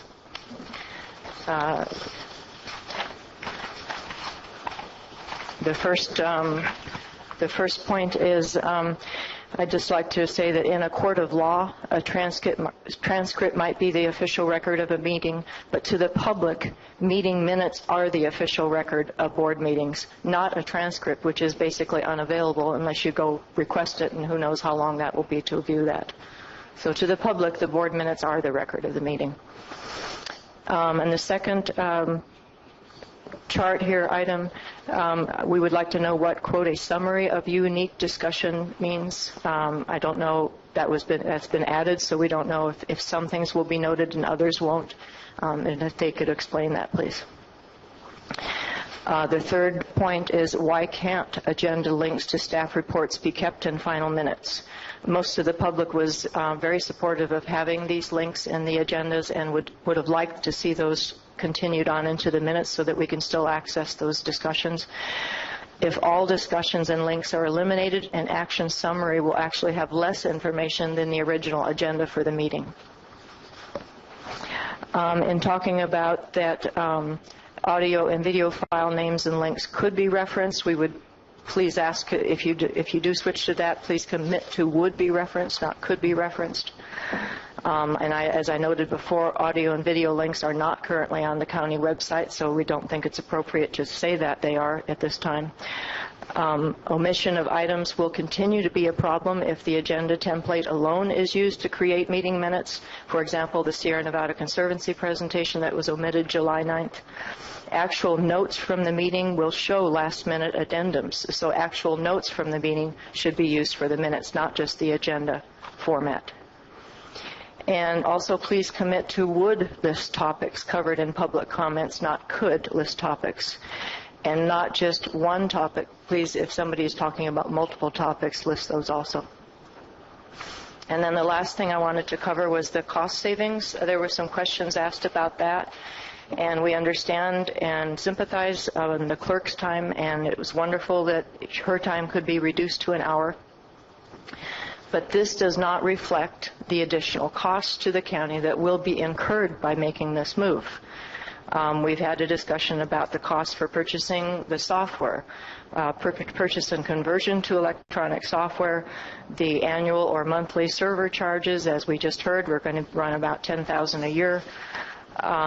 There's also going to be time for people to be involved in this. Somebody has to copy the files, they have to convert the files, they have to compress the files, they have to index the files, they have to upload them to the website. These are things we've been doing for 4 years.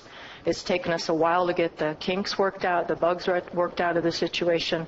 It's going to take some time for this to be worked out. It's going to be time consuming. As we've just heard, tagging audio and video files for indexing may not even be possible at this time due to current lack of broadband infrastructure or lack of funding for this service. Implementation and long-term maintenance of videos, that's going to be another cost on there. So in conclusion, we find the action summary minutes an uninformative choice and detrimental to the principle of transparency and open government. We believe there's less information in these than there would be in a meeting agenda and regular minutes. Minutes need to clearly reflect important discussion, action taken, and direction given. To your constituents, meeting minutes are the official record of a meeting, not a meeting transcript. The county is not prepared today to go to an all-electronic format, and we do not support adopting action summary as the record of board meetings. Thank you for your time. Thank you. Thank you, Ms. Platt. Any other comments on this item? We want to bring it back to the board for discussion. Where is the board on it? Well, Diane, did you want to answer some of I do. I would Ms. like to Platt's address some of comments? those. As far as the audio and the video being not being available online now, we didn't have anything available until about a year ago, so except the agenda and the agenda packet as an entire one document. So if someone wanted to search through the agenda for item 22, they would have to scroll through up to 500 pages. So we have made great strides in making, as a courtesy, this information available to the public. The only thing that we are required at this time, by law, to provide is this agenda that lists what the items are. We are not required to provide anything else besides a hard copy of the document in the clerk's office prior to the board meeting. So everything that we put online, we have done as a courtesy to the public to make things easier. What we're suggesting at this point is to allow an efficiency to be created, because at this point, one person is doing all of the things that was mentioned by Ms. Platt, processing the meeting, putting the things on the internet. I am doing all of those tasks myself every day. So we're trying to find some ways that we can create more time. As far as putting the audio and video online right now, we have talked to tech services. We are prepared to do that. We're ready to do that. We did not know. We had not had those conversations, so it had not been something that had been, hey, we can do this, let's do it. As far as the access online to the minutes, in the month of July, the Board of Supervisors minutes had 23 hits on the website, which includes in-house in-house personnel and staff. So I don't know how it breaks down to the members of the public that are accessing it, but 23 is not a very big number. So I don't know that this is really an avenue that people are gleaning all of their information from. As far as the detailed minutes being available and how that is, and the definition of a summary of the discussions, all of the minutes are up to my interpretation. That's my job. So everything that is in the minutes at this point is in there because I deemed it to be of value. So with action minutes, what you would be getting is you would be getting a written record of the action taken by the Board of Supervisors, and on the website, if someone were interested in what the details of that discussion were, they could always access the video and then scroll through to the appropriate item. We just don't have a way to index it right now in-house. As far as if we are able to go with a company that provides video indexing as part of the package that we purchase, they do all of it. We don't do it. So that would be a time savings for us, staff-wise, in itself. The comment about the links to the agenda, the links that are now currently on the agenda, which show as a little page icon after each item, I put each and every single one of those on there, and then I link each and every one of those to that item of the agenda. So it's a PDF. So at this point, if there is a way for me to manually manipulate and keep those links, I would do that, but I have not been told there's a way for me to do that. So that is why the minutes do not have it. As I proposed, I think that we could very easily create a link at the top of the action summary minutes that would take the person back to the part of the website that houses the individual items. I don't know how much more efficient that is as opposed to a person just opening up another internet screen and having the agenda packet open and the minutes open, should they be so inclined to need that level of detail. As far as the other concerns that were brought up, would was not used in reference to the audio and video or the list of topics covered because could was used in the fact that the Board of Supervisors would need to give direction on that, so that's why it was listed as could. We are really trying to make information accessible. We're trying to provide a new level of transparency, and we've been doing so for approximately the last year. I think that one of the things that speaks to the level of transparency that we have is that on our staff memos of every single item is a staff person's name and phone number. So if anybody was looking at this item prior to a meeting, they could actually call that person and ask their questions. So we're really trying to make it easy. We're really trying to put that information out there. But we, at this point, is me. And I need help. And this is a cost-effective way for us to do that. And in an effort to try to streamline and identify the things that were previously being done by 2 staff personnel instead of 1, this is an option that's been accepted and used throughout the state. Thank you. Does the board have any questions or comments on this? If we were to adopt something like this, would it be feasible to have all boards, commissions, etc., adopt the same format? Because it seems like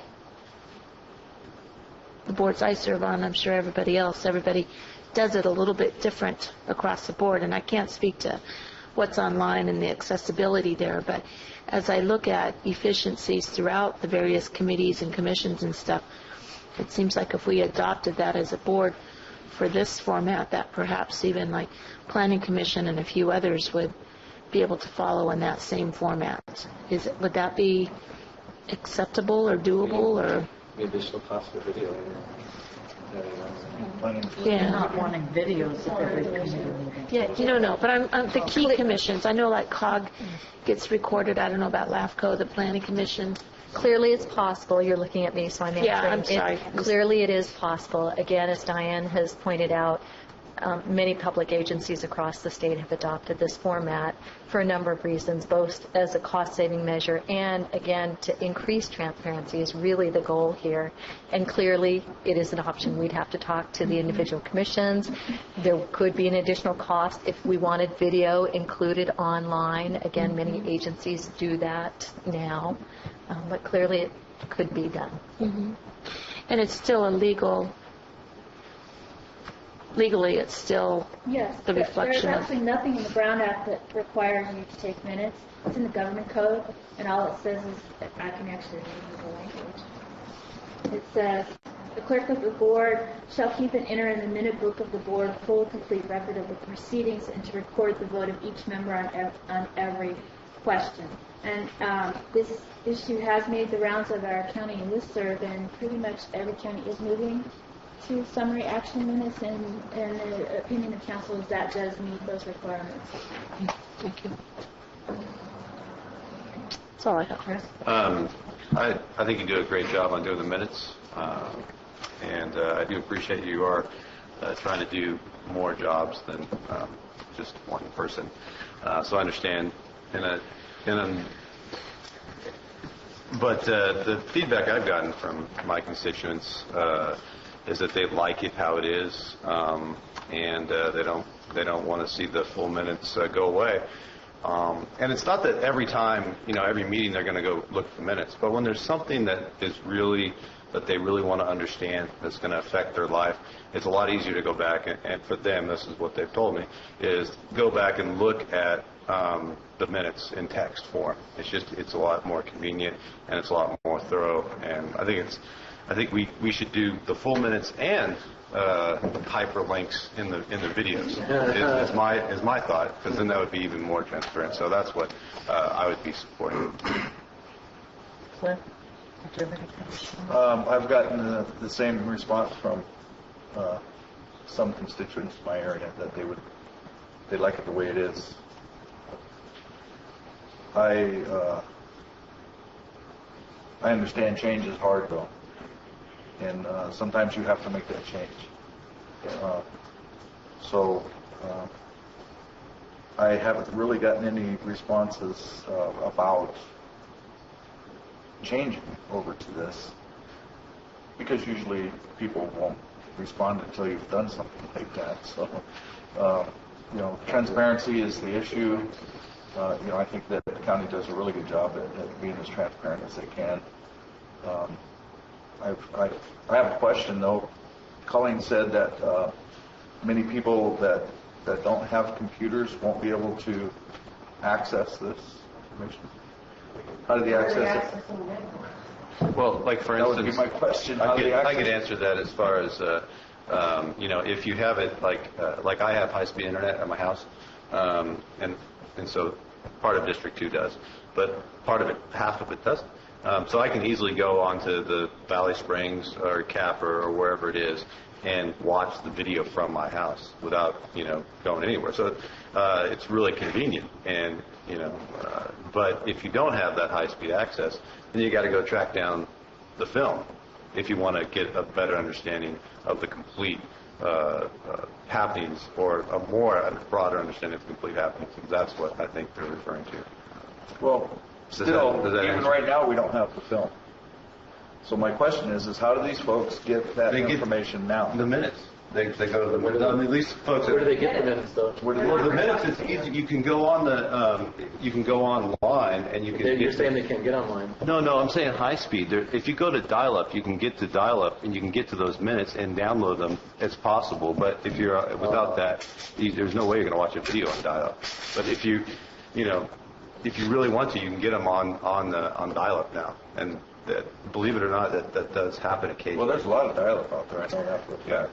And so that's I mean, would this prevent that from happening? well, you wouldn't be able to get the minutes, though, right? You can still get minutes. No, get action. no, but those aren't real minutes. Those are some. Well, whatever. They're not for custom. Right. Very well. So, my thought is okay, if we're getting the information that's going on in the meeting is true and accurate, and if it's this way or a more efficient way or a non-efficient way, then which way would you go? So, I'm looking at it like, well, I'd prefer to go to the efficient way myself, especially if I know that, well, I already know Diane's workload, so I know that she's, it's getting to a point to where you may have to bring on another person to handle that workload. And it's like everything else. When you first start something, there's, the fright of it's brand new to you. It's something that you're unfamiliar with, and there's all of these feelings like that. And it may actually turn out, sometimes, not always, sometimes it turns out to be better than you thought it would. Sometimes it turns out to be easier than you thought it would. And sometimes it doesn't, and then you have to make adjustments to get to that point where you have that comfort zone.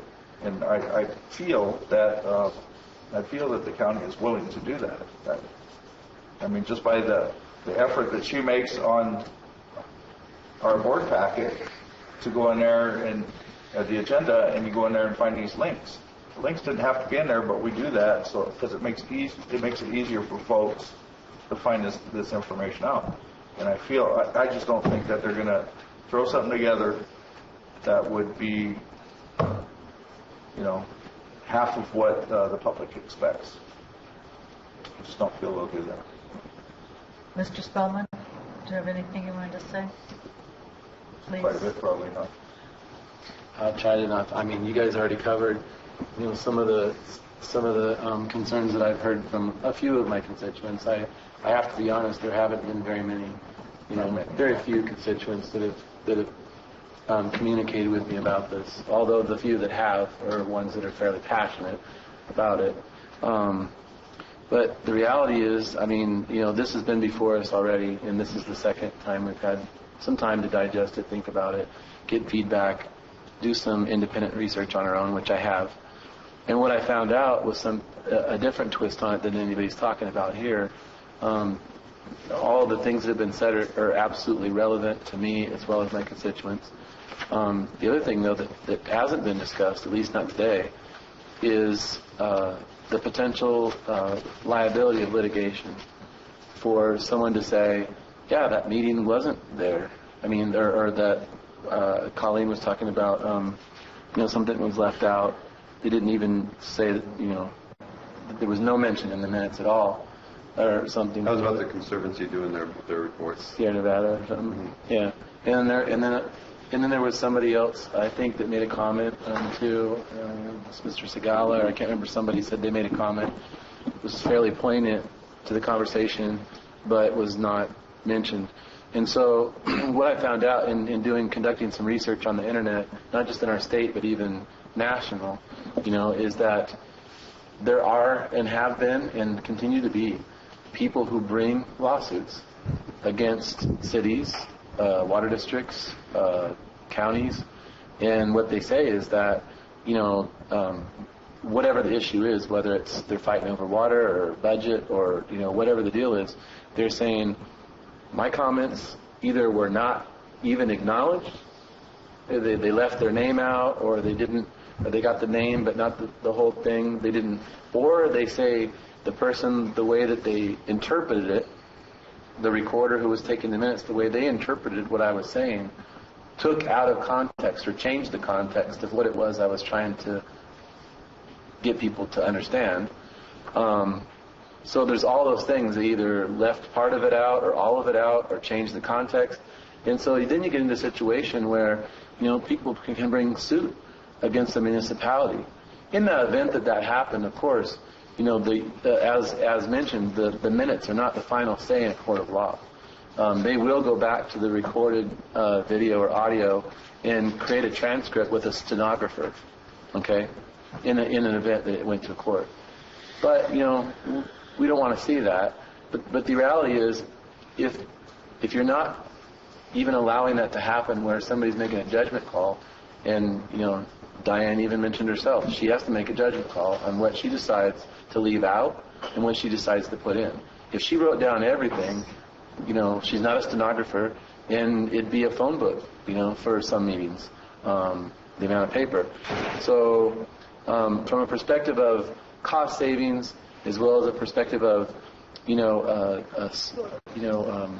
getting ahead of potential litigation, we've all seen in this down economy that people are looking for, they're getting real entrepreneurial about ways to get money from lawsuits. And they go after municipalities because they think that we have a tax base that's, always providing income, so let's go sue them. They've got perpetual income sources. So for me, it's about, avoiding potential lawsuits. It's about being able to save money. It was mentioned last time, and I think a little bit today. There's been an unfilled position in the clerk recorder's office for the last 2 years. So, you have to decide how much that means to you. It means a lot to me, believe me. I understand the things that were said today and prior. In the best case scenario, we would have enough money in our budget to pay for an actual stenographer that would transcribe everything that was said after the fact, not waiting until it goes to court. But then we could access it at leisure or whatever. But we just don't have the ability to do that. I wish that we did, but we don't. So living in a rural area with a limited budget, as we have, I think there are certain things that we have to come to grips with. And one of those things is that sometimes we might not have the level of service that we might wish we could have in terms of any number of things. We're going to talk about level of service and medical response later on today. We talked about, the ability to upgrade our 911 call center for the sheriffs earlier today. These are all things that factor into it. And, and it isn't just a rural plight either. I mean, the city of Stockton's bankrupt, and they got 500,000 people.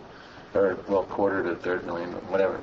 But these are constraints that we're under today in our modern society. I mean, we can't keep up with these things. And as Diane's mentioned before, just in the last year, I mean, if somebody would have told me 3 years ago that you could go on the county website and that those things would be available in PDF and that you could actually click on a link that would take you directly to that, oh my gosh, I never would have thought that would have happened.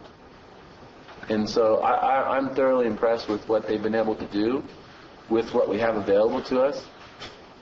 And I think that if they're able to put video on the website, on the actual county website, regardless of whether or not you can get it by item, which would be nice, but I don't think it's worth $800 a month. I think that that's something that I could support because it's going to it's a cost savings measure. It keeps us clear on liability issues because there's no judgment call on Diane's part about what to put in or what to leave out. So those are the main concerns for myself. And in the few people that I have talked to, like I said, it's not a real hot topic, though there are a few that are interested in the conversation. But I will stick to what I said last time in agreement with Ms. Platt, that I will not vote for anything like this to go forward until such time that there is video on the county website. Until such time that it's actually up and working, the kinks are worked out or whatever, I'm not going to give my vote to go ahead and switch systems, under the guise that we can or we will. It has to actually be up and running, before I'm going to cast a vote to make any changes. So if you're looking for a vote to change anything today, you're not going to get my vote on that. Until they have video on the county website, it's a no vote for me. So did I understand you to say that video could go on tomorrow or the next tomorrow, day? we can Could vote go on it on next tomorrow. agenda. Okay. That's fine with me, as far as I'm concerned. Right, thank you. But I can Thank support you. other people, so Thank you, Mr. Spellman. give that opinion. I will give my opinion. I support this. I kind of went kicking and screaming on doing this, especially where we're going to go in the future. I think it's efficiency. We've been warm and comfortable with the minutes as they've done. I usually review the minutes before they go out. I've made several editorial comments on them over the years. It is up to the decision of the clerk. This way there is no decision on the part of the clerk recording it. I didn't know we had stenographers anymore. I would like to see an indexing of videos. I'd like to see us move towards that. But it's time we move forward. So if there's no further discussions from the board, I'll entertain a motion if there is one. I just want to comment too that, understanding that the minutes are the official record of the action taken, and the video and the audio are the official record of the meeting. So there's a reference point there. So is that, I'm clarifying that that's true. Okay. I support this. And I would make a motion to approve to go to the action. Okay, is there a second? I'll second. There's a motion by Supervisor Ponte, a second by Supervisor Edson. All in favor? I did. Okay. Did you have something you had to say, Mr. Race? I will take your comments before the vote. Thank you. Peter Ray, gentlemen, one of the first things I said when the new board came on, trust and respect you have to earn, you don't demand it. This goes back as far as record keeping and so on, goes back a couple of years now. What was it? So there's not that much, let's put it this way, there's not as much trust and respect yet that, let's say, you would like to have or you deserve. These minutes and stuff is not for your benefits, it's for your constituents' benefit. I can see the idea of it's maybe financially more efficient, but that is not a total package that your constituents, people who voted for you, will be getting. And it's going to be harder to accomplish what you want so they can see and appreciate the hard work and the dilemmas you get. For instance, if there's let's say there's some conflict between a board of supervisors and somebody talks over here because they say something that you don't like or something, there might be words exchanged, and there may be good possibility there might be some Brown Act violation. If she's going to interpret it, how well it is going to be. Okay? So you have to have an exact record of what's taking place in this room, as long as you're sitting on the throne. And that should be available easily for your constituents. Down the road, the possibility that you're going to have electronic recording that's valid and so on, that easily be accessed, great. But this is not for the benefit for anybody else except your constituents. And if there's any kind of fear or don't really like it, don't do it, folks. Because the first thing they're going to tell you, you try to hide something for efficiency basis. So you do whatever you think is right, but look the way your constituents are going to look at it. Thank you. Thank you, Mr. Reese. I have a motion, a second. All in favor? Aye. Opposed? No. Passes on a 3-2 vote of the board. Supervisor Wright and Spellman in the negative.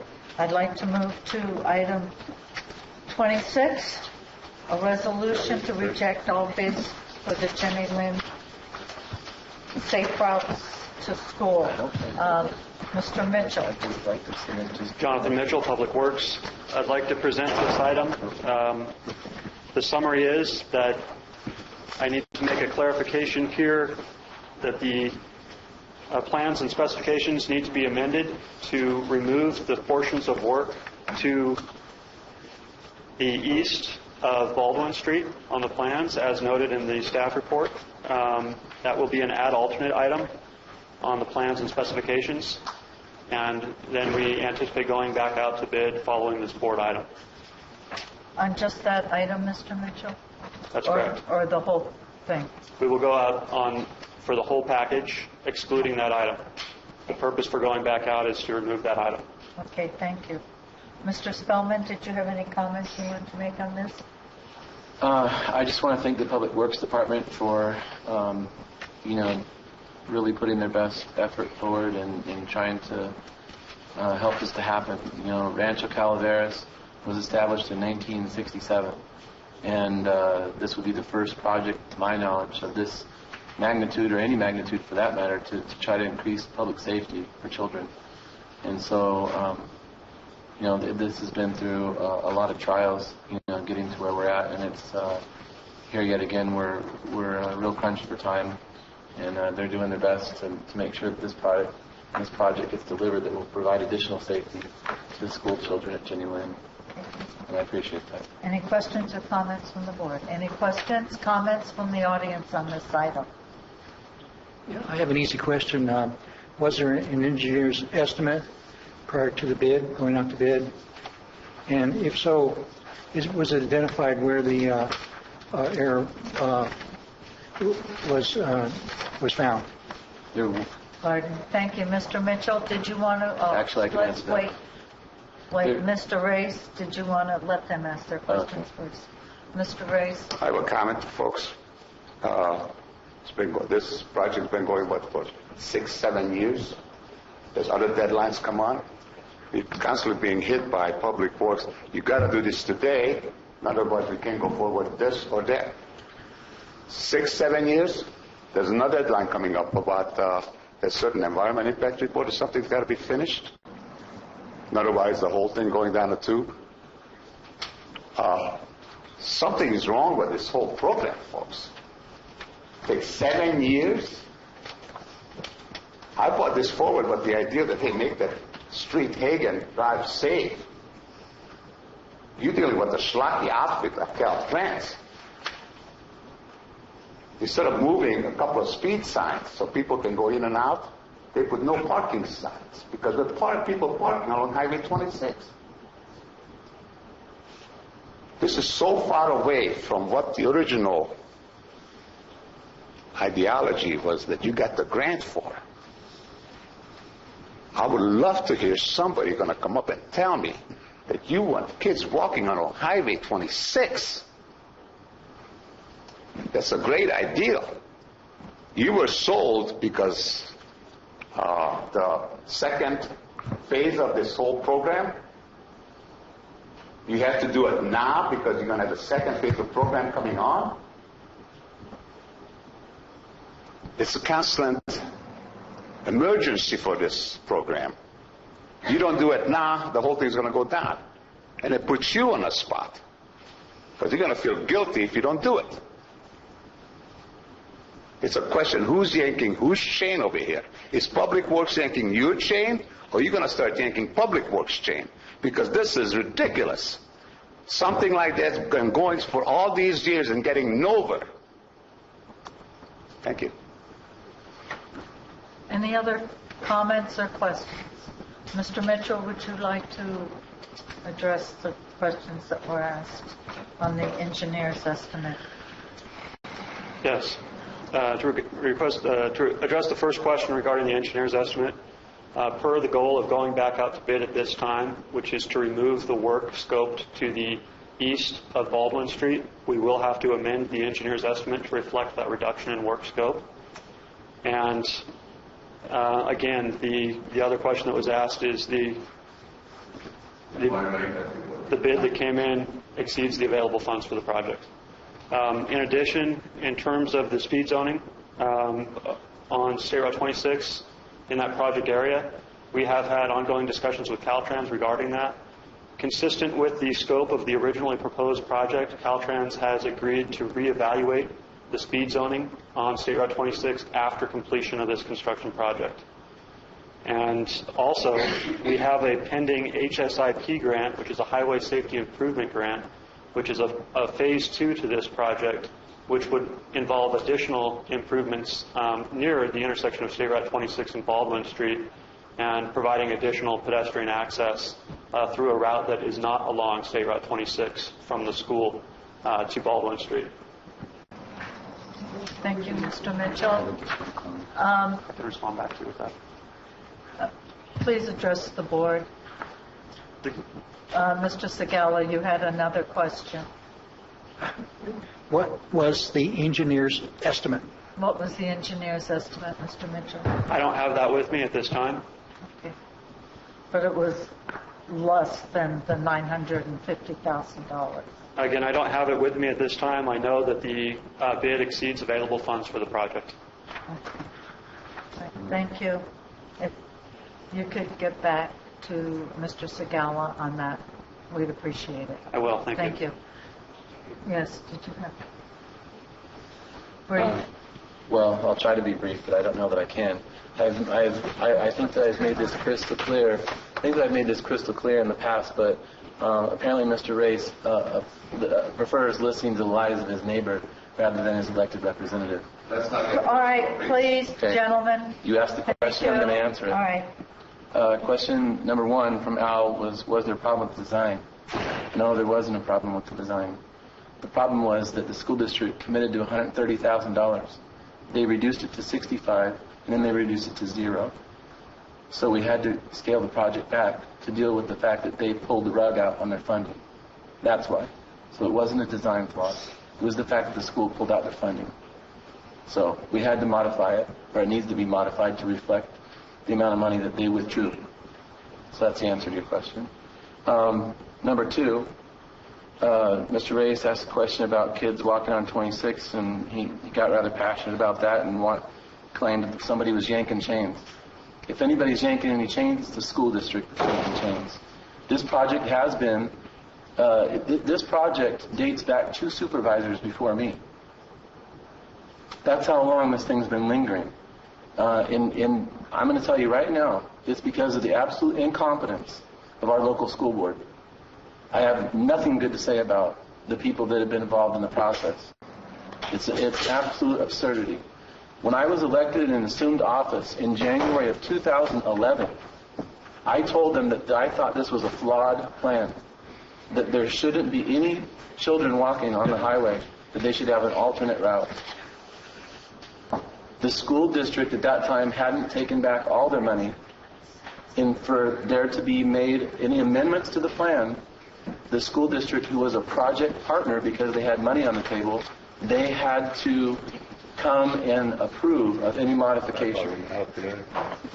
So, because they refused to meet with me or Public Works, we couldn't modify it. And so I said, time is ticking away, we're going to lose our funding. So if the school district won't meet with us to allow us to modify it, then we're just going to move forward with the original plan that includes some of the route being on the highway, which is unfortunate. At the last moment, when we're ready to go out to bid, they come back here and start throwing all kinds of mud, saying that we're going to force kids to walk on the highway, it's unsafe, all a bunch of bull crap. So if you want to know who's yanking whose chain, the school district's yanking chains. And in my opinion, they have a complete disregard for the safety of the children that they've sworn an allegiance to protect. I was an educator before I became an elected person. And you know what? I have so much disdain for these people, I can't even tell you. If they think for a second that anybody that has a half a brain in their head believes that they're in it for the children first, above any other agenda that they have, I don't know what to say. I would be a complete loss. Because it's not there. They had the ability to make this route safer than it was. They had the ability to participate in this years ago. They refused. So the project you have before you today is the culmination of us trying to deliver a project. Flawed as it may be, it creates, at least in 9/10 of the project, a safer environment for children. No one's going to make a child walk on the highway. That's completely optional.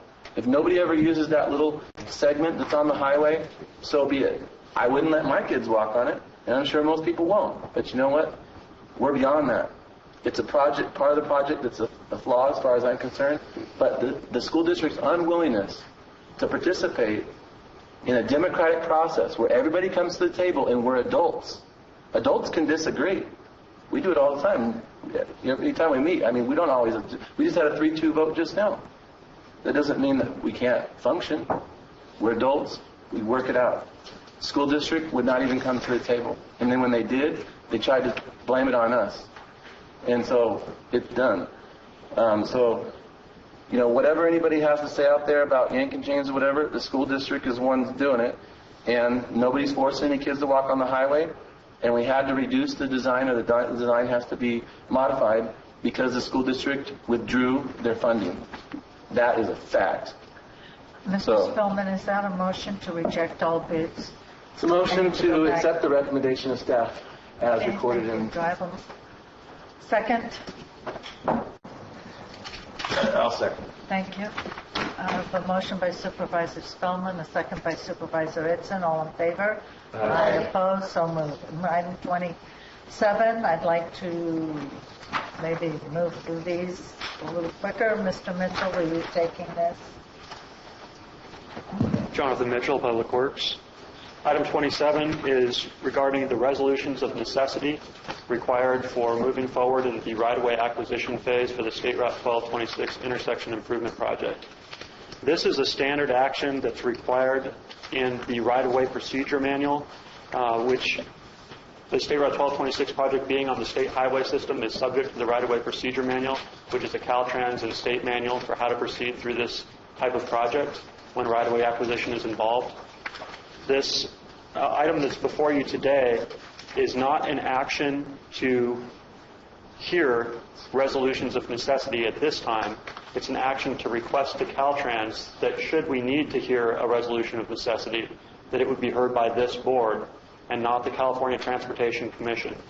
Okay, that's pretty clear. We like that. Thank you. Mr. Edson, did you have any comments you'd like to make on this? I just want to thank Jonathan for caring about, keeping an eye on and caring about the business owner that's being affected by this. And this is one of the reasons, it's one of the things going to make it a little bit easier, I think, that to be able to make sure that she gets her wishes and everything that she wants out of this deal, because the alternative is rip the building down, and I don't think she wants to go there. So yeah, thank you, Jonathan, for doing this, and I'll move to accept. So I can have discussion. Second. I have a motion by Mr. Edson, a second by Mr. Wright, and I'll have discussion before the vote. May I? Yes, please. Yes, thank you, ma'am. Would be nice to know what kind of possibility of finances and who's going to be paid for if there's an eminent domain, what the property is going to cost.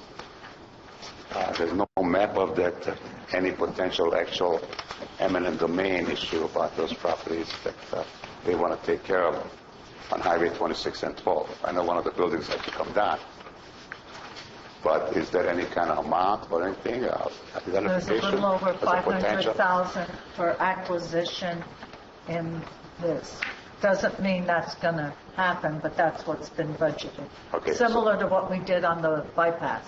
Okay, so basically you're not giving Public Works No, they go ahead to do it, because it was mentioned that possibly eminent domain if you don't come to agreement for the property. Thank you.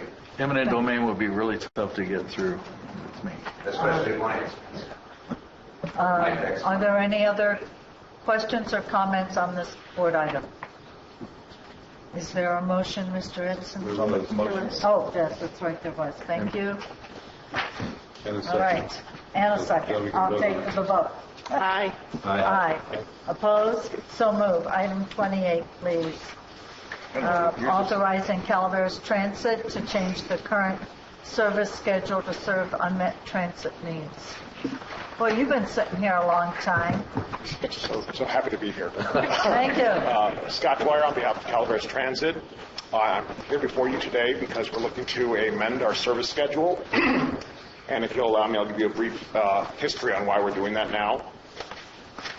We've gone through what is known as the unmet needs process, where through the COG and through our SysDAC, and our SysDAC is our Social Services Transit Advisory Committee, or TAC Advisory Committee, technical.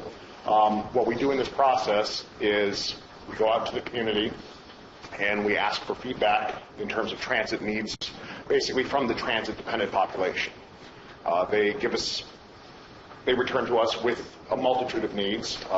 We go through them. I believe this time we had 38 unique needs. More than 38 responses, but 38 of them we found into different needs. I think we found that 19 of them, many of them were already being met in one way or another per the determination of our Social Services Transit Advisory Committee. 19 of them were deemed to be unmet needs. And then we go a step further in this process, and I'll give a little history on that in a moment, and we came up with the fact that 3 of the 19 were reasonable to meet. So it has to be an unmet need, and then we have to find it reasonable to meet. And the definition of both those, what is unmet and what is reasonable to meet, is something that's put together through each region's SISTAC. Ours came up with a variety of concerns on it. Reasonable to meet being if we can do it within a budget, things of that nature. Yes. Does that include distance? It absolutely does. So would it include like 200 yards? Well, we actually operate a deviated fixed route service, so provided we have the option of deviating safely, it could mean that. And actually, we did even look at that in our unmet needs process, but some of those requests we determined already being met based on the deviations we do. So we're looking at ensuring that we're making those deviations when we safely can and ensuring passengers are aware of that. And just a little bit of history on why this is done through TDA, Transit Development Act, the California requirement.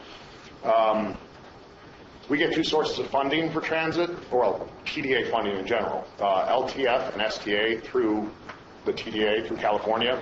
LTF is the local transit fund, and STA is state transit assistance. Okay, a local transportation fund, I should say.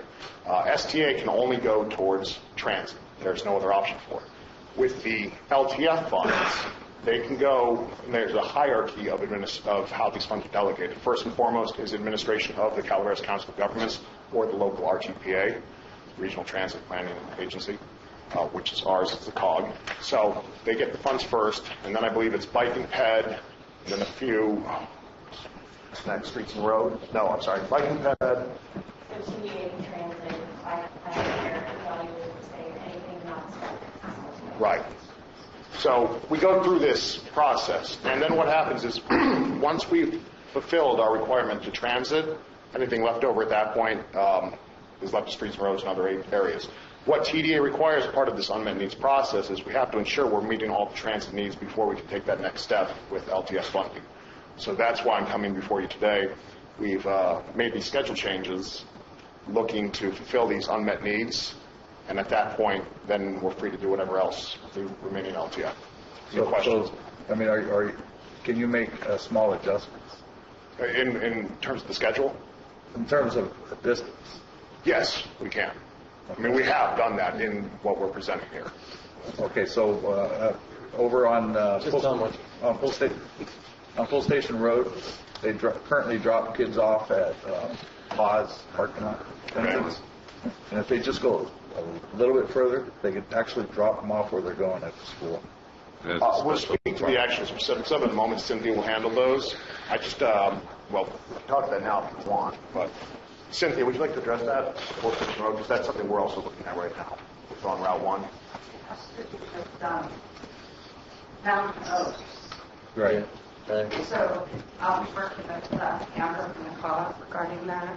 And so we'll see if we can figure out a better way to drop them. We built the time into the modified schedule. Right, it's about it's less than about an eighth of a mile further or less. Yeah, as long as there's a place to pull over, pull us completely off the road, we'll do that. It's not a problem. Isn't there some? But we're going to be working with them on that. You could turn in there and flip around. Isn't there some issue with that? Like we can't do it for some reason in the past? It's been looked at. I remember somebody told me a reason that we didn't do it. And I forget what that reason is. My understanding is previously some of the owners of businesses do not want us to drop or pick up in front of their business.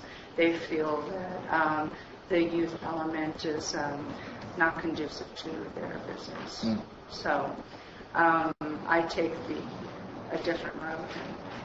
If we can drop them off, we're going to drop them off. And we talk to the kids. We have drivers that are very concerned about our transit, and they talk to the kids if they think those kids are causing some issues. You know, they remind them of what they're supposed to do and not supposed to do. You know, littering, loitering, those kinds of things. Well, so right now we have kids that are getting dropped off at Paz entrance, and then they walk along the highway, or not highway, actually it looks like a highway, Full Station Road, and they walk over to Mountain Oak School. And Right. so if they would be able to just go a little bit further, then they could drop them off at their destination, and we would have less kids walking along that road. And I understand what you're saying.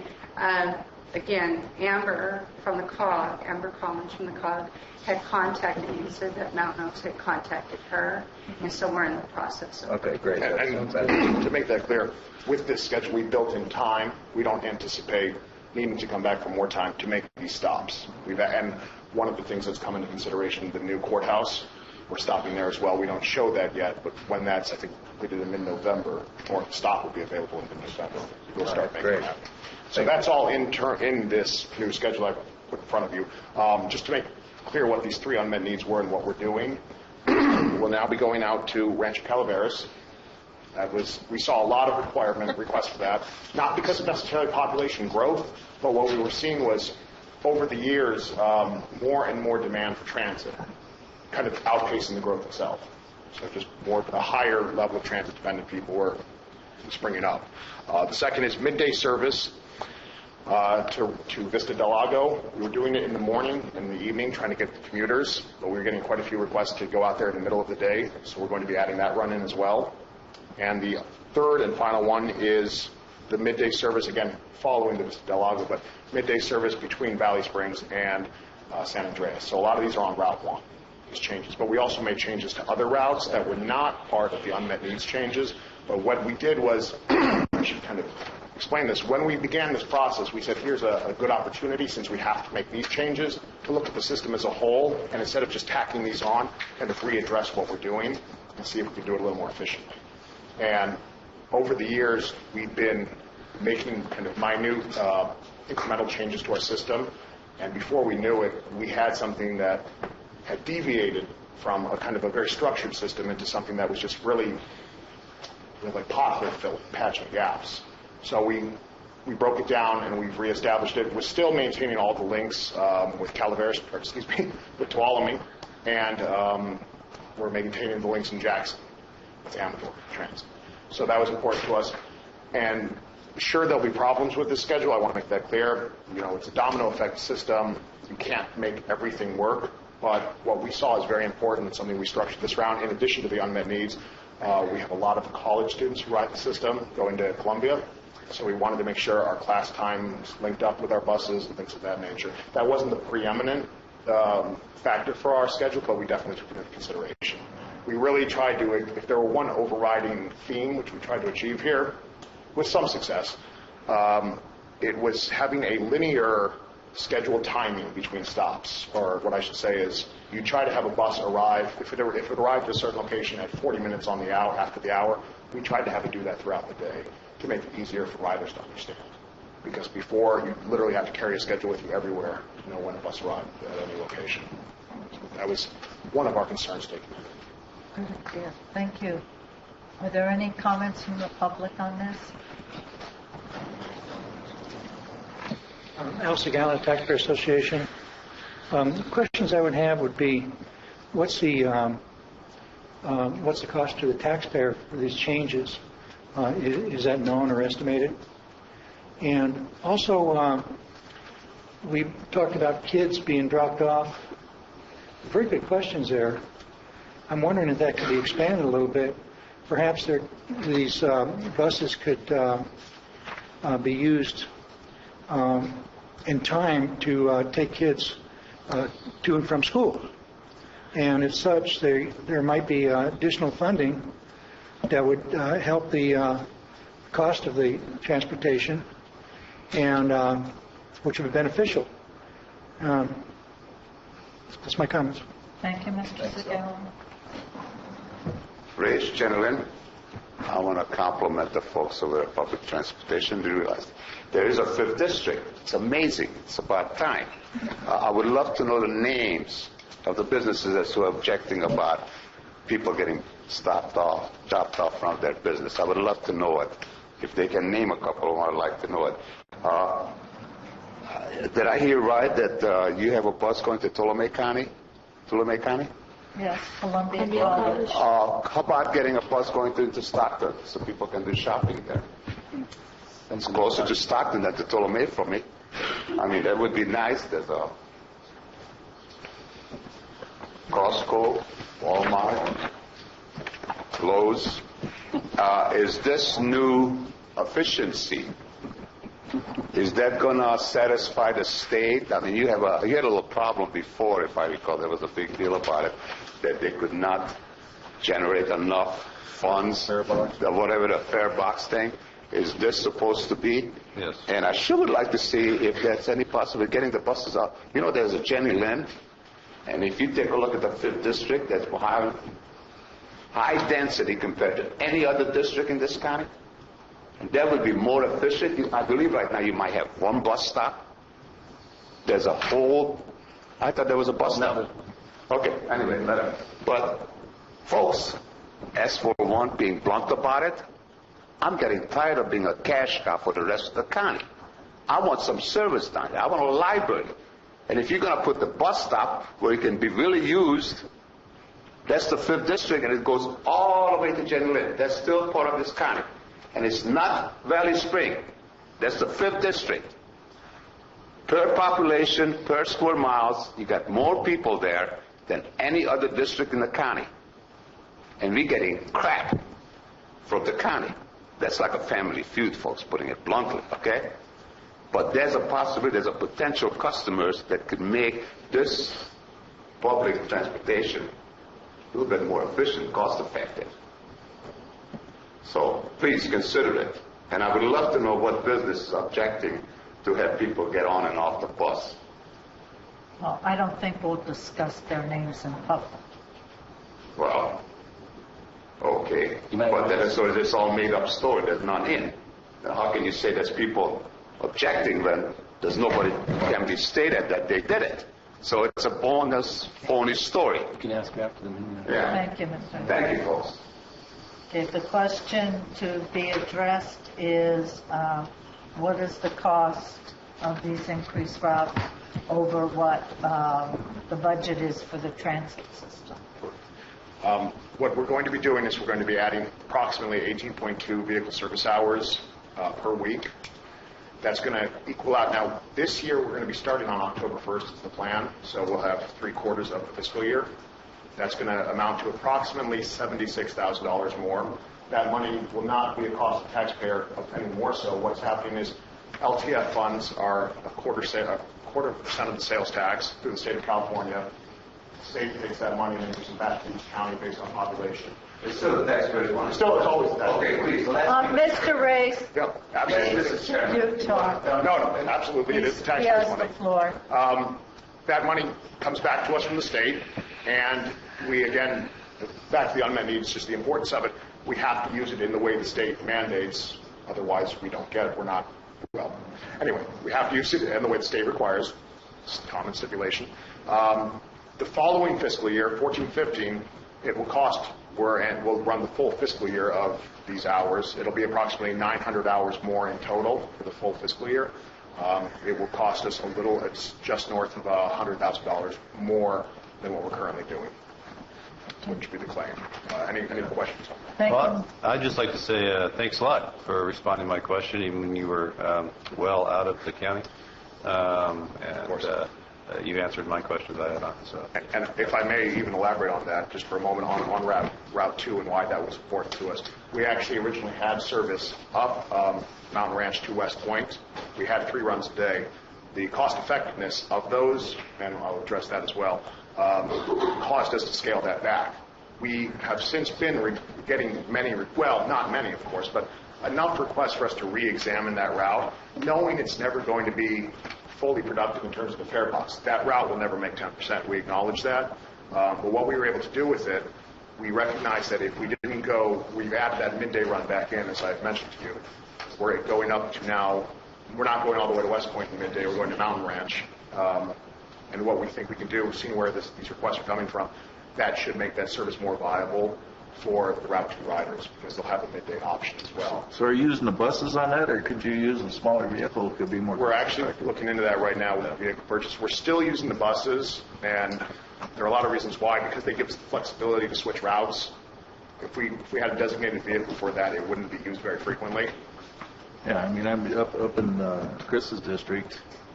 Very few riders, exactly. And you're running. Well, I don't know about very few riders. Maybe because they don't have the opportunity and they can't see a consistent opportunity at that. There's a lot of folks up there that would really try to like to go to school somewhere. Yeah. And if they had the opportunity to get on a transportation system. Well, and that's a very good point. The consistency was kind of a huge issue. We didn't want to put forth these changes without being sure we could fund them the following 14-15 fiscal year. And we will be able to based on preliminary estimates without a problem. Also, I should make note, these will be considered new services, the specific runs we're talking about. They will be exempt from the fare box for the first 3 years as they build ridership. So we'll only be assessing the existing routes in terms of fare box. So I'd like to thank COG for listening to the request of the community, because I know Darren has been screaming a long time. He's been like that squeaky wheel, And then, of course, Chris has been doing the same thing. I'm kind of in the thick of it, so I'm just arguing about 200 yards. That's all I care about. Well, I think we can make that work. Right, thanks. Thanks very much. Are there any other questions or comments from the board on this item? Yes, Mr. Spillman? Yes. Short. Well, this has been a long time coming. I mean, this is the third budget cycle that I've been through since I've been elected, and we've been trying and lobbying. I've certainly done a fair amount of lobbying, as Cliff alluded to, but I mean, there's been other people too that have been a part of that effort, and so I want to thank the COG as well for making it a reality. So there's going to be a bus stop in Rancho now, because that is the only census designated place or a small urban area in the county, over 5,000 people, and there's not one stop. There's not one library. So we'll work on that next. Got a bus stop and a library next. And I just wanted you to know that through community effort, we built a bus shelter in Rancho on Baldwin, and it is ADA compliant. It's right smack dab in the middle. So if you need any information on that, let me know. But we built that so that the school kids could use it, but we also built it in anticipation or hope, well, we'll just say anticipation, because I had faith that you guys would pull through at some point. Mr. Spellman, is that a motion to adopt No, it's the not. resolution? Not yet. Not even close. So it is ADA compliant, and it'll be available to be used in that way. It's been approved through Public Works, all that stuff. It's compliant with the Disabilities Act. The other thing, Mr. Segala had a question, or a comment, question, I believe. He asked about, because Cliff was talking about having the kids dropped off at Mountain Oaks, and Mr. Segala asked if the kids could use the public transit system, to get to school, and that there could possibly be a cooperative effort. And I know that I've talked to Melissa and her staff in the past, and I know that they've... Sorry. Yes. I know that they've committed to me that they would pursue more information on this, and certainly with our new transit provider, it's available where the old transit provider had never done that kind of stuff, so they weren't even wanting to look at it. So I know, and if you have anything to share on an update after I'm done with my comments, I'd love to hear it. But the scenario for your question, Mr. Segala, that I brought to the COG 2 years ago was, I have a friend who was on the school board in Stockton, and they were paying $30, well, I don't know what they were paying to ship them on the yellow buses, but they made an arrangement with the Stockton City Metro Transit, whatever, for all the high school kids to be picked up on public transit buses. They made an agreement of $30 per month per rider. School is in session for 10 months out of the year, so it costs the school district $300. At the time that I brought that information to the COG here in Calaveras County, the school district just passed on their board a new situation where they were going to charge, their cost at Calaveras Unified 2 years ago was $500 a head per year, and they couldn't afford to do that anymore. So they told every parent that they were going to have to pay $150 a year per child to ride the bus. So the school district would pay $350, the parents would have to pay $150 per child, is the arrangement they came up with. And it may be different now, but that's what it was 2 years ago. So if you take the scenario of Stockton where they made an agreement with the county at $30 a kid per month, times 10 months is $300. So if you did that same thing here, then the cost that they have right now at $500 a month, the county could only would only charge them $300 for the whole year, where they're paying $500. So if the school district's paying $350, they'd save $50 per kid, and the parents would save $150 times how many kids they have. Mr. Spellman, I think we need to get back. I'm answering to Mr. the Segala's agenda. question. Well, It's on the agenda. He asked the question. I'm answering it. Well, I'm answering his it's question. not on the agenda, please. Well, he asked a question relating to the agenda. Well, then I should have put him down and told him that that's not an agenda topic. I am sorry. It was an outcome of the discussion. So, Please move it. yes. Thank you. So, to wind that one up there, there was a lady at Toy On It Back to School night. My friend said she saw this lady. She was literally in tears. She had to write out, she was from West Point, by the way. She had to write out a $600 check for her kids to ride the bus for the year. $600. No payment plan. No, pay now, pay next month, pay the next month after that. It's just you either pay it or you don't. When you register, you get your classes. $600 check she had to write out. And I don't know too many people that have 4 or 5 kids that have extra $600 laying around. It becomes a difficulty financially. So if we were able to partner with the county and the school together, it would save the county money, it would save parents and families money, and that other item that we just talked about, the fare box recovery, which the state mandates that we recover so much money from ridership, the money that the school district pays would actually help the COG and the county fulfill our obligation to the state to collect X amount of dollars for people that are riding. So it would be better for everyone. We'd get more fare box recovery, families would save money, school districts would save money. It'd be good all around. Second question. Peter, guess he went out for a cigarette or something. Okay, Mr. Spellman, we need to move on. You know what? We have an item before us, please. I'd like to say it's been a long time coming. This has been, and I need to answer these questions. Peter wanted to know about more bus stops in Rancho or Jenny Lynn. That is possible in the future. It's a possibility. Just as we're seeing that there's a possibility for Rancho to have a bus stop today. So he's not here, but you can relay that. So, Mr. Segala, the message here is if you ask a question that is not agenda-driven, I am cutting you off. Thank you very much. There's an item before us, unless there's anything. Thank you, Mr. Wright. And a second by Mr. Edson. All in favor?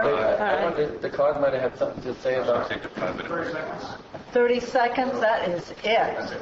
The schedule was developed in close collaboration with the school system schedules. While we don't provide formal school trips in the conventional sense, I just want to make it known we do a lot for the students. We take field trips with them, multiple things with the schools. We did a brief analysis of the cost, though. The school charges approximately $186 a year, the last time we checked, for a year of service, and that's just to and from home to school and back. Under our system with student rates, for 10 months at a monthly pass, we were looking at about $450. No, that's the 186 is the amount they charge the parents. That's not what they pay. No, okay. Yes, that's correct. Okay, thank you. Pays significantly more. I have a motion. I have a second. All in favor? Aye. Mr. Spellman, are you a yes? Thank you.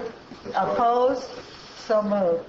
Okay, we have 29. I don't know how controversial this will be. We do have people here for the study session.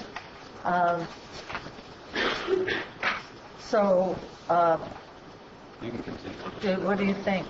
Can we? I'm going to use it. Oh, yeah. It's at the pleasure of the board. I am sure that the study session could go first, since there are a number of public members here to participate in it. Do you want to do this? You think it'll be a wrap quickly? You never know. Pardon? I know, it's hard to say. Well, Mr. Wright left, and we need a 4/5 vote.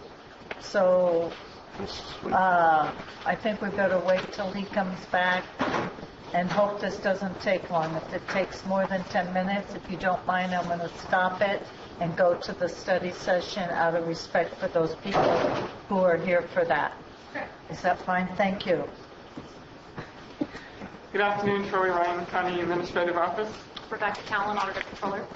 I just wanted to wait till Chris came back to my... Oh, you want to wait 10 minutes? Yeah, wait till Okay, he got comes it. back. Oh. Just to let you know, if you talk with your hands, you're going to hit that pin. I've seen about 20 or 30 people do that. Okay. So if you could just wait till as soon as he gets back, we'll start. Okay?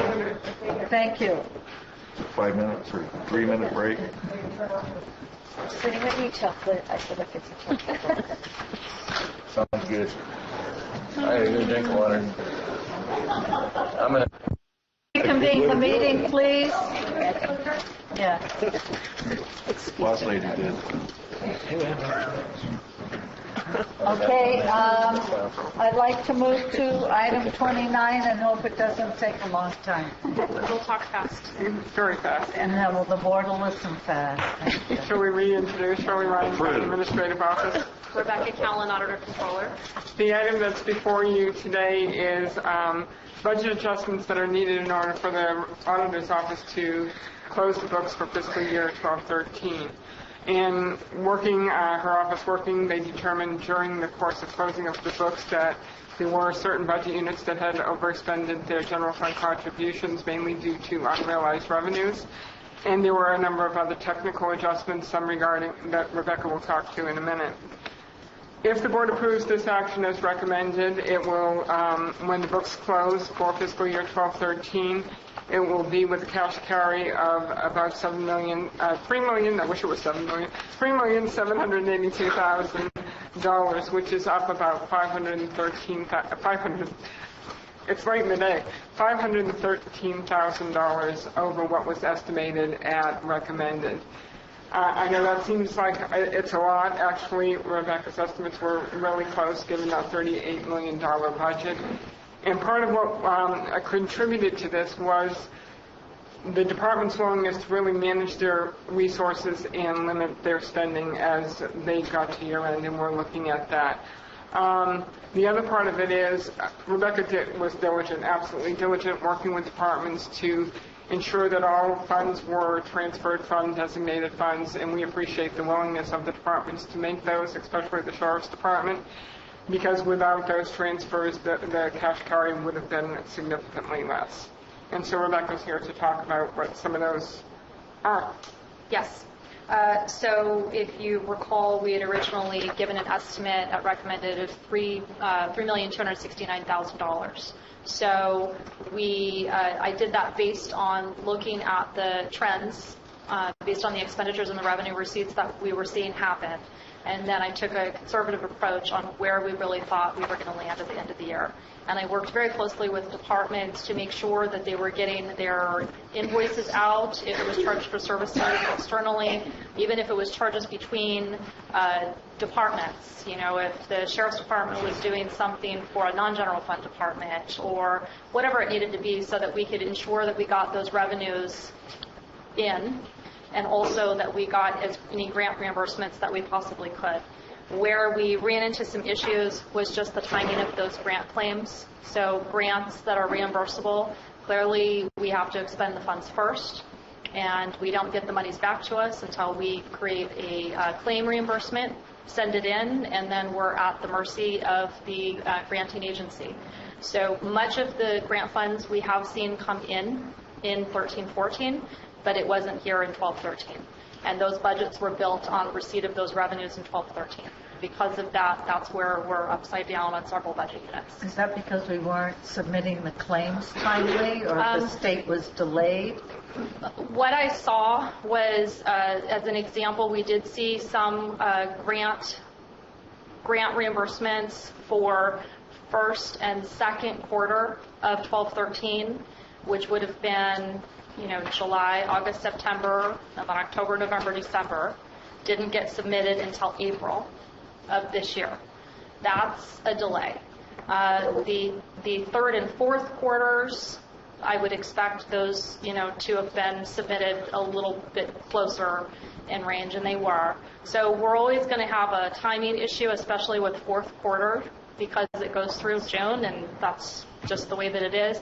But I think, we just need to do a better job working with staff to ensure that we know what grant reimbursements are out there and kind of help assist them as best we can with making sure we get some better timing on those. But that's what I saw kind of the bulk of the issue was. So in addition to that, and like I said, we have seen a lot of that revenue come in 13-14, so I'm comfortable that we got it. We also had some technical budget adjustments that we needed to make. If you recall, the building department came forward and they wanted to have a special designated fund, a building fund, to put their net revenues in, so net cost. But the string on that was that they would have to also incur the 87 costs. That wasn't included in the final budget. So part of the budget adjustments that are before you are to actually put those expenditures in the building department for 87 for that indirect cost plan. So that would be expenditures to go against the building department for those excess revenues that they had. And then we had a over expenditure of overtime in the Sheriff's Department of just under $6,000. Mainly that had to do with some unforeseen cases, that we've seen in the newspaper. And then we had the tobacco settlement funds. If you recall discussion as part of recommended budget, we talked about the tobacco settlement monies that we receive at the county, and those monies are set aside to pay for the certificates of participation. And the deal is that as we receive those funds, we will transfer them out to a designated fund and then pay that debt service. This particular fiscal year, 12-13, we received $210,000 more than we anticipated, which is really great news. But we also realized that the anti-smoking, it's working. People are smoking less, which means our revenues are we're seeing them dwindle. So the deal on this money was that as we received it, we would set it aside. It's good and bad news. Is good news for their health. Is that we would set any excesses aside so that as those revenues start declining, we still have monies available for debt service. So this $210,000, even though it's coming in and it's great and it's an excess, we're going to need it when the bill comes next year. And just to follow up on that, as a reminder to the board, when we went with the COPs, we looked at what the expected revenues were going to be, and we took the lowest estimate and then took 80% of that. But the board also committed to putting enough in reserves if we had excess funds until we had at least 3 years of debt service payments in those reserves. And this, I think, is the first year that they came in much significantly higher. I've not seen the this before. last couple of years, they've come in lower. Yeah, so I've not seen that before. So what we're asking is the board to basically, in hindsight, do an appropriation change to take these shortages out of contingency of 12-13 and also these technical budget adjustments so that I can close the books. And then as those revenues come in 13-14, those in essence are going back to pay back the general fund. So those are not on the table for additional appropriations. They're coming into the general fund to pay back the funds that were spent in 12-13. It's been revenue twice. Right. Okay, are there any questions, comments on this item? This is under the financing, very similar to what we talked about before, and utilizing 443 now or then. I mean, it's there and it would be repaid. But what you're recommending is that we use contingencies, reduce the cash carry to pay for these overages. These numbers are included in the cash carry that we've just talked to you about. So, but what it is that we had everyone was required to maintain no more than their general fund contribution at that level. So we basically have to, on the books, make an adjustment to the contingency number, as well as some various budget appropriation changes. So these were all over the general fund? Yes. So it is a draw on contingencies to make those departments whole, but with that draw on contingencies, your cash carries estimate should be $3,782,000. Okay. And it's a draw on last year's contingencies, so our $850,000 in contingencies will still remain in this year's budget. That's correct. We are talking 12-13. Any questions from the board on this? Any questions or comments from the public on this item? Okay, thank you. I want to bring this back. Is there a motion on the minute order? So moved. Second. Motion by Supervisor Pawnee, second by Supervisor Exon. All in favor? Aye. Aye, opposed? So moved. Thank you. Thank you. Did you want a couple minutes to set up? You ready? Ready and willing. Okay.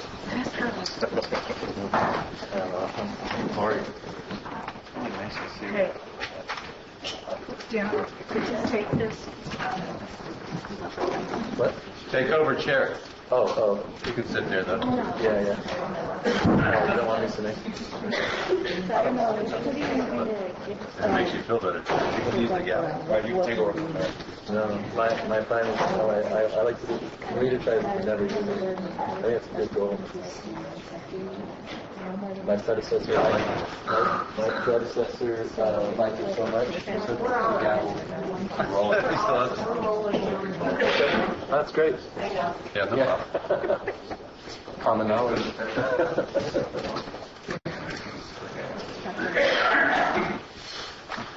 All right, Supervisor Callaway, our fearless leader and chairwoman, has stepped out for a moment, so in her stead, I'm the vice chair, and I'm turning the floor over to you to regale us with your presentation. Good afternoon, Colleen Tracy, Health Services Agency Director. And the study session today is an information session related to emergency medical services in Calaveras County, and in particular, exclusive operating areas for advanced life support services, and an upcoming request for proposals to select and recommend to the Mountain Valley Emergency Medical Services Agency contractors for exclusive operating areas in the county. I believe the board understands that state law gives counties responsibility for administering the pre-hospital or emergency medical services systems. And in Calaveras, we participate in a joint powers agreement with Mountain Valley Emergency Medical Services Agency that encompasses additional counties in this area. And we basically have an agreement with them that they administer the system functions in state law on behalf of the County of Calaveras. So I'm going to introduce the people who are going to be the presenters today. Richard Murdoch is the Executive Director for Mountain Valley Emergency Medical Services Agency. Marilyn Smith is the Response and Transport Coordinator, or as I call her, the Transport Guru. For Mountain Valley, and many of you may know Pat Murphy. Pat is from the Murphys area, actually, and he is a field liaison, and approximately 20% of his time is dedicated to working here in Calaveras County. Rich?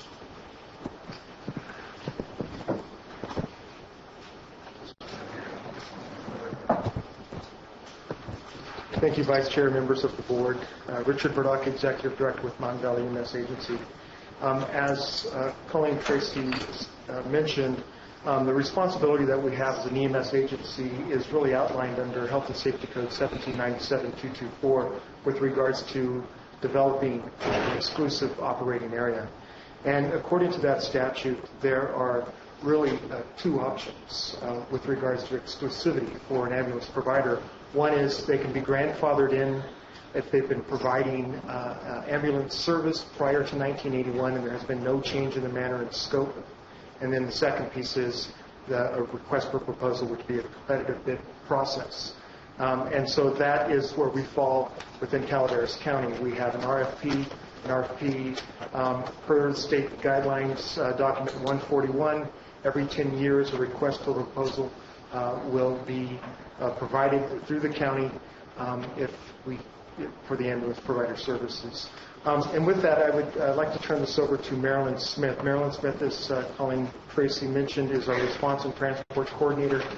She has the longest history with the EMS agency, and so she was with the EMS agency prior to the 10 years with the RFP and saw the agency and Calaveras County go through the last RFP, and she's also worked diligently on this RFP process, and so she's going to be presenting, and then we will be available afterwards for any questions. I was starting to say good morning, but good afternoon, members of the board. It's my pleasure to be here today representing the Mountain Valley EMS Agency and discussing with you what it is that we're going through. We're going through an RFP to select, not necessarily new, but perhaps the same ambulance providers. It's a process, as Richard said, that the state has opined that every 10 years we must go through this process. And what is an exclusive operating area?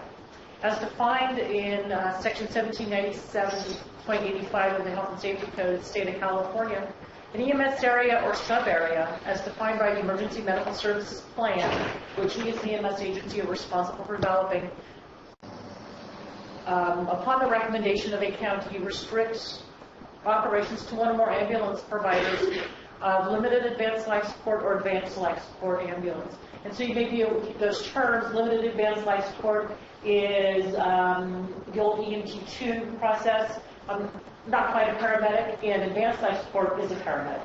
So those are the two types of systems that you can have. And really what we're talking about is that we will be granting a franchise for ambulance service. And I want to talk through how we came to get to this point in time today.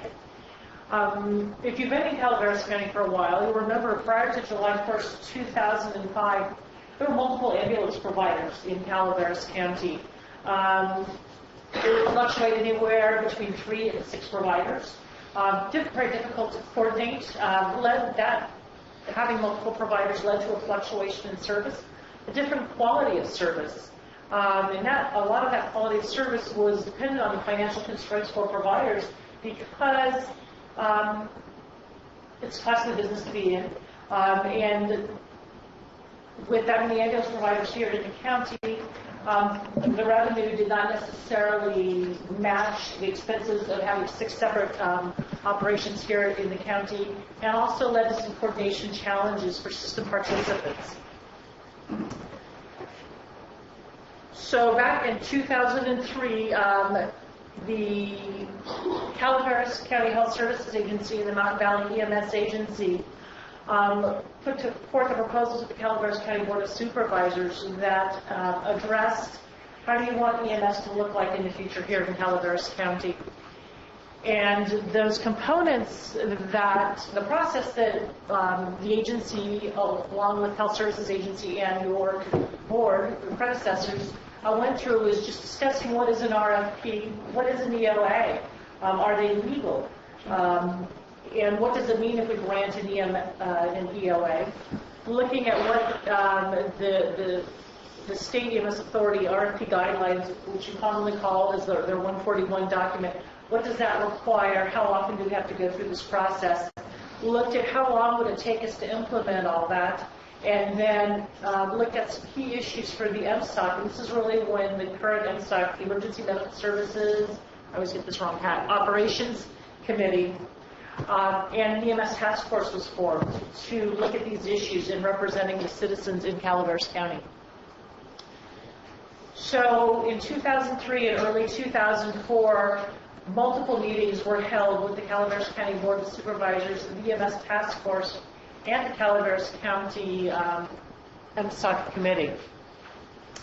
And as a result of all of those meetings, we did a lot of data analysis.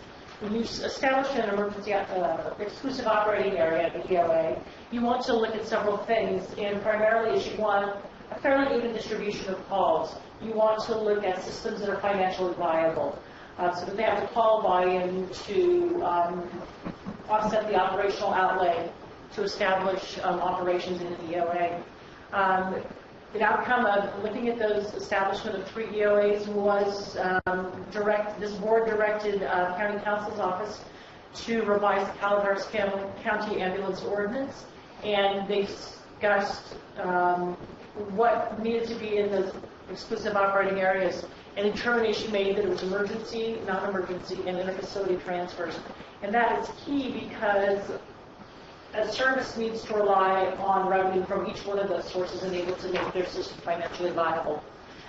We talked through the inclusions of rates and rate increases in the RFP and how that process would work. And remember, this was back in 2004, and this was all leading up to the establishment of ambulance service with exclusive operating providers as of July 1st, 2005.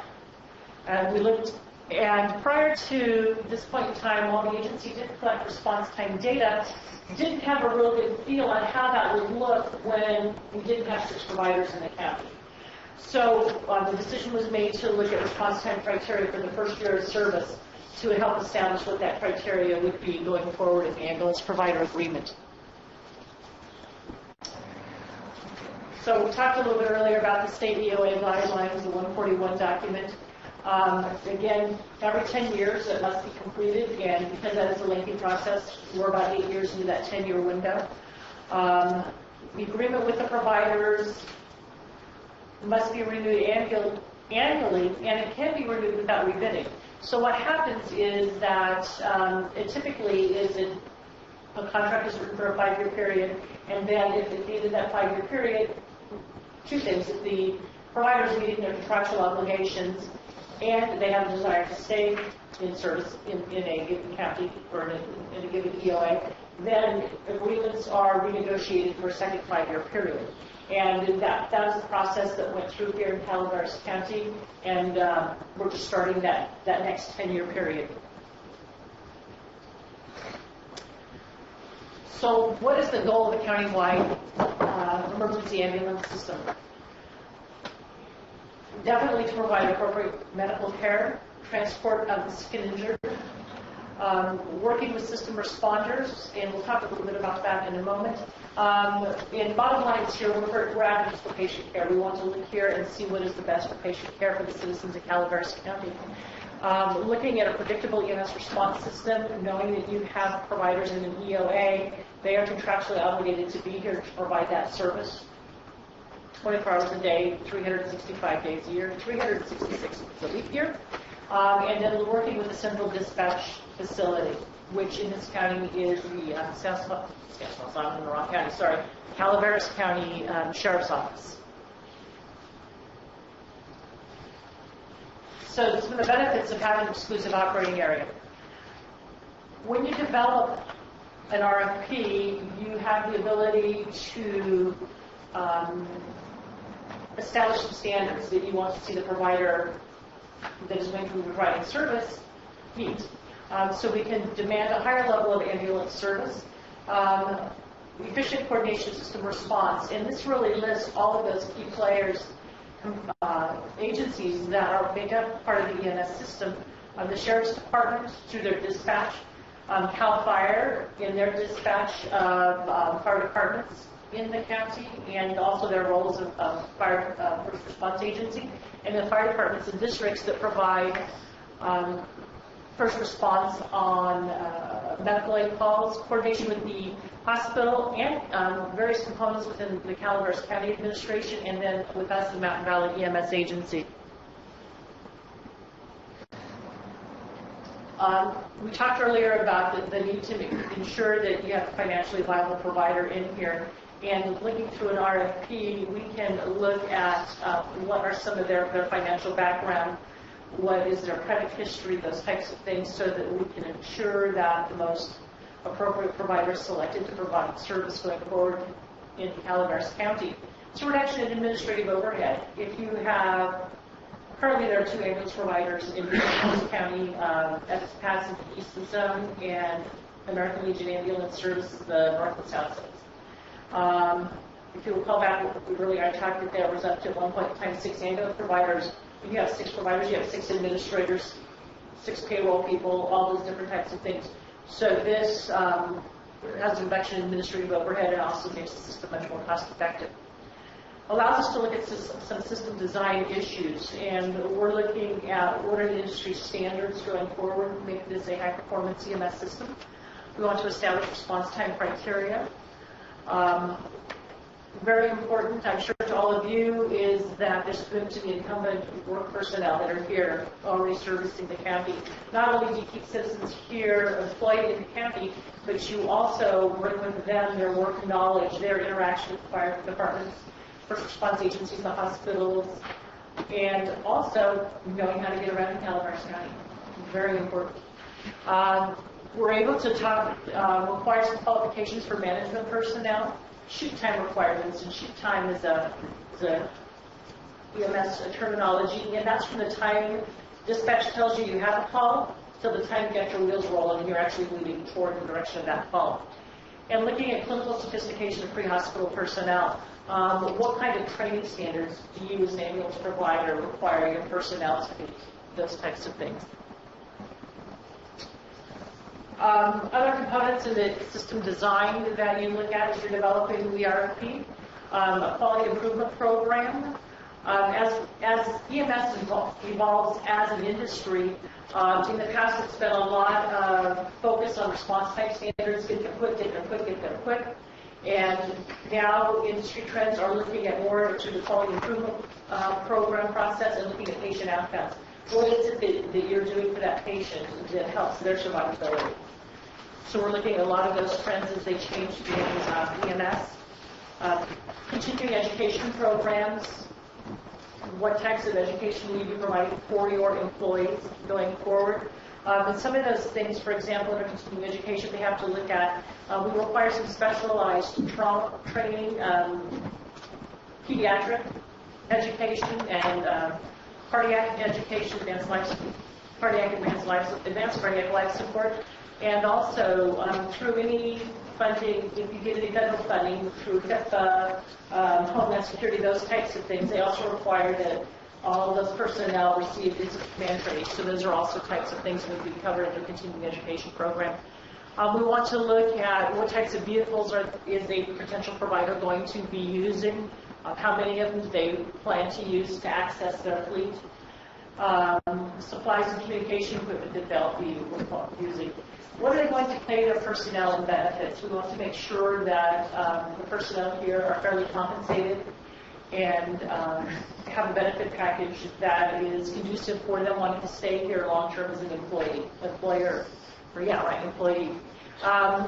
Working with the first responder agencies, the fire departments, the dispatch, and the sheriff's department, and what type of training are you, as an ambulance provider, going to be providing for that agency? How are you going to coordinate with them? For example, will you attend on a monthly basis the fire chief's meetings to work through system issues? Will you be working with the training officers and sharing training information with them? Capital financing. Do you have the financial resources to be able to sustain operations as you're out for service? If you're a new provider, even if you're an existing provider, if it's time that you need to replace some of your equipment, new ambulances, for example, it's a big capital outlay to get those processes started. And looking at their safety and risk management program.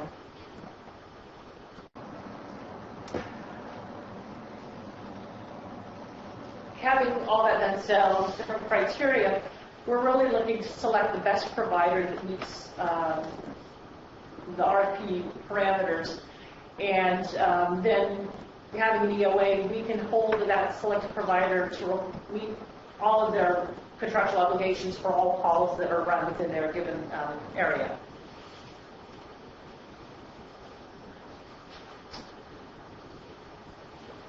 Challenges to not having an EOA. And this would be like going how it was before when we talked earlier about the fluctuating between 3 and 6 ambulance providers in Calaveras County. It takes more work effort on behalf of all of those system participants to coordinate with each other because there are just more entities to contract with, and sometimes it's usually if you have the non-EOA area, the sheriff's department becomes very difficult for them because they have to keep track of, well, okay, I gave it to ambulance provider A last time, it's ambulance B provider's turn this time, and then it's C. So having some of those components where they just know if the call is in a given area, that what company that they're going to be sending.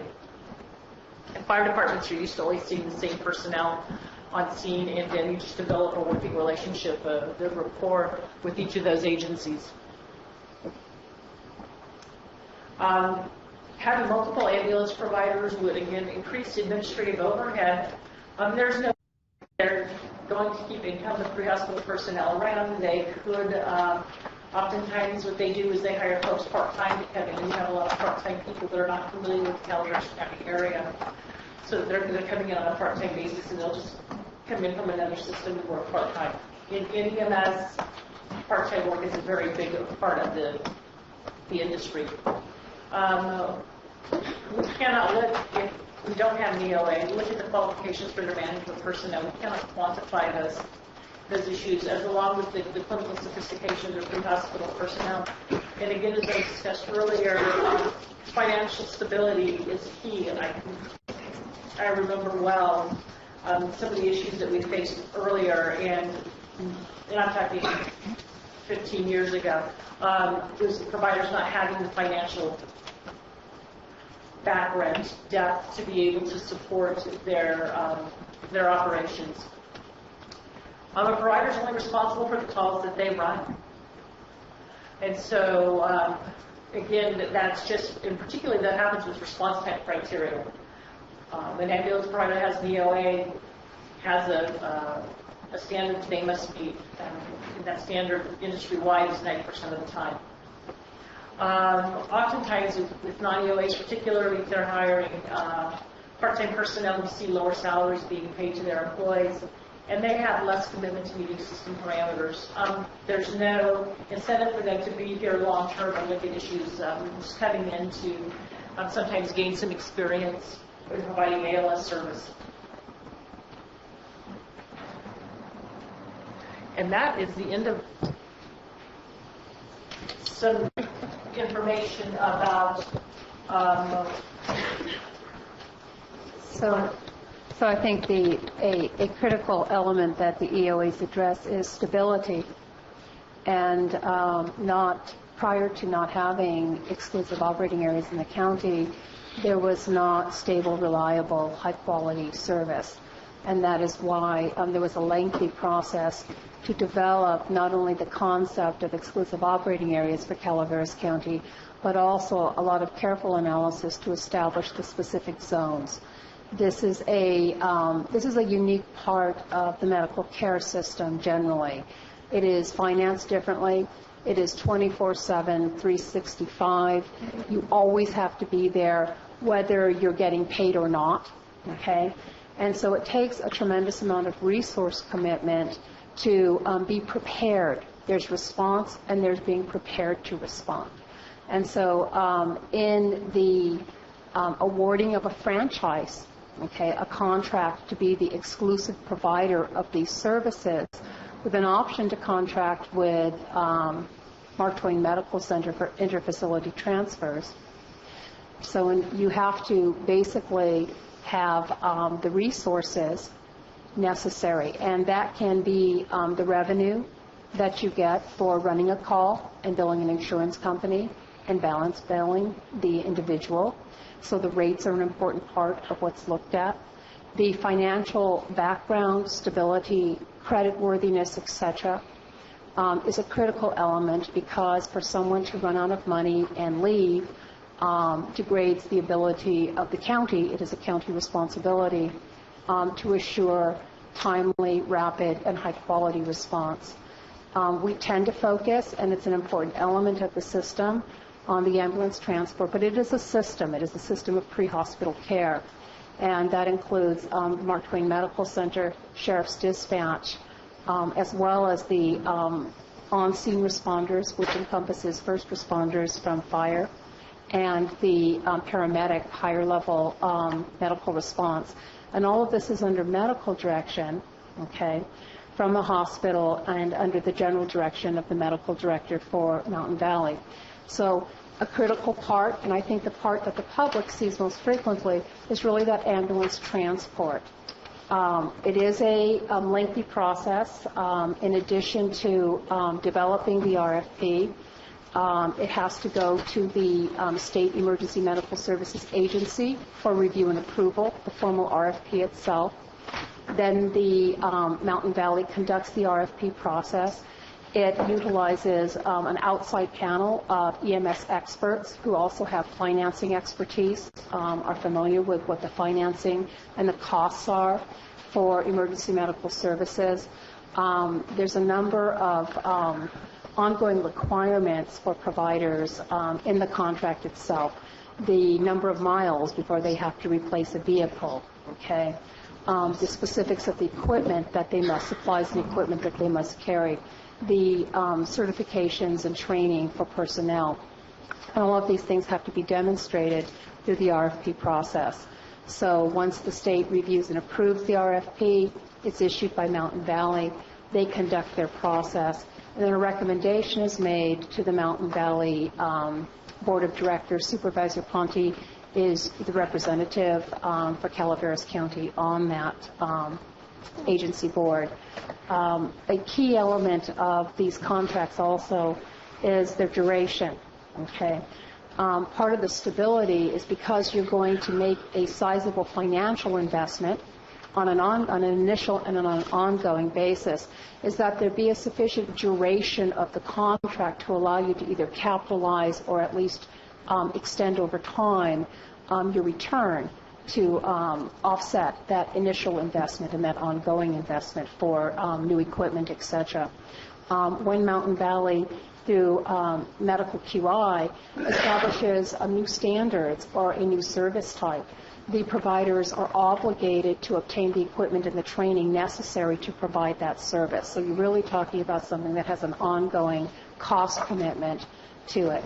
An important element in the contract, in addition to its duration, a minimum of 5 years normally, and then upon good performance, the potential to renew it for an additional 5 years, again, that long-term stability that a provider needs in order to assure sufficient financing to recover initial capital investments, is a performance, the idea of performance. And Marilyn talked about the response time standards, okay? And that does focus on timeliness of response, which in a rural area can be more challenging, okay? And so that it really does all sort of have a synthesis to it. That's why stability is also maintaining personnel. If you have a lot of turnover in personnel, not only does it jeopardize your response, but it jeopardizes quality of care. So all of these elements are things that are looked at in the RFP in selecting a provider. Rachel, you can see this. That was very comprehensive. Thank you. It's pretty hard to follow her up. It is. It's very hard. Did you release the dates, the timeframe dates of when you're going out for the RFP and they're due in? Did you discuss that? Are you going to? Yeah, we can definitely release those dates. I'm sure. Not a problem at all. As long as we don't get into the details of the RFP, we can release the dates. Okay. Okay. No.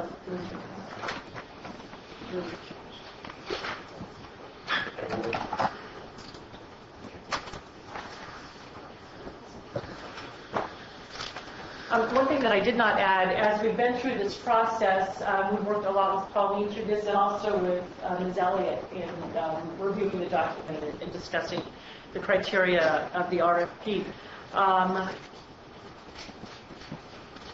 Our goal is to submit this in October to the state for approval. Approval by the Mountain Valley Board of Directors in December. We will make the bid document available for the potential bidders in January 7th, 2014. There will be a deadline for written questions on January 28th, 2014. We will hold a bidders pre-proposal conference here in Calaveras County at Mark Twain Hospital in the Education Building on February 25th, 2014. Following that, and addressing any concerns raised, questions that need to be answered, we will issue an addendum to the RFP if necessary by March 25th, 2014. Proposals will be due at 3 p.m. on July 24th, 2014. We will announce at 4 p.m. on that same day who we receive proposals from. That's a requirement by the state that we do that. We will begin immediately the review of proposals, review of the proposals by a team. That's one thing that we did not talk about. There will be a team appointed by the Mountain Valley EMS agency that will be responsible for looking to make sure that each of the components that a bidder is responsible for addressing were addressed. And then our staff will recommend to our board of directors a panel of individuals that have EMS expertise from throughout the state to review the proposals in their entirety and score them and select the providers going forward. And that will happen, we will announce an intent to award on September 18th, 2014. The last day to appeal, if you were not a successful bidder and you want to know why, will be on October 20th, 2014. We will recommend to our board of directors in December of 2014 who the provider should be going forward. And then in that time, we'll begin negotiating a contract with the selected providers. And the approval of the agreement will be approved by our board at the February 2015 meeting. And the new providers will be in service at 1 second after midnight on July 1st, 2000. Okay. So it's clear this Board of Supervisors is not part of the decision making. The decision is made by the Mountain Valley EMS Board. Correct. And it's right. Yes. Is right. Yeah, we've there was a lot of dates that were given there. So what we'll do is we'll make that public on our website. So it's the opportunity's there. So if someone wants to go to the website, mountainvalleyemesagency.org, we will have that posted there for the dates for the RFP. And that will be when? Tomorrow. Tomorrow? That will be fine. Thank you. Two significant events tomorrow. Yeah. Our board meeting will be on the website and yes. will be posted. There's no discussion about making any changes to the zones, is there? Oh, yes, there is. Do we have any this time? discussion? Yeah. We're not recommending any changes at this point in time. Okay. You better recommend some changes. And we're going to have problems. And so that I know. And big problems. If there to be recommended changes to the zones, how would that be handled? Because it would have to be before you go out for RFP. That's correct. I would think that we would read them in writing, and in justification for that, we would have to do a lot of data analysis and be able to document the state EMS authority why we want to change the zones and what benefits will the EMS Calaveras County see by changing the zones. Okay. And what we really look for as we develop those zones is to get all volume and financial stability of those zones, and we want to make it equitable to all areas of Calaveras County. So you have to be careful about cutting out certain cherry picking. Correct. You can't cherry pick because then you make another area. You mean like Ebbets Pass? You mean like Ebbets Pass? They have their own little cherry pick zone? No. Talking about like that? No, Mr. I'm telling you, unless you create a west zone, I gave you guys direction when we met, and I haven't heard a word about anything. So basically, I'm to take it that you're blowing me off. If you think that you're going to pass this without a west zone, you're going to go down in flames. I'll make sure of it myself. There will be a west zone, or you guys will be out. If I can comment on Mr. that? Spellman, you can put together, or whomever. I already did over a month ago with these people, and they're just acting like it never happened. Did you put it in writing? Well, they weren't asking to put it in writing. I thought telling it to them directly in a private meeting was enough. up to them to determine the zone. We did express the challenges to you of creating. And I told you I would do whatever I needed to help you make those challenges a reality. And I can do that. Several things that you look at in the scoring process for an RFP and things that are required in the 141 document is that you have to look for history as a provider of advanced life support care. And the state is applying that we want to look for the criteria exclusively on the RFP is you have 5 years of experience providing emergency advanced life support. Talking about zone geography, we're not talking about transportation, who's providing it. We're talking about a zone creation. It's a different subject, so I'd like to hear about that. Talked about viability, financial viability. A third of the county's population lives within an 8-mile radius of 1226. That's financial viability that you can't ignore. Again, when you establish an exclusive operating area, you have to look at, one, you can't guarantee who's going to get the bid. It's a competitive bid process, and there's unbiased, unrelated people that sit down and look at this and select who the winning provider is. We're not talking about providers. We're talking about emergency operating areas, EOAs. But you have talking about a west zone. You have to consider RFP because the zone has to go out to bid. The zone will go out to bid. If this board decides to create a zone, as you speak of, we have to have an RFP process in place. It's statutory language. That's all I'm asking for. You have to go Well, out then to that's bid. up to the Board of Supervisors. That's up to the Board of Supervisors. It's up to the board to Create the zone. determine the zones, Mr. Spellman. It is not up to Mountain Valley. They gave me the impression that they had something, No. Okay, And fine. Well, then so I have if to. you would like to establish a new zone, you have support from the board to put it on the agenda. The Board of Supervisors determines what the zones are. And then after the board determines what the zones are, and then it goes through the same process that they're going through now. So, Fine, let's identify it, because I've got Well, way too that's- many people underserved in my area and Cliff's area down in Valley Springs. And Chris's area only has an ambulance 12 hours out of the day. Which 12 hours is somebody going to have a heart attack? 7 to 7 or 7 p.m. to 7 a.m.? They are covered, though. I mean, I don't want to get people out there They're not covered. Well, after 10 o'clock at night, there's nobody sitting in the house. They're gone. But people will respond, emergency providers. Sure they will. You'll be dead by the time they get there. No. Supervisor Spellman and Supervisor Wright, as you remember when we spoke with each of you, we looked at an option of having advanced life support first responders on the fire engine. And that is an option to have in the state of California. In fact, the beginning of this year, new regulations gave options for an advanced EMT.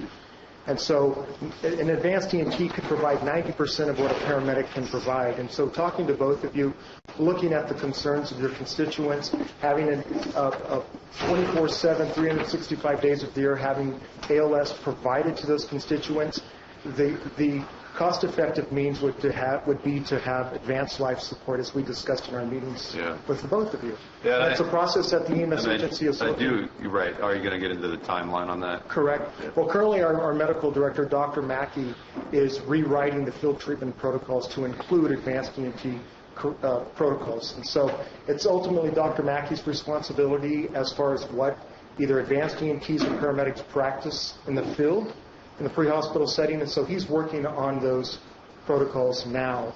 The regulations are brand new, and so there's only 2 schools currently in the state of California that are teaching at that curriculum, and so our intent is to bring some curriculum to the EMS agency and provide that instruction for those counties that desire to go to an advanced EMT first response. When we met, you didn't really have a timeline on that, and that would happen? The timeline is, and this is from Dr. Mackey, to write these field treatment protocols. So we're looking at anywhere from 16 months to 2 years to have this completed.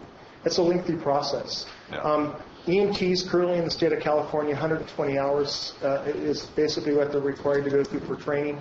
To become an advanced EMT, it's 450 additional hours. And so the breakdown of the didactic time and the clinical time, they're looking at about 180 hours of clinical time where they have to spend time in an emergency room and provide certain skills, and then the didactic time is the remainder of the time in a classroom. And so when you look at the cost effectiveness for fire agencies to provide some type of advanced life support, it makes sense in a rural setting.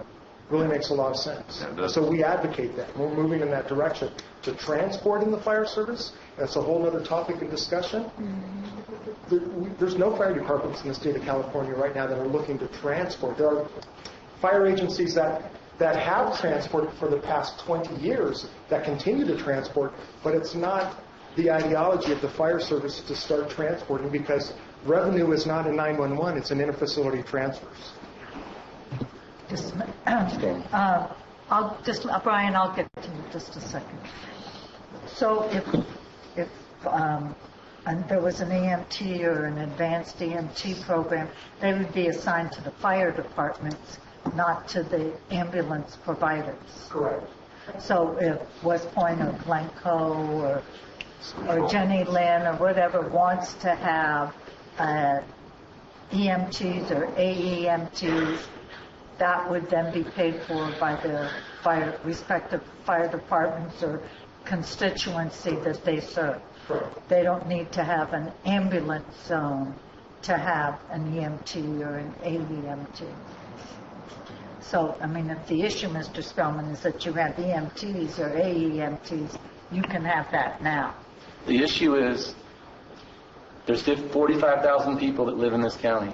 15,000 of them live in his district, in my district, within 8 miles of the 1226.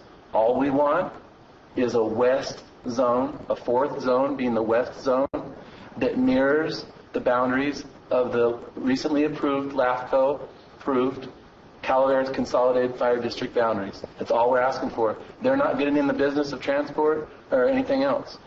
But we want that west zone for the 1/3 of the county's population to be served adequately, which right now they definitely are not. And I won't bring up the heinous situations that we discussed in private that I hope that you're addressing. Now, whether they might want to try to participate in RFPs in the future, that's neither here nor there. That's not part of this discussion. This discussion is about serving the bulk of the people, 1/3 of the county's population that lives in 8-mile radius. They deserve to have their own zone. Well, then, regardless of whatever happens, I don't talk about EMTs or how much school they have to go to or what kind of... They want paramedics and they want their own zone. That's what they want, and that's what they're going to get. And they're going to need the fire department, because if you don't give it to them, they're going to burn this place down. Well, okay? That's a nice threat, Mr. Spellman, but if you want zones changed, that goes to the Board of Supervisors. It does not go... Well, if you want this place packed with people telling you what they want, just let me know and I'll get them here. That's fine. Because you will have... Mr. Spellman, that's fine. That is up to you to They want bring a west zone. that is up to you to bring that item to the Board of Supervisors. Fine, put it on the agenda. Duly noted. No, Mr. Race, did you have something you wanted to say? Go ahead, please.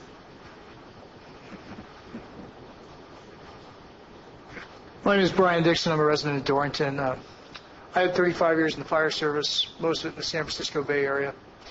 About 15 years ago, I helped the Ebbs Pass Fire Protection District establish first responder paramedics off of an engine company. About 10 years ago, I helped the Ebbs Pass Fire Protection District establish transport services. And about 8 years ago, we passed I guess it's been about 10 years ago now, it was passed a second special tax to provide no out-of-pocket transport services. One thing that never gets mentioned in these RFP processes is the collateral benefits of having additional personnel in your fire department who provide emergency medical services. But the biggest thing they do is provide additional staffing. We call it all risk. Okay, the all-risk responders have the capability to go into swiftwater rescues, go out and provide advanced life support in the middle of islands, in the middle of the Stanislaus River. They can go over the bank. They can go into collapsed structures.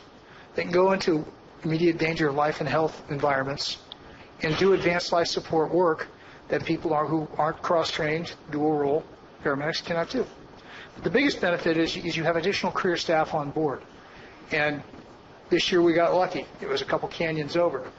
The rim fire's going on, but we've had the Stanislaus River Canyon fires, Old Gulch, Darby, places like that. And when those fires happen, we have additional career staff that we can call in who are already on our payroll to provide additional help. You can't keep volunteer firefighters anymore. You got to be a doctor, a lawyer, Indian chief, a butcher, baker, candlestick maker. Go get your driver's license. Go get your hazmat certificate. Make sure you blow in the little tube and you got plenty of chest volume. That there's so many requirements that you can't take Fred the baker and Joe the real estate agent and Bob the butcher and make them volunteer responders in your community. You need to bolster your forces by using all-risk responders. And the thing to do is do like Copper Fire did and Ebbets Pass did, is establish first responder engine companies to do this service. They can provide all-risk advanced life support in all areas and work out cooperative agreements for your transport. We found in Arnold that transport services worked for us. Okay, now the thing that really drove the community of Arnold to doing that is we had to have ambulance providers who had to multitask themselves. We had one provider that worked up there for years. He had a car shop, did tires, tune-ups, brakes, radiators, alternators, rebuilt motors. He was a mechanic who ran an ambulance. Then we had an individual who owned a stationery store, sold pencils, pens, crayons, erasers, books, binders. They had to do other things to keep their operation. They provided excellent service to our town.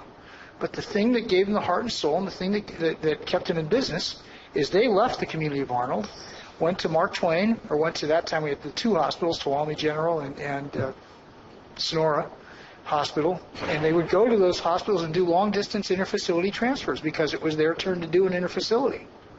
They would leave us for 6 hours to get to the Bay Area, and a little stop at Denny's for the crew on the way home, and then they'd be gone for 12 to 24 hours. That's what started us doing the advanced life support engines.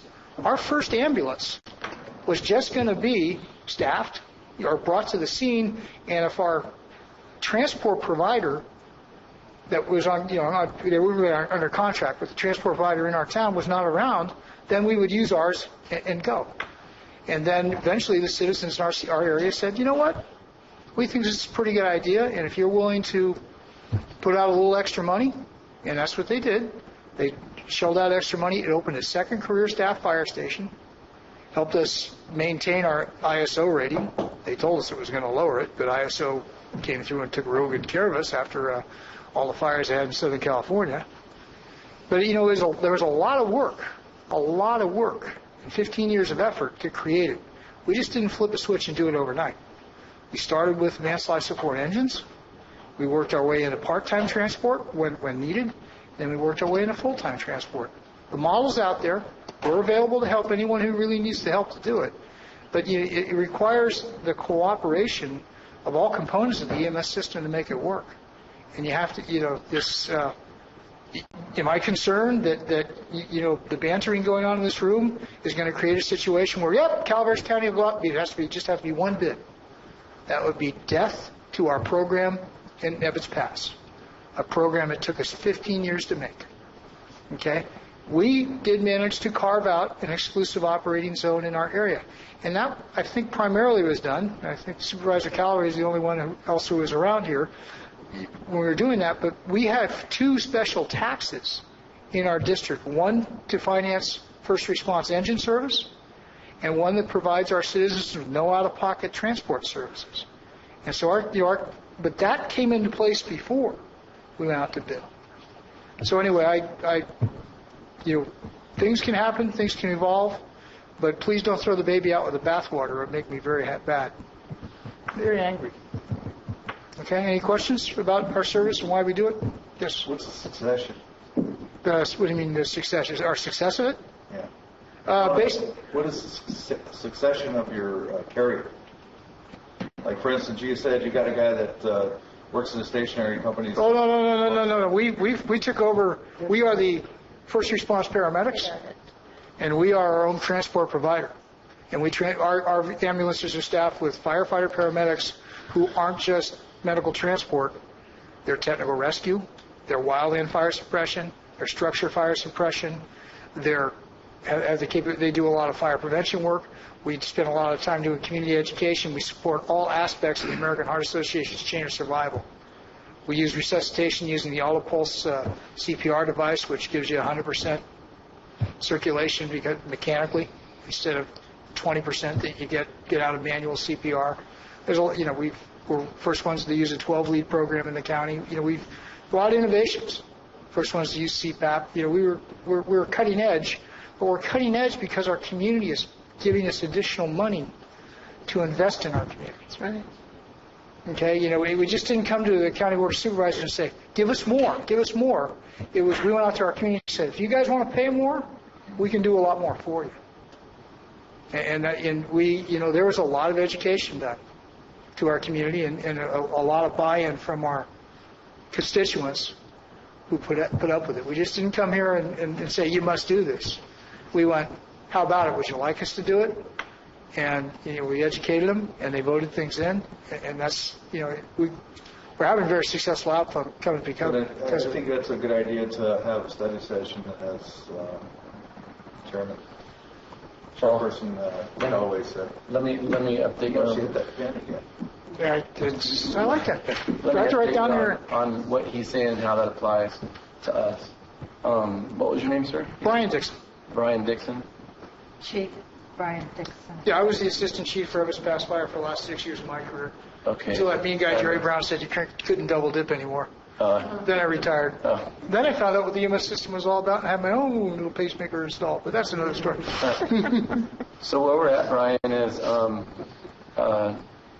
Calaveras Consolidated wants to duplicate what you've done. We don't want to take anything away from anybody, but they would like the same opportunity.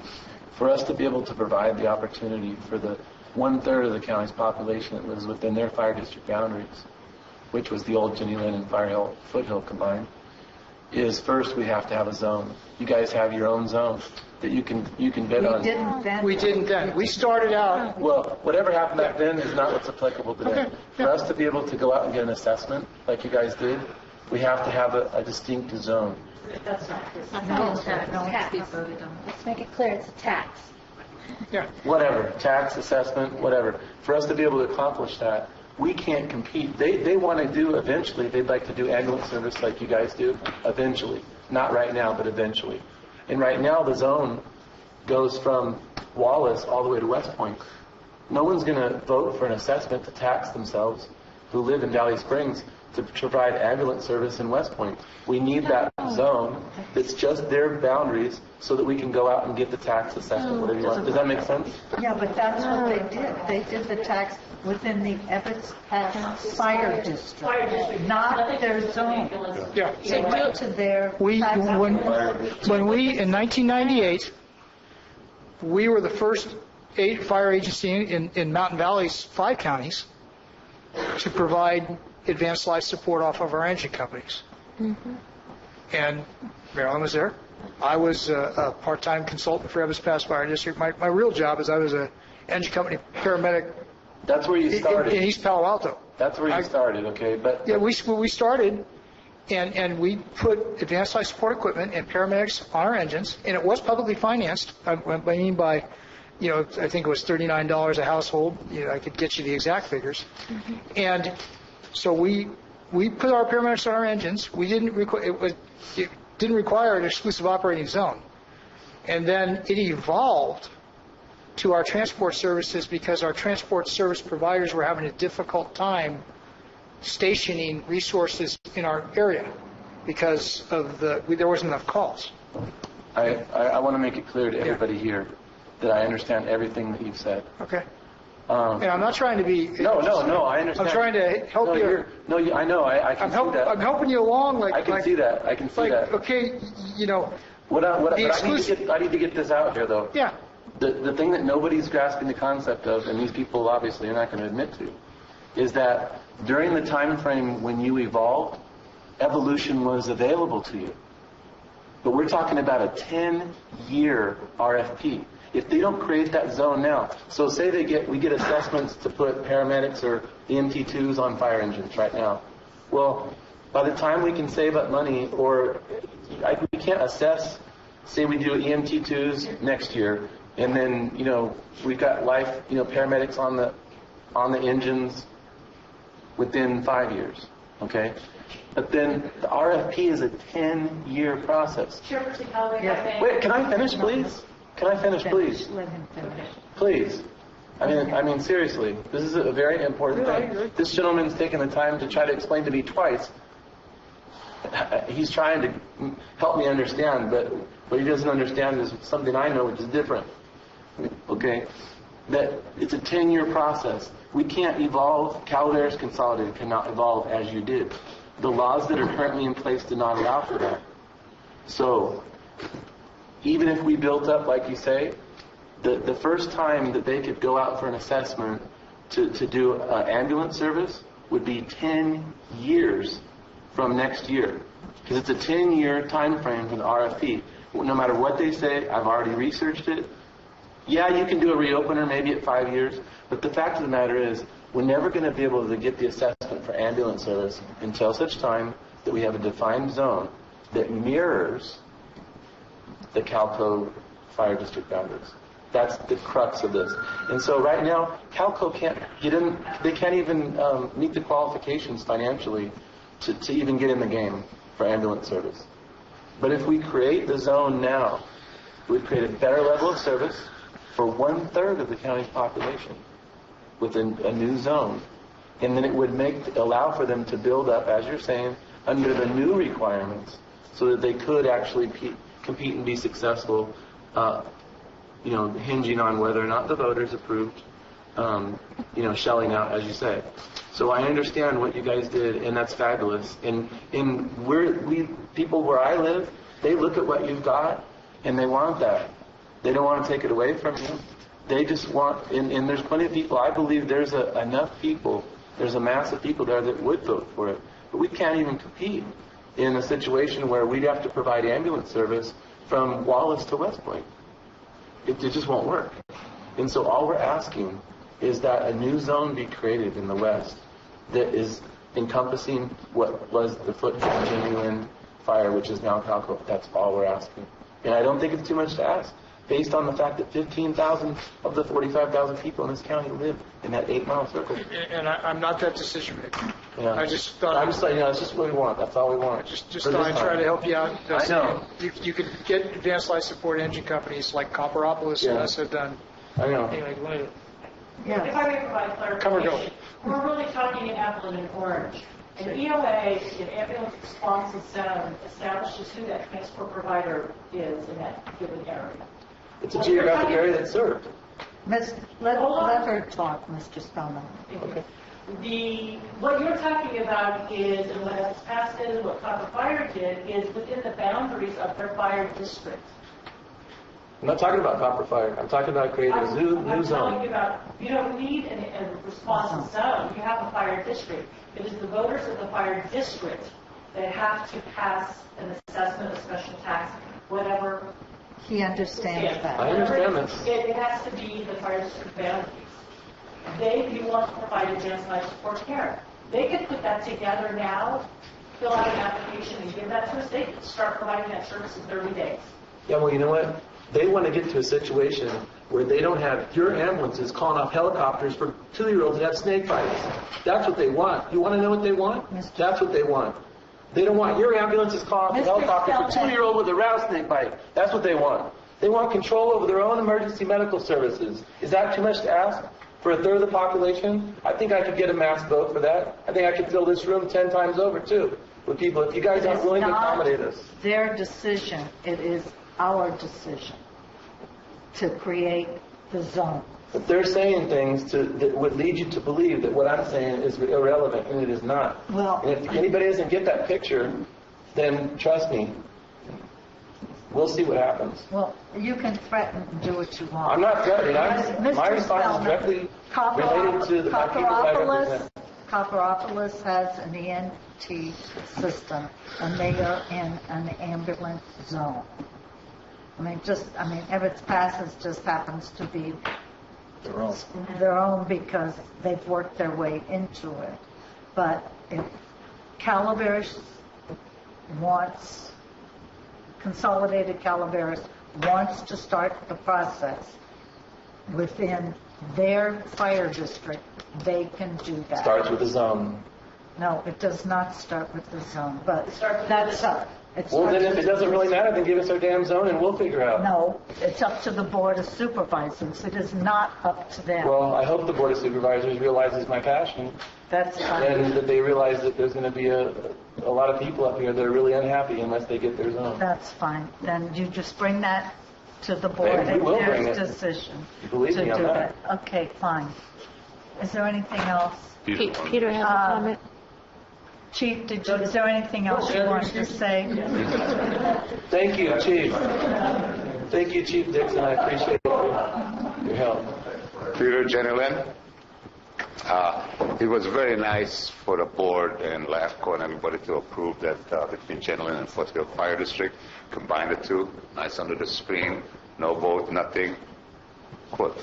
There's a district area right down there, okay, between Gentleman Fire District and the Foothill Fire District. That's one of the things I like to mention. And the other thing is options we do have. It's one of my babies that I keep pushing, and hopefully we can get motivated. Gentleman Township. And if anybody don't like it, you know where they can stick it. But we have a place where we can have an ambulance service. The need is there in a concentrated area. There's a number of funds that potentially be available. And for one thing, I like to say that after mortuary business, the ambulance service is right down there, folks. It's a fixed one, especially the way it's fixed that, hey, you folks got a monopoly on there. And you pick and choose, and you're going to be accountable maybe 10 years from now. Well, that's a little fixed for me, folks. You know, I don't like it. You want to have that exclusive, you better bid on it every couple of years. And I hopefully, when do all these study sessions come up, I would love to see the number and location of the calls, the response time, and I would love to see an independent audit on every finances. Because I know one of the first things you folks said, oh, we need a lot of money. Yes, you do. And you folks charge a hell of a lot of money for it, too. Because somebody's in a fix and they don't get it, so to get there. Is he addressing the board? No. I understand your passion, but please address the board so I can understand what you're trying to say. Okay, well, I bring an interpreter for you next time. But No, the I whole don't point is, need that. I just need you to be straightforward and talk to the board. yes, please. ma'am. I'll be more than happy to. Thank you. If you're going to give an exclusive to an organization, they're going to take advantage of it, folks.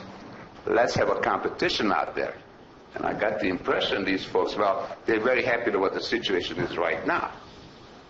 Well, to appreciate their great work, I hope they will bring public the number of calls, the distance to the calls, the cost of those calls, the time elapsed, and so on. So we can have a full appreciation of the business practice that they have. That's only fair to everybody. And where is the need?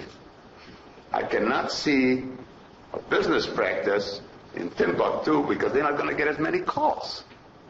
That's one point I'd like to make. And I know everybody thought I was crazy because for this county and maybe a couple other counties, an emergency air evacuation of it, folks. Because first the fire department is going to go whatever emergency is. Then they're going to call an emergency vehicle, wherever they are. That's going to take a long time to get there in an emergency. And then they got to take them to the hospital.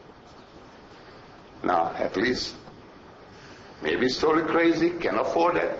But between Amador, Ptolemy, Calaveras, and maybe even Alpine, to have a centralized air evac that could be available for emergency services. And I'm not just talking about an ambulance. If somebody has a heart attack, can you imagine how long it's going to take for the local fire department to get up there, then call an ambulance and get them, and then take them to the hospital?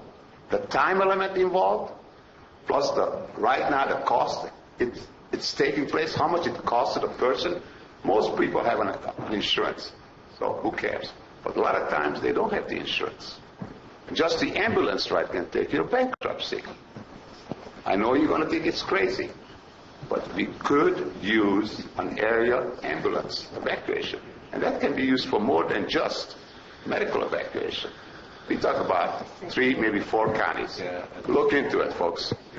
Thank you. So I would suggest that you attend the EMS regional meeting, which is on Wednesday, October 16th, 9 o'clock at the Copper Firehouse. And it's this joint board, for which Calaveras County is a member of this JPA, would be a good place to start to answer some of your questions.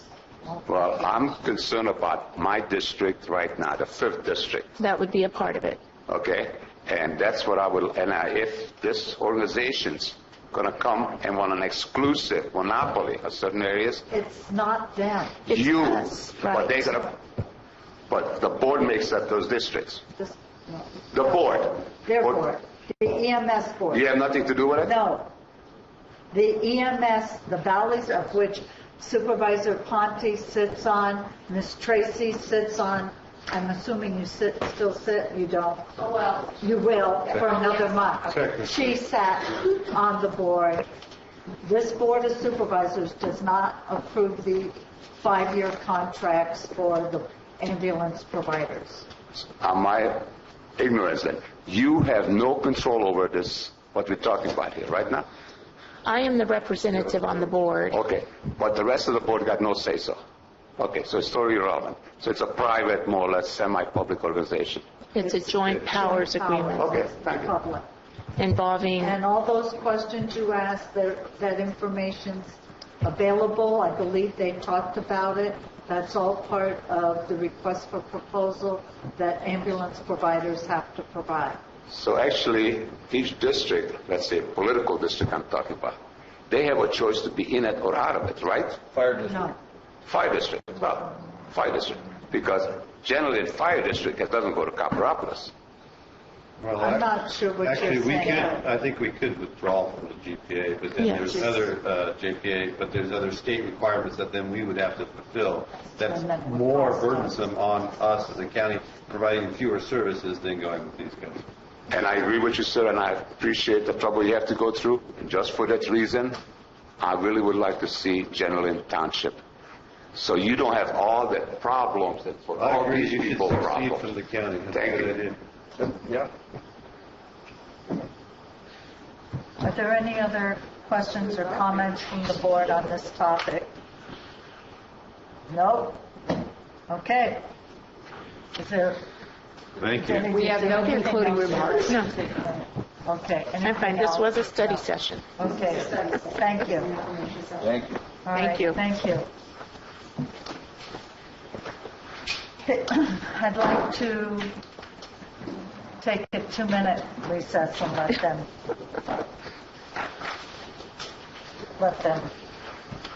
Wrap up their stuff. wrap up their stuff.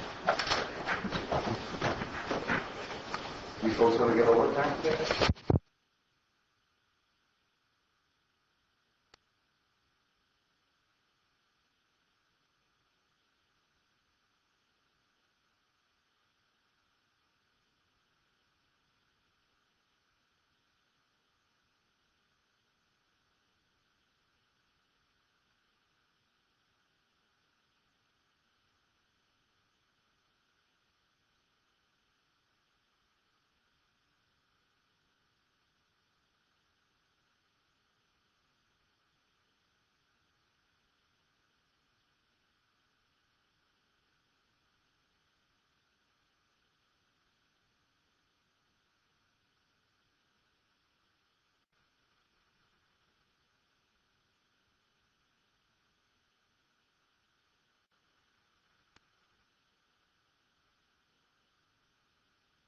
We're going to do correspondence before. And they're trying to tell me I don't need it. I'm going to go to staff first gonna do on that. correspondence reports. Mr. Spellman, please.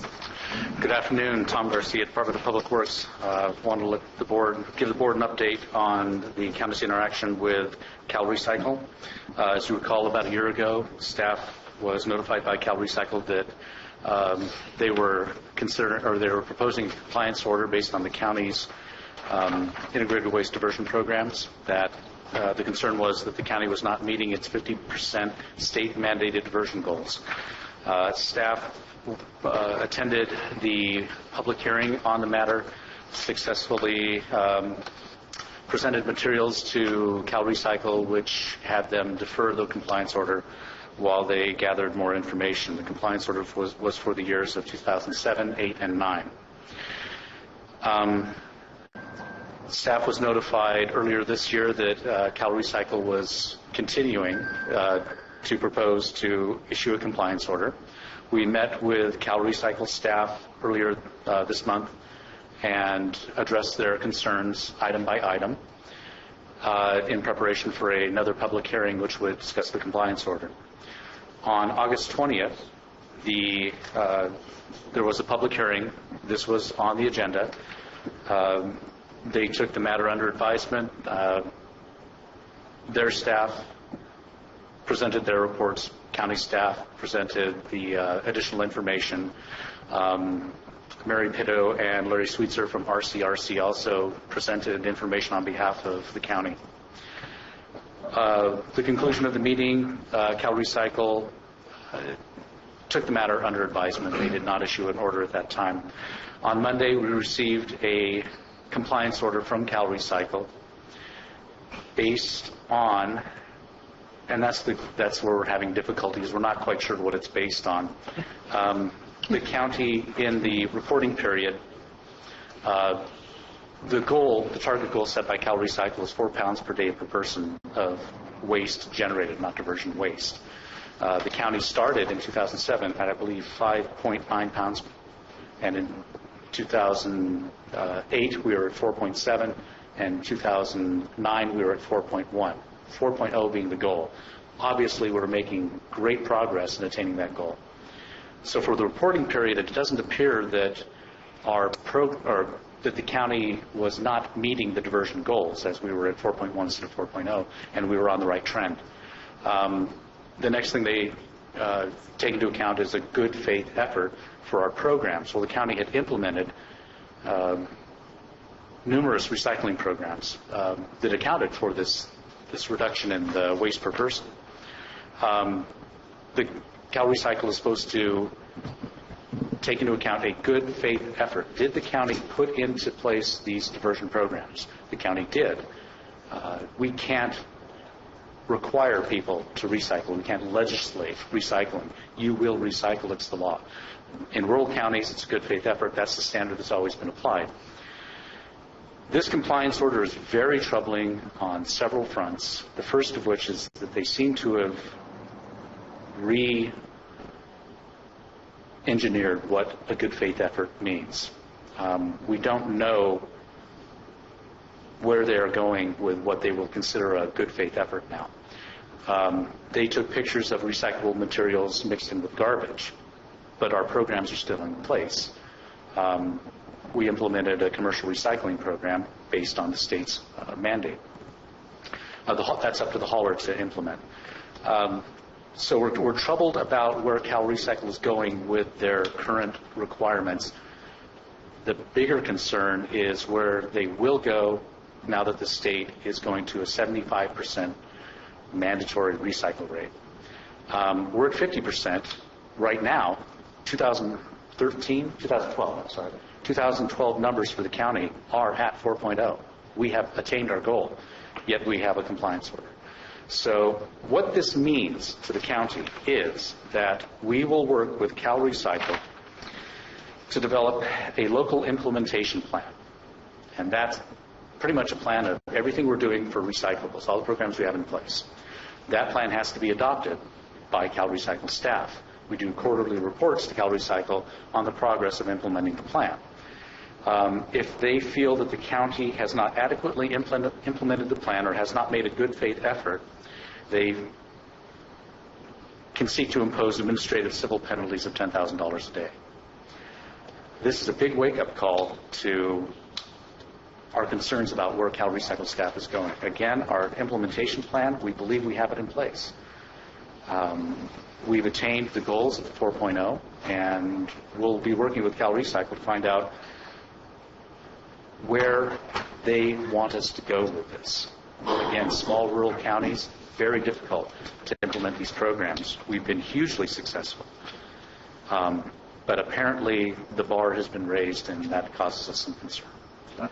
And with that, I would be happy to answer any questions. I believe Mary Pitto from RCRC is also here to address any questions she might have, the board might have on a regional level, how this impacts other agencies in the state.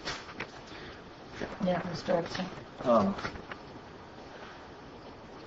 I told you about an idea that I was working with Calaveras with the restaurants. Mm-hmm.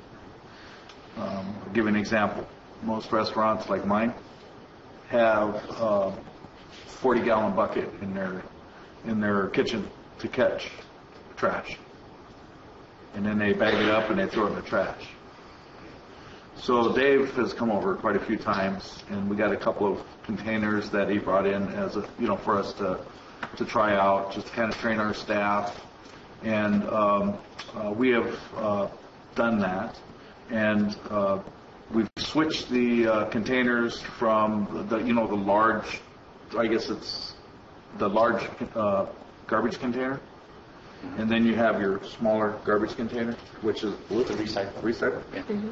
We've reversed that, and that's just with a little bit of training. And so what I'd like to do is, because we're still working on it, because I still see more opportunity for recycling, even within the restaurant. And so what I'd like to do is put together a campaign, basically, that shows all small businesses or a small business how to obtain that, how easy it is to actually switch it from 75% garbage to 75% recycle. And it really, it's just a little bit of training. It doesn't cost that much.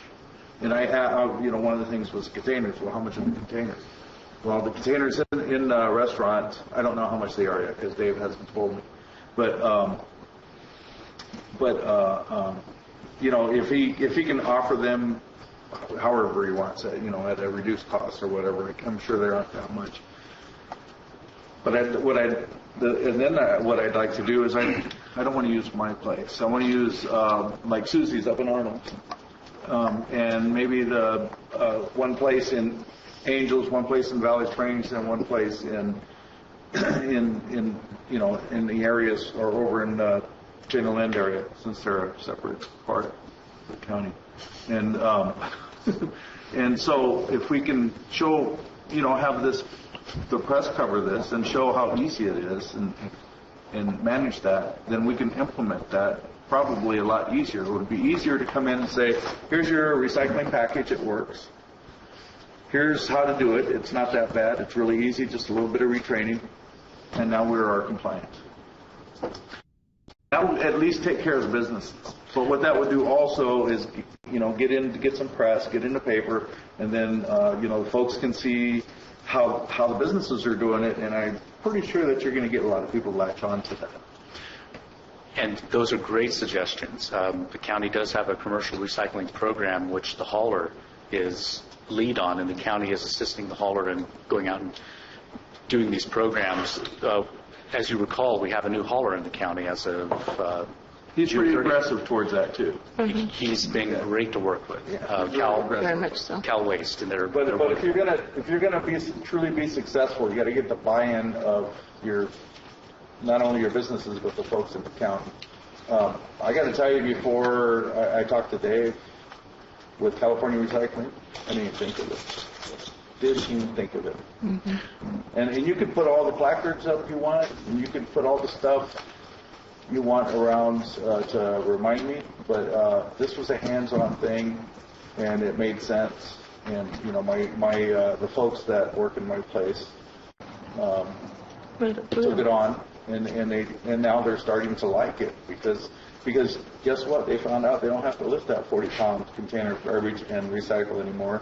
They're lifting a very much smaller, a very light recycling and a very light garbage now. So it's a lot easier on their, not only on packaged or throwing it away, but on their backs.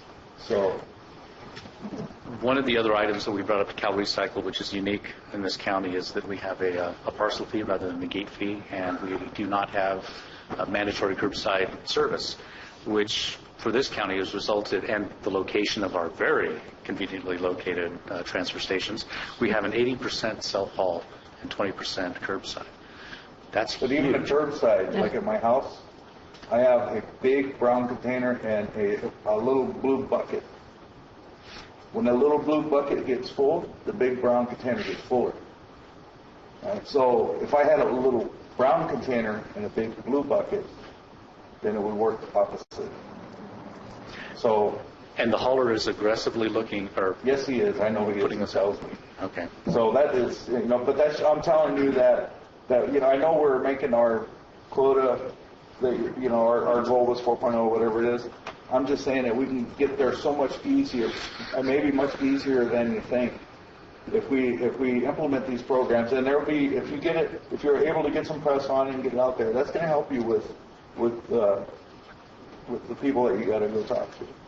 And I just think it's there's a lot of folks that are really recycle conscious, but not when you're working or not when you're like now I have, instead of one garbage can in my house, I have two.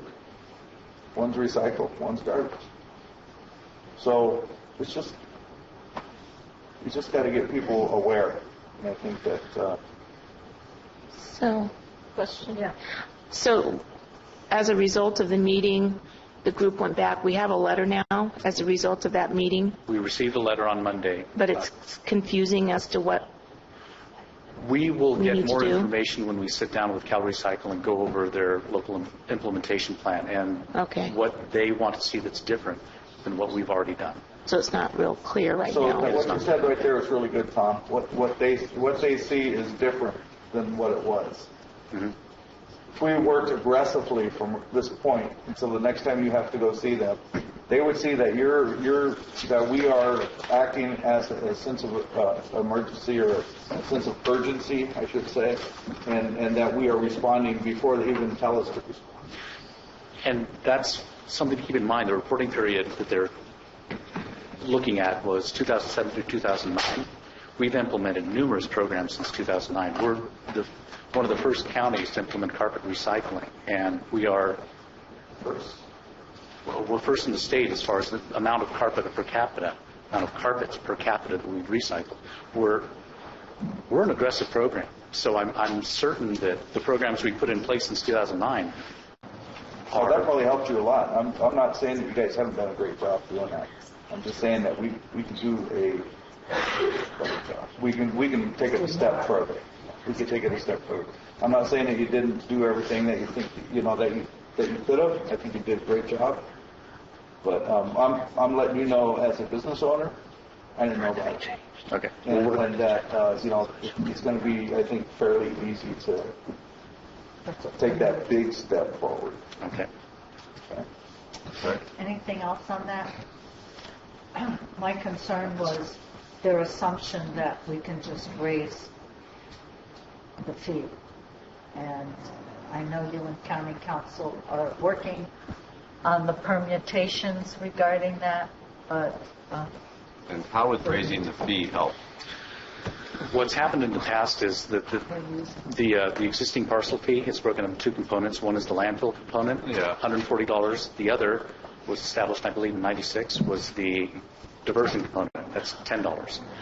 $10 doesn't come near to paying for the diversion programs that we're required to put into place in order to meet the state mandate. What we've been doing is using the operating funds to fill the diversion hole. And our landfill is in jeopardy in about 2018 of not being able to open that next cell. Right. Okay. Thank you. Okay, thank you. Thank you. Thanks, Tom. Ms. Petto, did you want to say anything?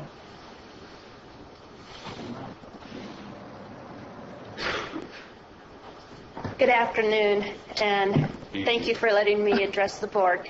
I'm Mary Pitto with the Rural Counties Environmental Services Joint Powers Authority that deals specifically with solid waste issues.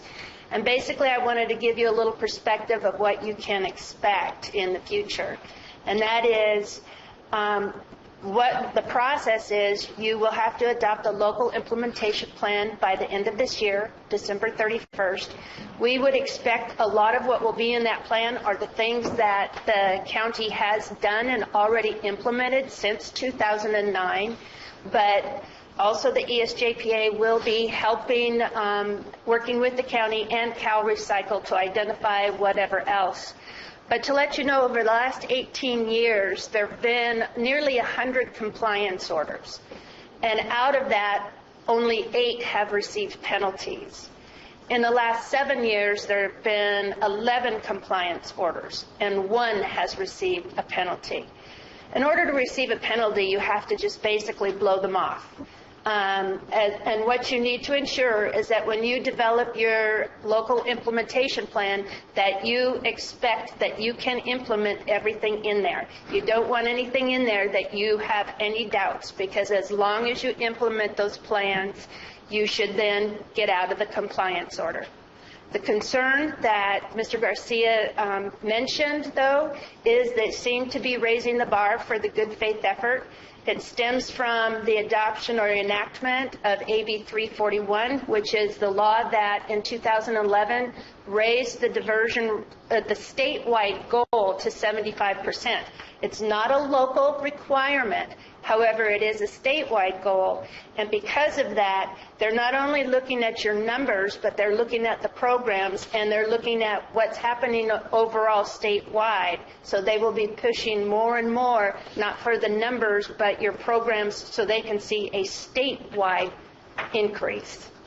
But in working with your county the last couple of months on this issue, I have to say that there was a level of commitment and excitement and really a good team that I felt that I think you guys will have no problem in meeting these requirements, and the team effort was very commendable.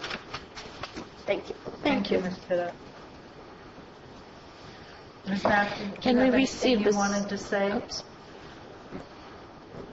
Outside of you did do an excellent job in front of Cal Recycle. Cynthia Knapp, Integrated Waste Manager. Supervisor Edson, I have been working with the enterprise. We're going to be doing a series of articles on recycling. The first one was really basic, and it mentioned that we were meeting with the state regarding a compliance order. So I will be contacting Joel Metzger and letting him know that the compliance order is now public, so we can go forward with future articles. And I'm sure the enterprise would be happy to do an article on businesses and what you're doing in the community to help the effort in I'd like to recycling. see it in all the papers. And if I mean, we can move forward with this, but if we have a business package, okay, here's your business package. This only costs $30, and you can, and if you follow these simple rules, you can be 75% compliant. And then go out there and help them with it if they need it. And I'll volunteer to go out and help them with it, so that they can get rolling on it. Because I know that it took about 2 weeks for my staff over here to kind of get used to it, and then now it's a lot easier on them. And our current program coordinator is currently going out to different communities. Next week she does have a meeting with the school district to help recycling programs in the schools. And we have met with Rotary clubs throughout the county. So if you, I can speak with each of you individually if you know of groups in your community that we can, business groups, so where we can maybe do a group presentation for all businesses in the area. I'd like to do I would be willing to do like a town hall meeting and just get it out. Do you guys consider? Do they consider the metal scrap as well? Because some businesses have, that's what they do, metal, right? And Yeah, so they it's have- not, the state doesn't have an issue with our scrap metal recycling program. It is, we do recycle a lot of scrap metal, and as of right now, Valley Springs Recycling is accepting a very large amount of scrap metal from public and from the landfill and the transfer I stations. just wondered if it was part of that 75%. We put the scrap metal in our, when we do our report to So the when state. you have a place like Tom Hurd's place over here, you go over there and you consider scrap metal that he's putting out, I'll tell you, there's a ton of it there. He probably takes his metal directly to Sims or another recycling company. that? We're not able to capture all of our recycling numbers, and that's one of the, for rural communities, that's one of the pounds per person per day that's varied. It did help us a little bit on that because there are other numbers that we cannot capture as well, like such as clothes being donated to thrift stores and such. But we do track the metal that comes through our facilities, and we do report that to the state. So I want to piggyback kind of what Cliff said, because when I met with Dave too, we talked about in a senior facility, and there are 76 homes there, and that to make it easy for people to recycle.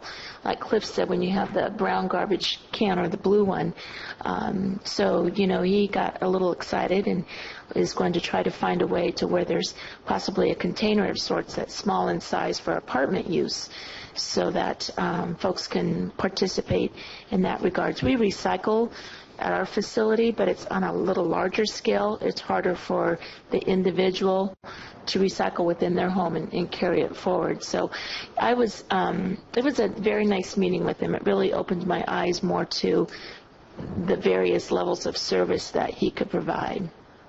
With you, I've been to your facility, and we've done a recycling presentation there before. And the way your facility is set up, maybe something could be done like the government center recycling program. We have small containers in each office and then consolidation points. We have that now. Oh, you do? Yeah. Okay. We have it now. We were trying to bring it to the resident use. We have it for our administrative offices, our kitchen, those kinds of things. Small containers we put into a larger container, and then they come to our facility once a week and pick them up. Yeah, and our program coordinator will be working with the hauler, and so maybe we can work together and find containers for your facility. Yeah, it was. So, like in town here, we have garbage cans all over, but I don't think there's two of them Throughout the town. For a while, there was recycling containers throughout town, and the San Andreas merchants, I believe, were servicing those. And those were purchased with a grant, and we do get grant funds. We may be losing the grant funds in the future, but have you seen the recycling containers throughout Murphy's and Angels Camp?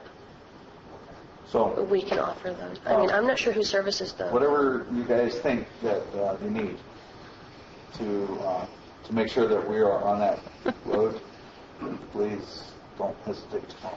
Tom is saying it's the money. Other than the money, Tom. Nice. Good job. Thanks very much for doing a great job. Did you have something you wanted to address to the board? Pardon? I have a monthly report. We'd like to hear it, please. Quickly, because I saw that. Understanding the hour of the day. Madam Chair, members of the board, Ron Rose with Kitchell. As of July 31st, 2013, the adult detention facility and sheriff's admin building is 94% complete. With respect to AB 900 funding, 21 reimbursement requests have been paid in the amount of $24,356,131. Request number 23 has been sent to the state in the amount of $876,889. That puts the county over the threshold of the AB 900 funding, so in accordance with their agreement, they will withhold the last 5% of funding until the facility essentially becomes operational.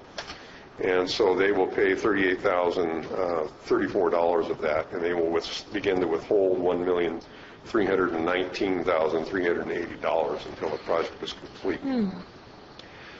As far as of July 31st, first floor in the detention facility, the first floor ceiling installations, above ceiling installations have all been inspected by the design consultants, and what that does is it allows the installation of ceiling tiles to commence, so that is in the process. Ceramic tile has also begun. Casework and cabinetry is all being installed in the first floor, and interior painting continues. Electrical finishes are now being installed. Many of the rooms and many of the areas are now lit with permanent lighting, and the security system installation has begun.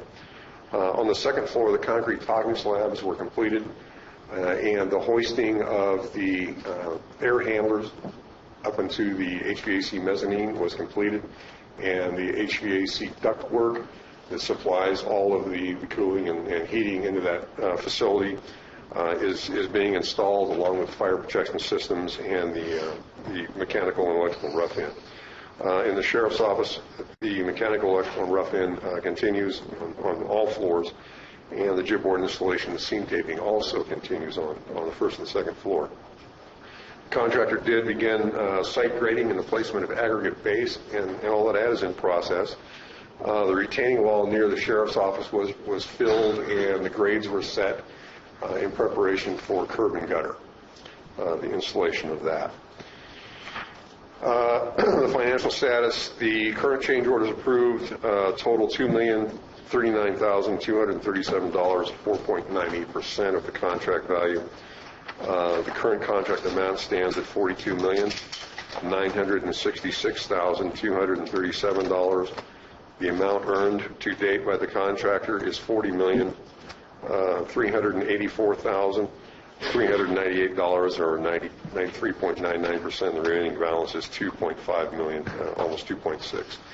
And as of July 31st, the total expenditures for the project are $50,789,140, which is in line with the current budget. The schedule status, the substantial completion of the project is now scheduled for November the 20th. Much of this has been various design change orders, design matters. The default of the structural steel subcontractor had a great impact on the schedule, and so they have settled on November the 20th, and that will be the date. One other thing that is a bit of significance and other project issues is the Kitchell has received several change order proposals from the contractor that include extended performance costs, or they're requesting additional time.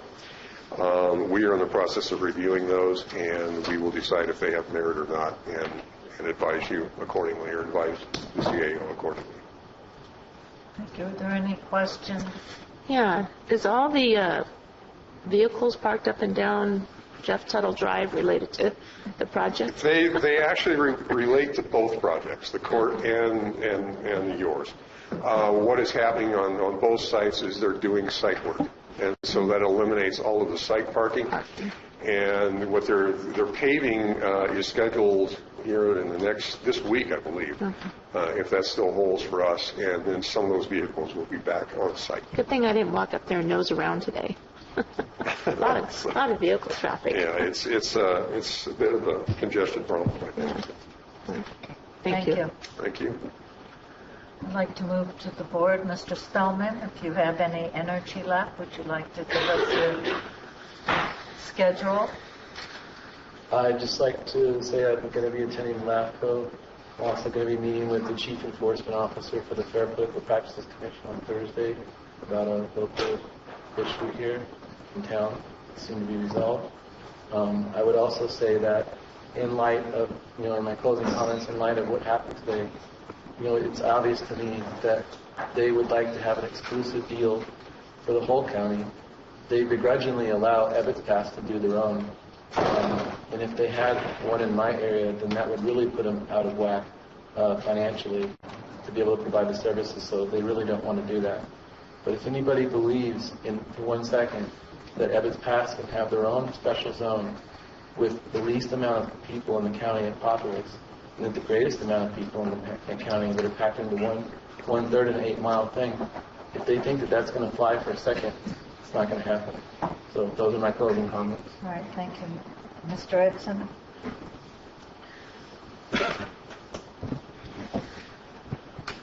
I just want to report one thing. On Saturday, we had the Veterans fundraiser at Valley Springs for the Jenny Lynn Veterans Memorial District, and to help them raise money to finish their hall. And we were pleasantly surprised how many people showed up. It was a great evening.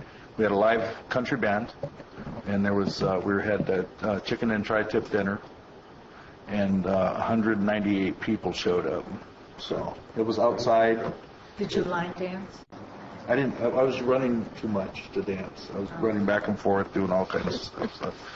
So, everybody expects me to be the MC. So, anyhow, So from what I understand from Barbara Sullivan, it was a really huge success. So I'm looking forward to having our after meeting and do a little critique and possibly make this an annual event, because it was fun. I mean, it was a lot of fun. There was a lot of people dancing. It was a blast. Good job. Mr. Wright? Okay, had a Motherlode Job Training Agency meeting in Sonora. Just really trying to ramp up that agency. They're doing a great job, but just need to keep expanding that program. Had a meeting, the Amateur Calaveras Consensus Group, and really trying to get, they're doing a great job of talking to each other. They're trying to get the contracts that are bid on by local folks to actually get funded for the local Calaveras Amador people to put our own people into the woods again, rather than going to Oregon, where they awarded one of the bids to go to Oregon and the other one to go to Eureka, even though they were supposed to be going to our region. So that was a real setback, but hopefully we'll resolve that. So that was the big issue at the Amateur Calaveras Consensus Group. Had a lot of fun meeting with constituents on all kinds of really interesting issues. And on Saturday, a day in the park in Mountain Ranch, which was also a blast, and just a really tremendous turnout there in Mountain Ranch. They do a great job. Had a car show and live music and all kinds of different booths set up, and so that was a lot of fun. And then also, I wanted to see, the couple of board meetings ago, we talked about putting, I think it was a 4-to-1 approval to put a safety net discussion on the agenda. So I'd like to bring that back, because that's really important to me and my constituents. That is, like, bar none, the most important thing to folks that are living on Social Security. They've paid into the system. They've worked all their lives. They're now on a fixed income. And so we need to really, help these folks out, or at least plan ahead to see how we can, as a community, create a safety net. So I want to see that discussed at the board level, if you guys are still willing to do that. Is that for the water sewer? Yeah, water sewer specifically. Yeah. So when are we going to put that on there? I'd even be up for creating our own municipal power district or something. Yeah, well, that's what I think, just a brainstorming of all the options. I mean, I think that the water district that is proposing the rate raise should really be the one that's stepping up and taking care of most of it. But I want to help give them support to do that. Sure. So I will look at the minutes. I understood we had a discussion about it.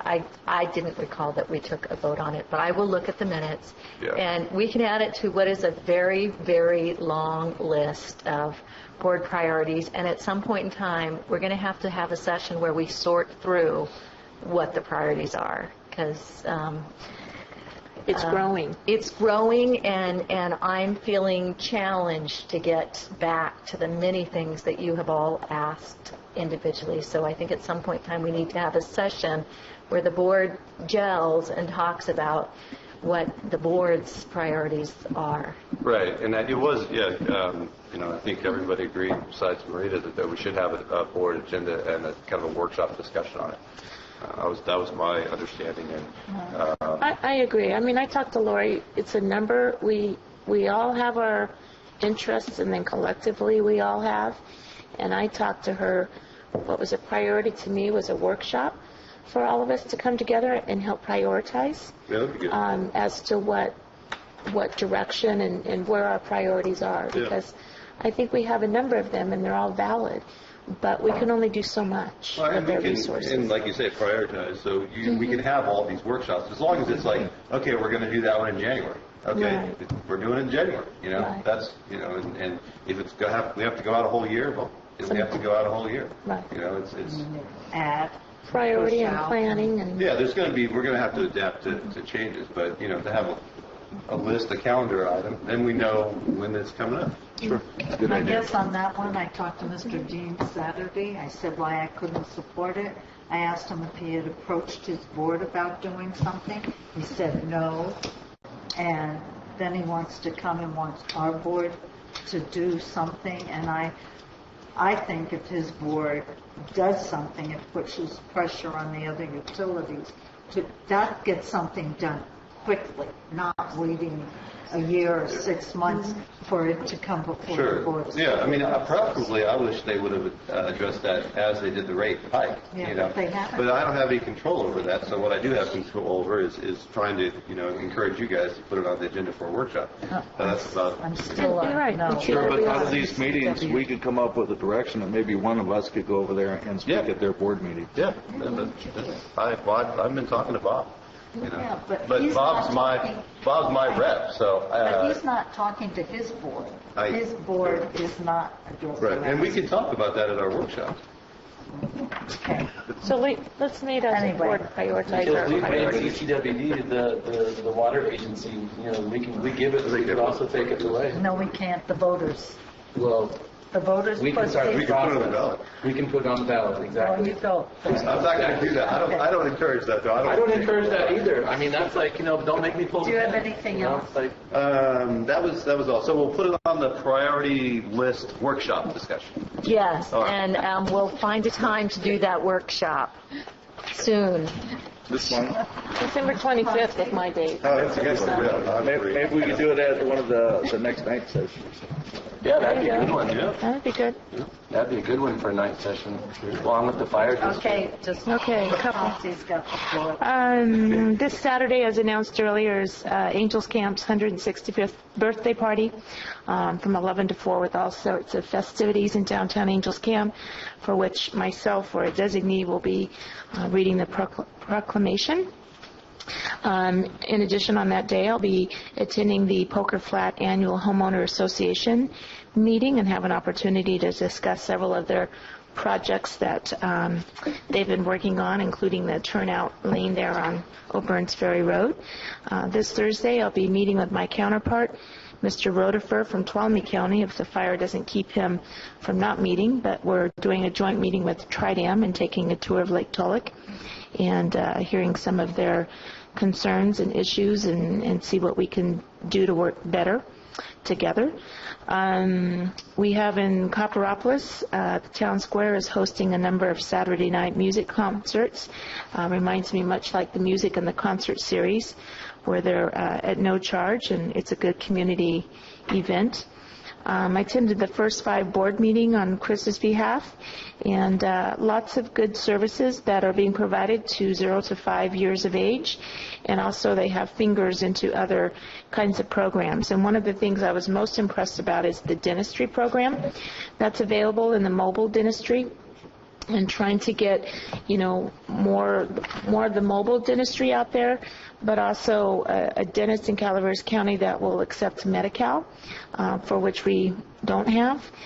We do have a dentist that they contract with that will provide some limited services for 0 to 5, but is not open all the time in regards to Medi-Cal. So that was very interesting to hear about that program and the different funding sources for it, in addition to some nutritional programs and in medical care and things along that line.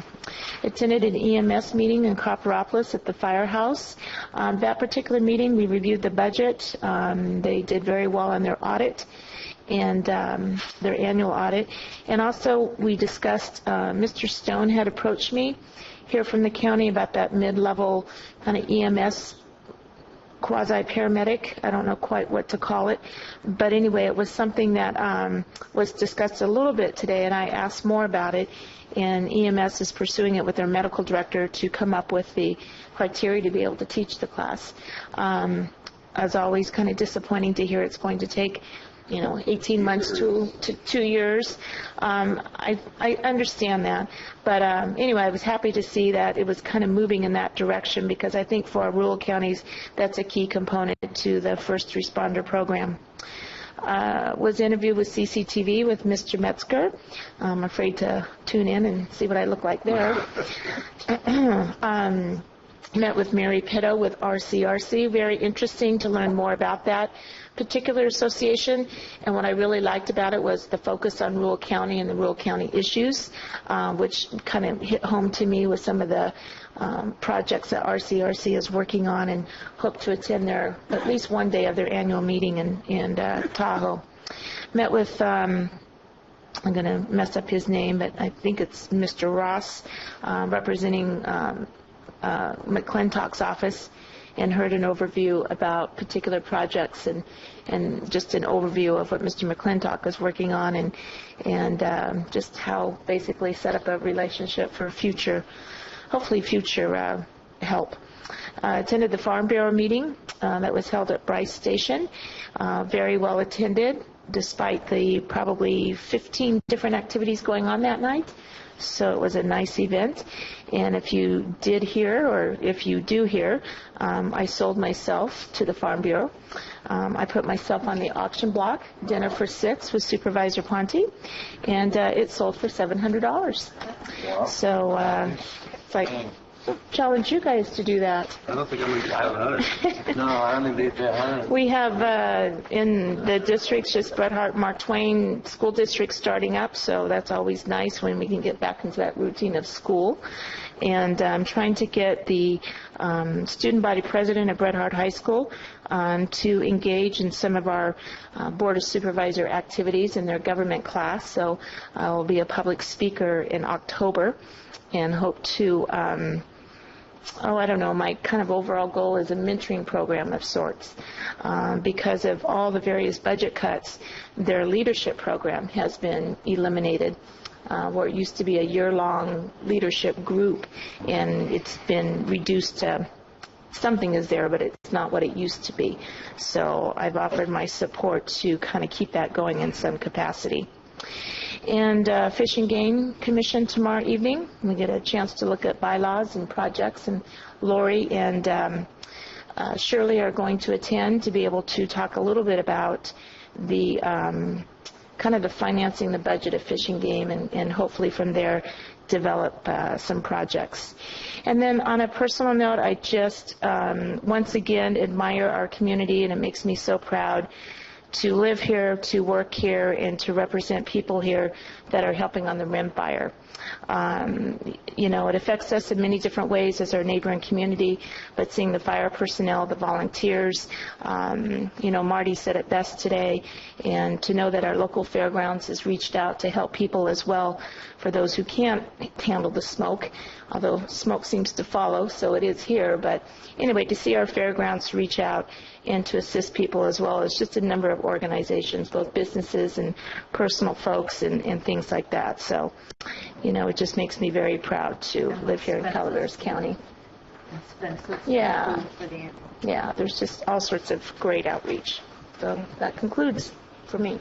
The Calaveras Mentoring Program is having their golf tournament and dinner on September 13. If you don't play golf, they would very much like you to come to the dinner at Sequoia Woods on September 13th. I, too, will be at the LAFCO conference. The logging for the Sierra Nevada Logging Museum will have their logging jamboree Saturday. Sunday, I will be at Lilac Park homeowners meeting. It's homeowners meeting, annual meeting times. I have Ebbets Pass Property Owners Council coming up. I will be in Sacramento for CSAC, and I have the Greater Arnold Business Association. I went to the RCRC board meeting. We talked about legislation to repeal the SRA. It's dead at the moment. And if you want to appeal with the second bill you received, you still have, I thought you only had to appeal the first time if you appealed, but if you are still fighting it, you have to appeal again. So you send your check in for your $115, because I think that's really what most people in Calaveras are paying, plus you send in your appeal. There is a Sierra Nevada, under the Sierra Nevada Conservancy, which Chris is our representative. They have the Forest and Community Initiative, which was to try and reduce barriers to the pace and scale of forest restoration project. This is all low-hanging fruit items, nothing where we want to try and change NEPA, but what we can do. I've asked our district ranger to meet and talk about potentials because we work closely together. I asked Chris to come with me, though I just found out That was one of the less controversial items we talked about, so. Yeah. Okay. So if it's already been done through the Amador Calaveras consensus group, that might not happen. Senate Bill 731, which is CEQA reform, passed out of the Assembly Local Government Committee, and it's going to be brought up this week, I believe, in appropriations. Secure Rural Schools, the Congressional Bill 1526. If the board would support it, I'd like to write a letter of support which authorizes extension of the funding for secure rural schools, at least for 1 year, maybe 2. And if the board doesn't have a problem, I'll put a letter together and just put it on the consent agenda for the next meeting. It's HR 1526. It's a source of revenue for the counties. So if there's support, I will put it on. I don't mind supporting it, but I just don't know. I will tell you about it. But Secure Rural Schools is funding we've been receiving. It helps with forest work and through the Forest Service and sustainable forest management, and it helps the counties because it gives us money for schools and roles. SRS, we've received it I don't think we receive very much, but... Isn't it through the Fire Safe Council? Did we hear that? No, that's separate? No, it's separate. This is all federal funding. I'm just wondering what, if any, trickle down. I mean, there's people that have concerns about safety issues at schools in my area, and I don't recall them ever. Yes, they received funding from Secure Rural Schools. Who received funding? The schools. I don't know how they divvy it up. Yes. The school district. I'd like to know how much the school district got. I don't know. You could ask them. We don't get very much as a county for Secure Rural Schools. I'm not, how much it is one thing, but I want to know. I want to know how much it is and who got it. Well, I can find out how much. I can't tell you who got it necessarily. Well, I mean, I guess for Calaveras Unified, which is another area. I don't know. We've got a huge problem at Jenny Lynn School. There's no ingress, egress. There's only one way in and out. That's extremely dangerous. This is not enough money for that. Whatever. But I will get information as part of the board package. Might be enough money to study. If I can put it on the agenda, I just need to ask for permission to put it on the agenda. To write a letter to support. Well, I want to write a letter to our congressional representatives supporting the Secure Rural Schools because they want to cut the funding. Yes. They've been talking about it like every year for the last 3 or 4 years. Please. So I'll put it on, and I will give an explanation of what it is. And I will try and answer your questions. The other issue is, but I don't want to put, okay, so do I have the support to put it on? Yes. Yes, okay, thank you. The federal postal reforms, I don't know about your post offices, but Avery, Hathaway Pines, Bear Valley, Camp Connell, they've all had reductions in hours and so we're looking closely at saying that you have to be careful of rural post offices. And so is this as a through position, well, this is through CSAC and through RCRC. We've been both of them. I wrote a letter, since there wasn't a lot of time, on Senate Bill 740, which has to do with broadband.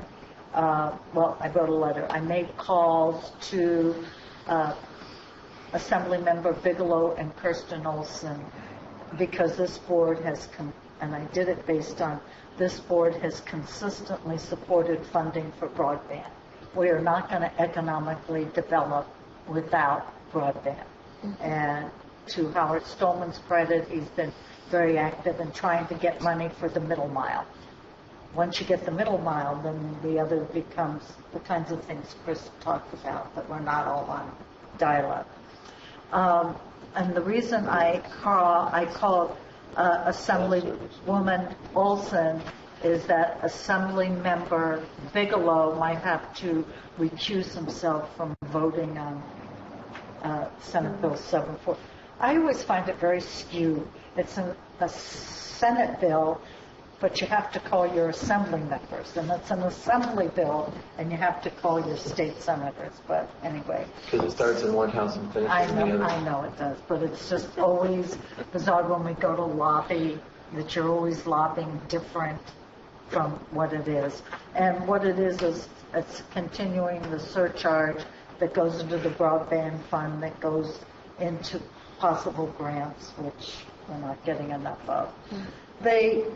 So I did. I made that call because it was coming up. But the other thing, and I contacted Tom Garcia on it, is Caltrans is looking to change their encroachment permits, and they want traffic control plans to be, I wrote this, to be stamped by a licensed engineer and implemented by licensed contractors. Well, I'm a big no on that. Because just like Debbie mentioned, they're having a parade in Angels Camp. They have the Seroptimus one. They have the Independence Day Parade. I think they have something in Valley Springs where you close a state highway. It's not on the state highway. Okay, but in Angels Camp and in Arnold, they've closed the state highway, and in West Point. And I said, this will not work. Road closures, I mean, the volunteers get the permits, they do all that, but it's all done by volunteers. I mean, I just told Tom this isn't going to work. Yeah, I thought so too. But so I asked him. Not that Caltrans needs to listen to this. No, but it's to try and get other. Calaveras doesn't want to overly go around. Pardon? In a collaborative working effort. Yes, hopefully. Yes. Yeah. Okay. So that's it. Oh, I'm sorry. Mr. Edson has something else. A couple more things.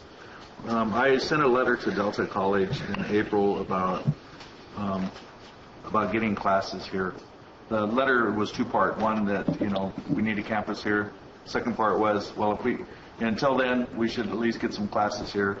And I got a response on the 22nd from Kathy. Got her name now. I have it right here. Yeah. Was it a yay or nay? From Kathy Hart, who's the president of Delta College, and she says that they're in the process of making arrangements with Mark Campbell to get classes that will be offered at probably the spring. Good. Yeah. So that was a positive thing. On the 27th, I went to Assemblyman Bigelow was here, and the Chambers put on a little whoop-de-doo for him, and that was at the old antique jail place. Excellent place to have a little event. On the 26th, which was yesterday morning, the Enterprise ran a story, and I helped this guy, Frank Wargard, who's an old-time resident. He's 88 years old. He's been around here all his life, and he donated an 1873 coffee grinder to the museum, and he was all excited about that. so that was kind of a fun thing to do. On the 21st, Don Urbana spoke at the Valley Springs Area Business Association on customer satisfaction, and that was a really nice thing. And then I'd like to remind people that the powwow is this weekend. Wow. Already, huh? Wow. Oh, yeah. They moved it from May to... So it starts, it starts on Friday, I think, Thursday, Friday, yeah. So, that's it. One other thing, Marina. Cliff reminded me of. Yeah. Cliff reminded me about, he said he met with Assemblyman Bigelow. I was there as well. It's a little thing, the history deal.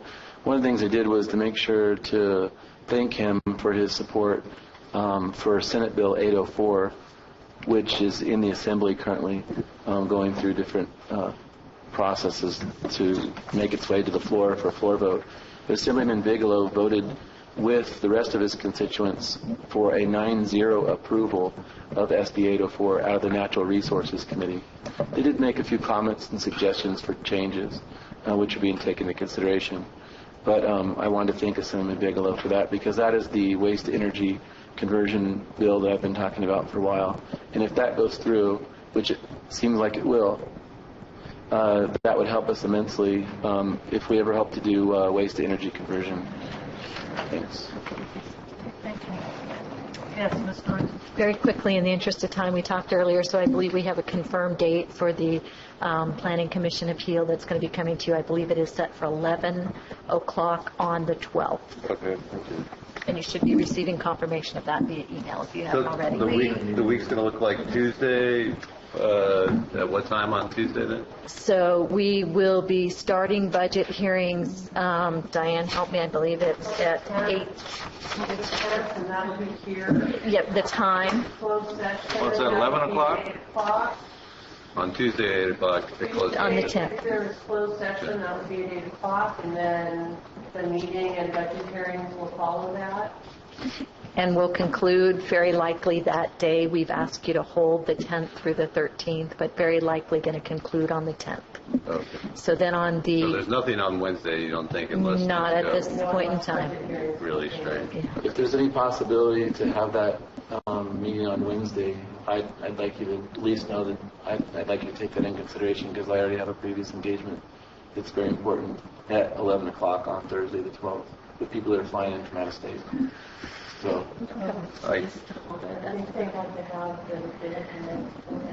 This is, just so you know what this is an appeal from the Planning Commission that we just found out about. We have so many days within which to hold it. Right, we have some time limitations, and we actually have this room available on that Thursday.